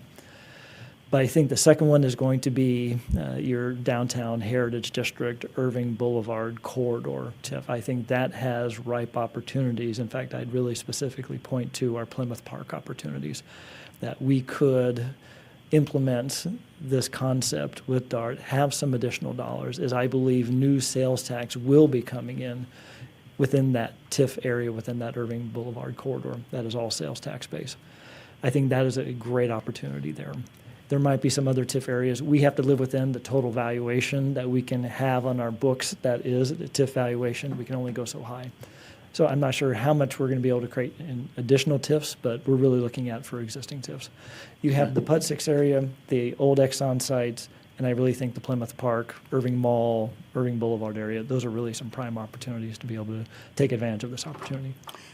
One of the, go ahead, I Excuse interrupted. me. I would just follow-up question. So I just want to make sure I'm understanding it correctly or incorrectly. Is the increment, does that have to be attributable to DART activity in that zone, or is it more general than that? In order for DART to participate with its increment portion, it would have to be servicing that TIF district with a transit service. And that is the transit anchor piece that is there. And that transit anchor can be a bus stop. It can be a GoLink rally point. It can be a train station. It can be a number of different things that are identified. That TERS has to be serviced by DART. It cannot be not serviced by DART and have DART contribute sales tax. I see. So we take the base valuation pre-DART, have a transit anchor, and then whatever comes after it, because I assume it'd be very difficult to attribute directly to the DART involvement. So we're just taking kind of the higher level net. Exactly, sure. If we were to take our existing TIF 1, we would establish a base valuation relative to this ILA. Here's how much sales tax we received coming in for fiscal year 25. And let's just say, I don't know what that number is, let's just say it's 10 million. That's that valuation. So any increment that comes above that 10 million for the next 10 years, let's say that goes up to 15 million by the time you get to year 3 of our 10-year period. And we have a 50% increment. That means 2.5 million would be coming into the TERS each year. The other 2.5 million would be going over to DART, and they would keep that. And then we'd be able to use that 2.5 million a year coming into our TIF to do infrastructure or mobility-related improvements and enhancements for economic development. Got it. Yeah, thank you. I think the other thing, Chris, is we had an office building where a new company moved into it, and they now have this as their headquarters for all their sales. And so all of a sudden you have $6-8 million worth of sales tax because they're running their whole operation for the whole country out of that one office building.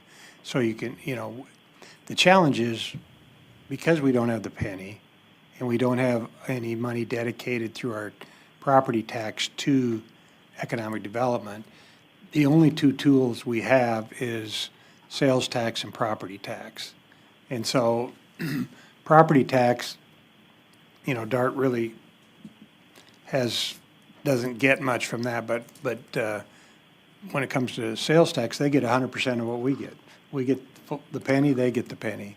And so when we make a deal with somebody, and we're like the music factories, a prime example, we give 100% of our penny sales tax back to that facility. If we could have got 60% from them, then we maybe could have went at 50% instead of 100% or some of that nature. So it's kind of just a shuffling. A lot of people have a hard time understanding it. They say you're taking from Peter to pay Paul, but the reality of it is when most of our big economic development deals that are something that everybody talks about, you got to have an incentive.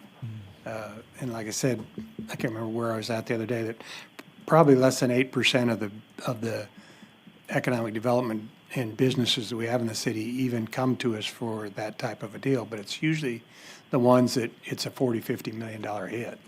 So those are the ones you really have to get your arms around. And Mayor, if I may, that's a really good example, again, of how this DART increment would or would not apply. In that particular case, that one business that I believe that business is actually located in TIF 1 because it's their corporate headquarters. They source all of their purchasing through their world headquarters there. It's a lot of sales tax increment. We entered into an EDIA with that entity to give a portion of the sales tax that they create back to them in order to recruit and to retain them. We would not be able to use DART's sales tax increment for that retaining them, giving those dollars back. We'd be able to take that 50% to invest in other mobility purposes within Zone 1. So that's the difference, but that's the benefit of being able to capture DART's increment in order to help benefit the district as a whole, to help, again, bring in more development, bring in more sales tax for the city and DART, bring in more ridership for DART. Because realistically, we're building the sales tax base for them, and they're not doing anything but taking the money. Al? Chris, let me see if I have it and where I understand what I think is happening. In other words, they're basically leveraging us to pay our way out by eliminating their impact on what they're going to have to do as a service. Am I correct? That's one view at it. Am I correct? Yes, sir, if I'm understanding you correctly. Yes, sir. The second is on the actual 10-year. That buys us some time. But I think one of the things that I'd like to understand, and it goes to what Brad is saying, as you start to develop this draft, I'd like to see kind of a pessimistic view and a optimistic view of how that could help us or cost us as we're going forward for some of the discussions. Because this could be a really interesting way out, but at the end of the day, we're paying for it. It's real simple. And but it may give us a little bit of the flow that we're looking for. And then, of course, if we bank on our PUD 6 being developed over the next 5+ years, then I think I'm comfortable that I think we may be able to handle it from a financial standpoint as we reach out. And I do like the 10-year piece. I think when you look at how you come back at us, I'd be really curious to see as we look at it. It's like what we did with TIF 1 and how we looked at what I call the waterfall and the things that you and I worked on. This would be really interesting to look at the same thing, Brett. So, Brett, the numbers. Mayor and Council will do exactly that, Al. Okay. Thank So you. am I reading it right? Yeah, you're reading it correctly, sir. Okay. There are three important timeframes that I think are important for council to understand. One is we would have, if we move forward, we'd have till the end of this year to enter into the actual ILA. That would then start December 31st of this year, and that'd be equal across all cities. We would then have 5 years after that to identify the TERS districts that we would want to ask DART to participate in. So we'd have that 5-year period. At the end of that 5 years, if we have not identified any districts that we want to partner with DART and have their increment come in, then that's it. You know, the ILA is expired. There was no increment provided, and it ends. If we identify within that 5 years, say TERS 6 or TERS 1, as a district that we want to enter into that concurrence letter to start collecting that increment, we then have 10 years worth of collection that we then receive. Then after that 10 years, it ends. I hope that makes sense. Yeah, no, I get it. A couple of things just jumped out at me at this point. I assume no matter what we do in our PUD 6, they don't have the ability to deal, and they don't have any remuneration on that. That's all ours at this point, correct? That's an important piece. Well, Because any sales tax that's created right now. Well, they've already built the damn line there, so we don't need to be thinking about, and the station, unless we have to deal with another station. Oh, yeah, we got to build the station. That's Yeah. another $25 million. It's $25 million for the station.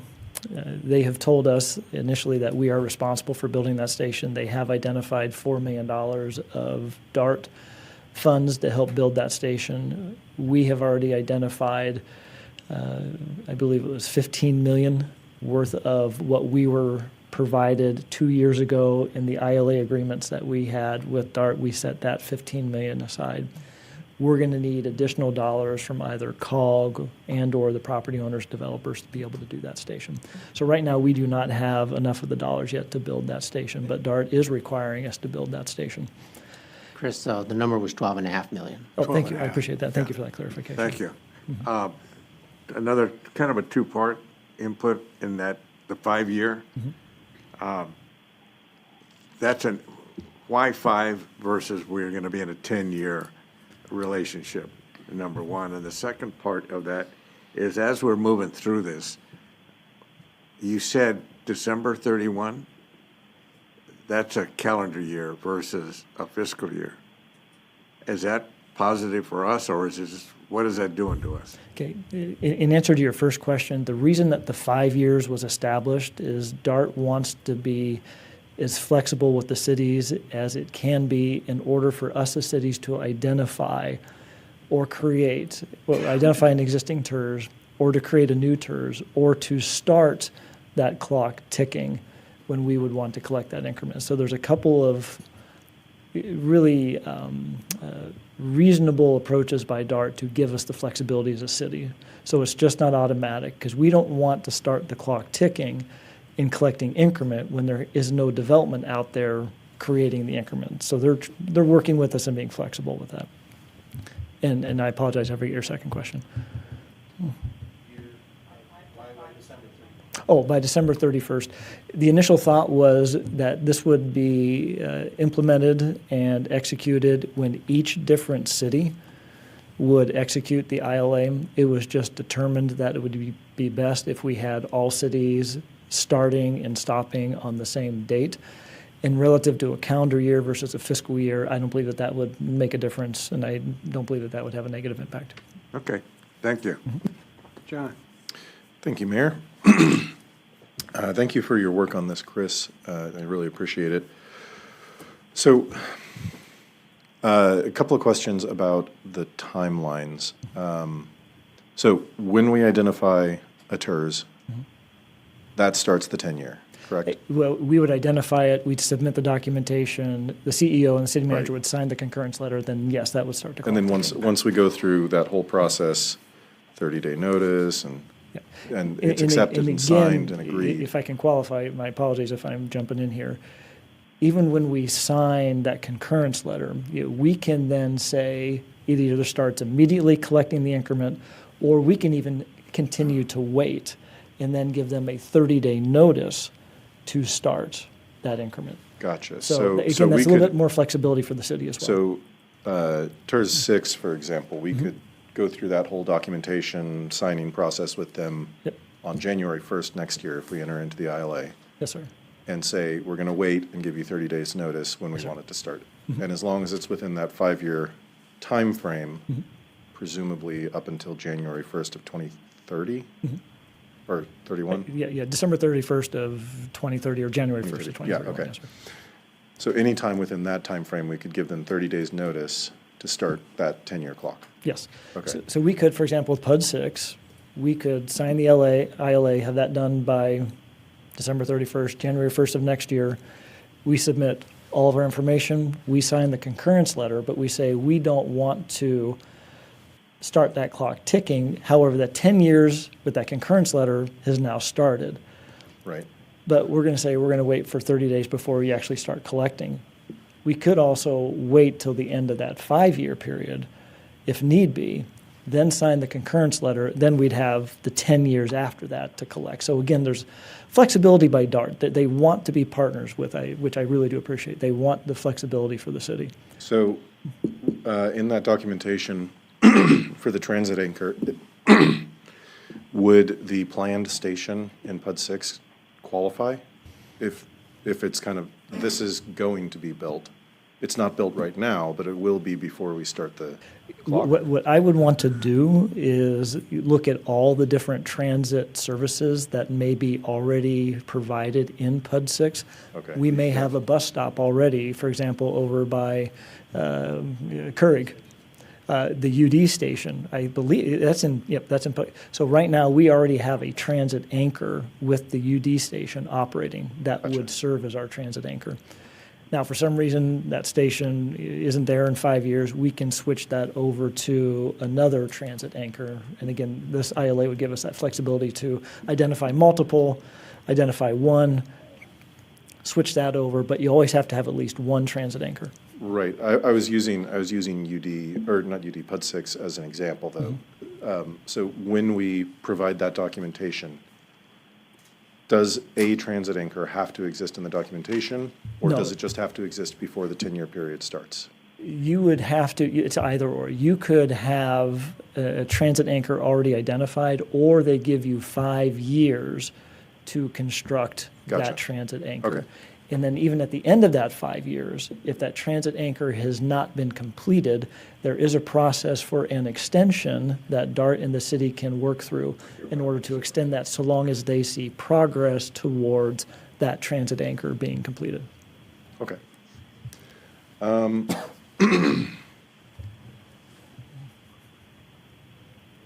Yeah, I think a lot of good thought has gone into this. I really appreciate the work. I would love to see you continue. I do support moving forward with drafting the ILA with them. Al? Okay, I'll try to finish my thoughts. You're really working my brain today. Thank you. First of all, I guess if I'm reading this also, our out is at by 5 years, go or no go. Am I right? Okay, Yes, sir. Great. Well, the first out is if we don't enter into the ILA by the end of this year, we're out. Right.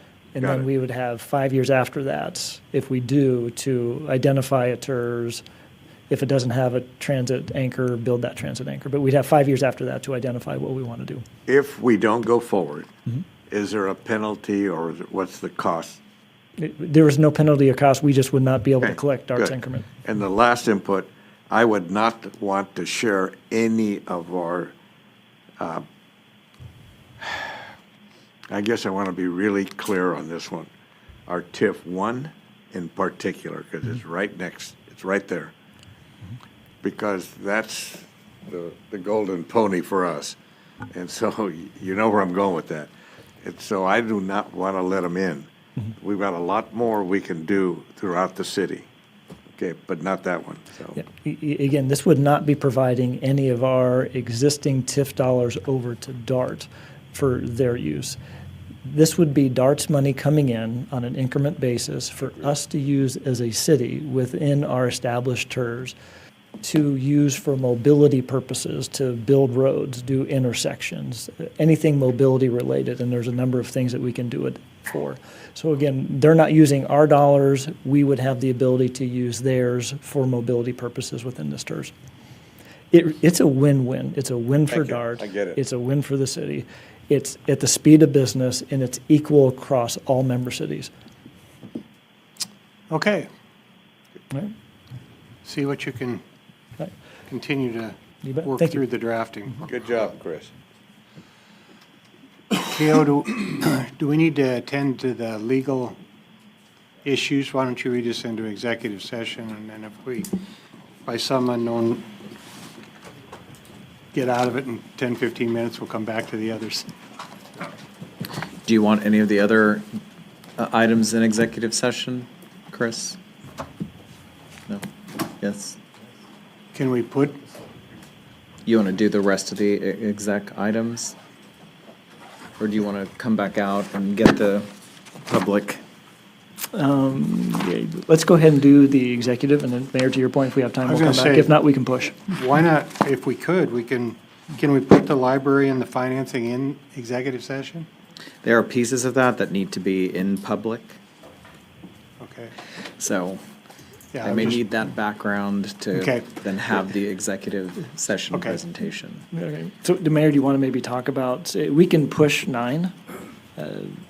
Do you want to talk about 10 and 11? That might help us then with Yeah, then we can conversation. we'll save Okay. time. Okay. Let's do So we that. can do 10 and 11 And we'll just quickly. push 9. 10 and 11, you do everything we need to do in public, and then we can go into the executive session on them. Yes, sir. Thank So you. if we just get the framework of what we're doing, we can talk about the nuts and bolts of it. I got to tell Mark, because he thought we were going to executive.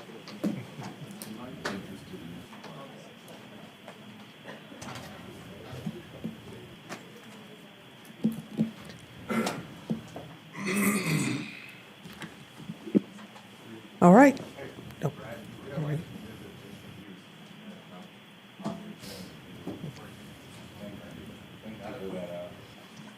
Oh, he's got one more. He's not leaving us.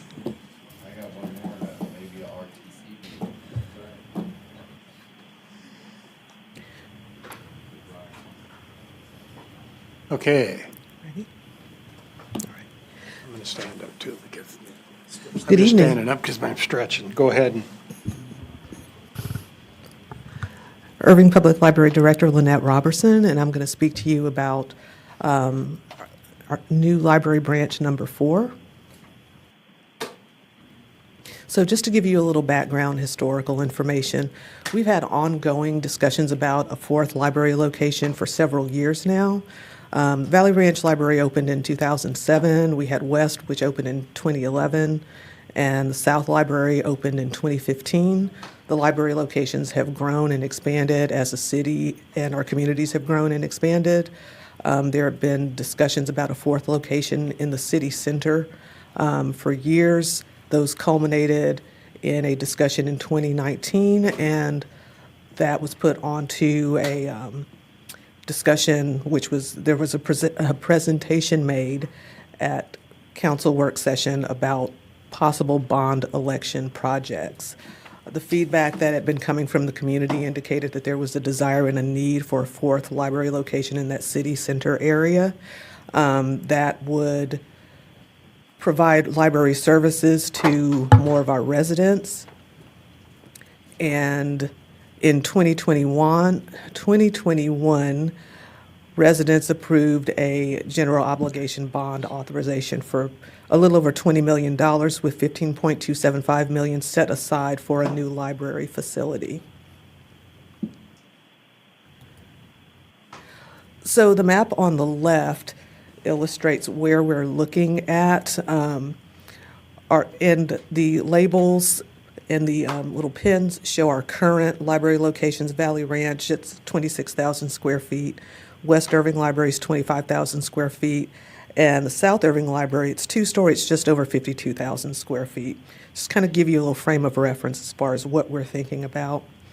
All of our libraries, if we were to kind of equally space them out, have them be between 5 and 6 miles away from one another, that would put us squarely within District 5, that red circled area.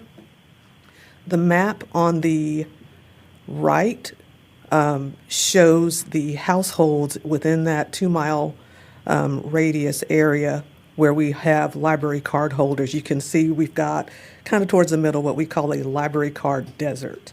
That's squarely in the city center area, Las Colinas.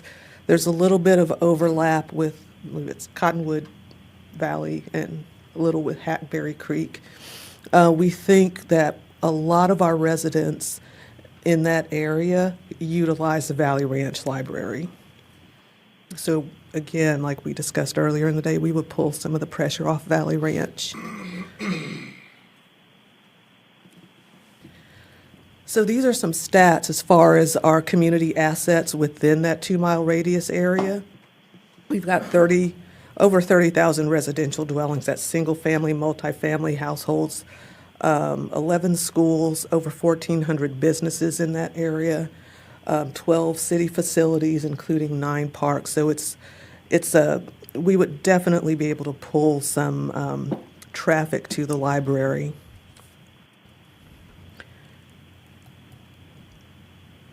So the next few slides, these are all preliminary estimates. Remember, we first looked at this back in 2019. We're looking at a 30,000 square foot building. And the cost, a little over $49 million. That does not include the purchase of land or any demolition that may be required. And we have $15.275 million available of that $49 million.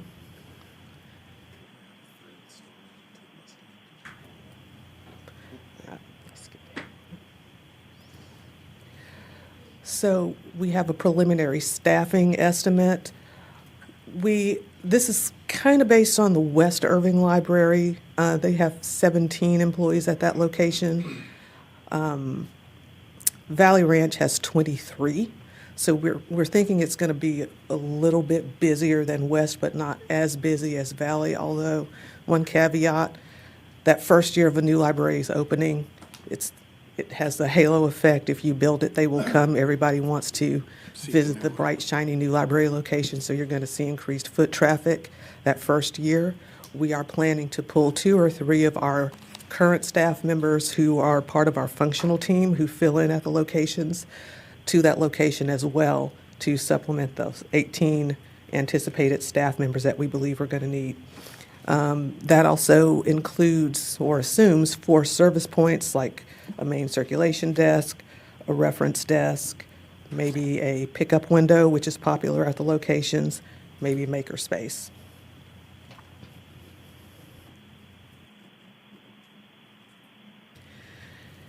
And these are estimated annual expenses to operate that location. That includes everything from salaries, benefits, technology specific to that location, an automated materials handler, hotspots, tablets, Chromebooks, and programming costs. So we're looking at a little over $3 million that first year and a little bit less the next year, but then it's going to increase to account for COLA increases as well as just the regular merit increases.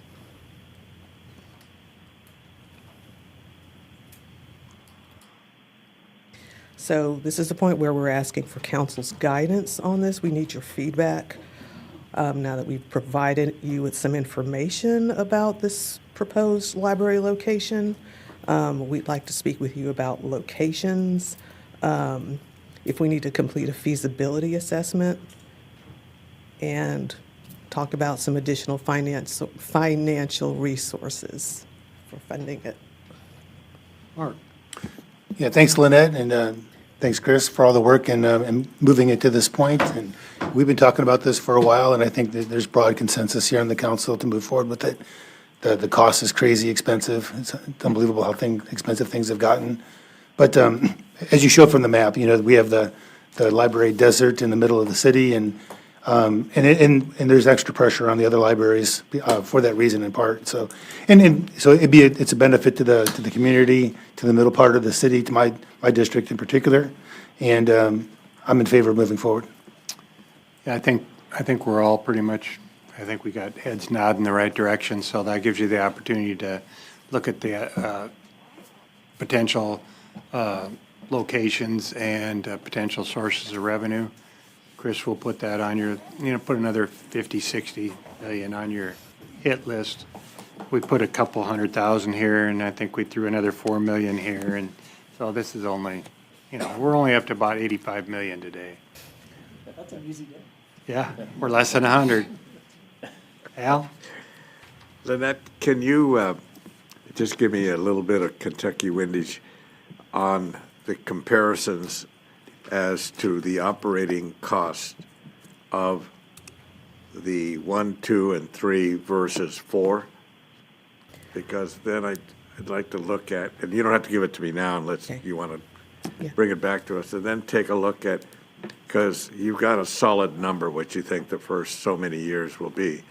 And it'd be interesting to see how that compares to what we're dealing with in the other 3 and where it may be alleviating, because one of the first things that I think about is, if anything, it probably will drop from Valley Ranch. If I'm thinking where it may or may not. But if we could get that kind of comparison as to, and it's basically a return on our investment is what I'm looking for, on how that compares, okay? Okay. Thank you. Okay, let's go to the TIF. Do you have? You can come out of the corner now. I saw you. Well, yeah, I want to make sure the segue is perfect because I bear good news. And I heard a lot of gas, so I'm here to help. Brad Duff, Finance Director. I just want to remind the council that you can always expand the boundaries of TIF 1 to include the Mustang Recreation Center at Kenwest, and if you find a new library branch site, you can expand the boundaries to include that as well. I mentioned earlier, you can only have 25% of your city value in TIFs for about 22%. Gives you about $1 billion to play with, so that's good. The TIF 1 project and financing plan allows expenditures for public infrastructure, and the TIF number 1 funds could be used to fund some of the costs related to new public library branch, Mustang Rec, or other public infrastructure projects within TIF 1 boundaries. This is the current amended TIF 1 project and financing plan. These are just estimates you see there. Whenever you adopt a plan, you have to plug in estimates, so that you're not attached to those. They're not held by those. There's estimates, but you can see they're in the middle, public improvements and Chapter 380 grants. So it's in there. You can do it. This is a estimate I put together just based on current actuals and very conservative revenue estimates throughout 20 to 2029.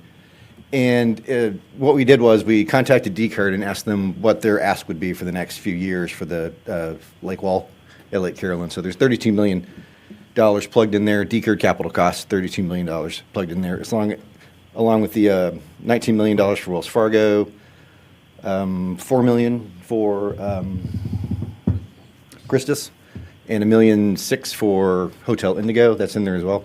So even after you factor all that in, all our costs that we know about as of today, if you take all that and filter it out through the end of 2029, you've got a healthy balance of $17 million, even after you pay for everything. So there is capacity there to do some stuff if you wanted to. Next steps for us are pretty straightforward. If this is something you want to do, obviously we'll move forward with finding, sites and things of that nature. Let us know what you want to do and what you want to expand to. Take it back to the TIF board, let them chew on it and get a good recommendation out of them, bring it back to y'all. We'll have to do a public notice since we're changing the boundary and the TIF 1 project and financing plan, but that's not a huge deal. And then we'll have a public hearing and ordinance amending the boundaries. That's something y'all want to entertain. We can always do that. All right. Mayor? Yes. Brad, did I miss, maybe I wasn't looking at it, was there a map of showing the boundaries? I do. Do we have that, Fernando? Okay, full disclosure, there is no way to get an area this big on a PowerPoint slide. So I took a picture of the map in my office. So the pink is TIF 1, and actually if you turn around and look behind you, I think it's green on that map. It's a gigantic swath of land. It's huge. So Mustang is, I'm not an artist, but I colored it in red right there at the top. TIF 1 boundary stop right above Hackberry Creek. And Mustang is right there, so you could easily get that within the boundary. So it covers a lot of land, but if you were to identify something, we could, work it into the boundaries of the TIF somehow. Is there any other opportunities of reaching and pulling in? Not sure what. Are you asking, are there more opportunities to pull in other areas? Yes. Yes, potentially. Okay. Yeah. That'd be nice to see come, maybe, if you wish. Sure. You can maybe color them differently or something. Well, the way I see it, if you can squirrel in North Lake College down there, Yeah. we can squirrel in just about anything, so. Okay.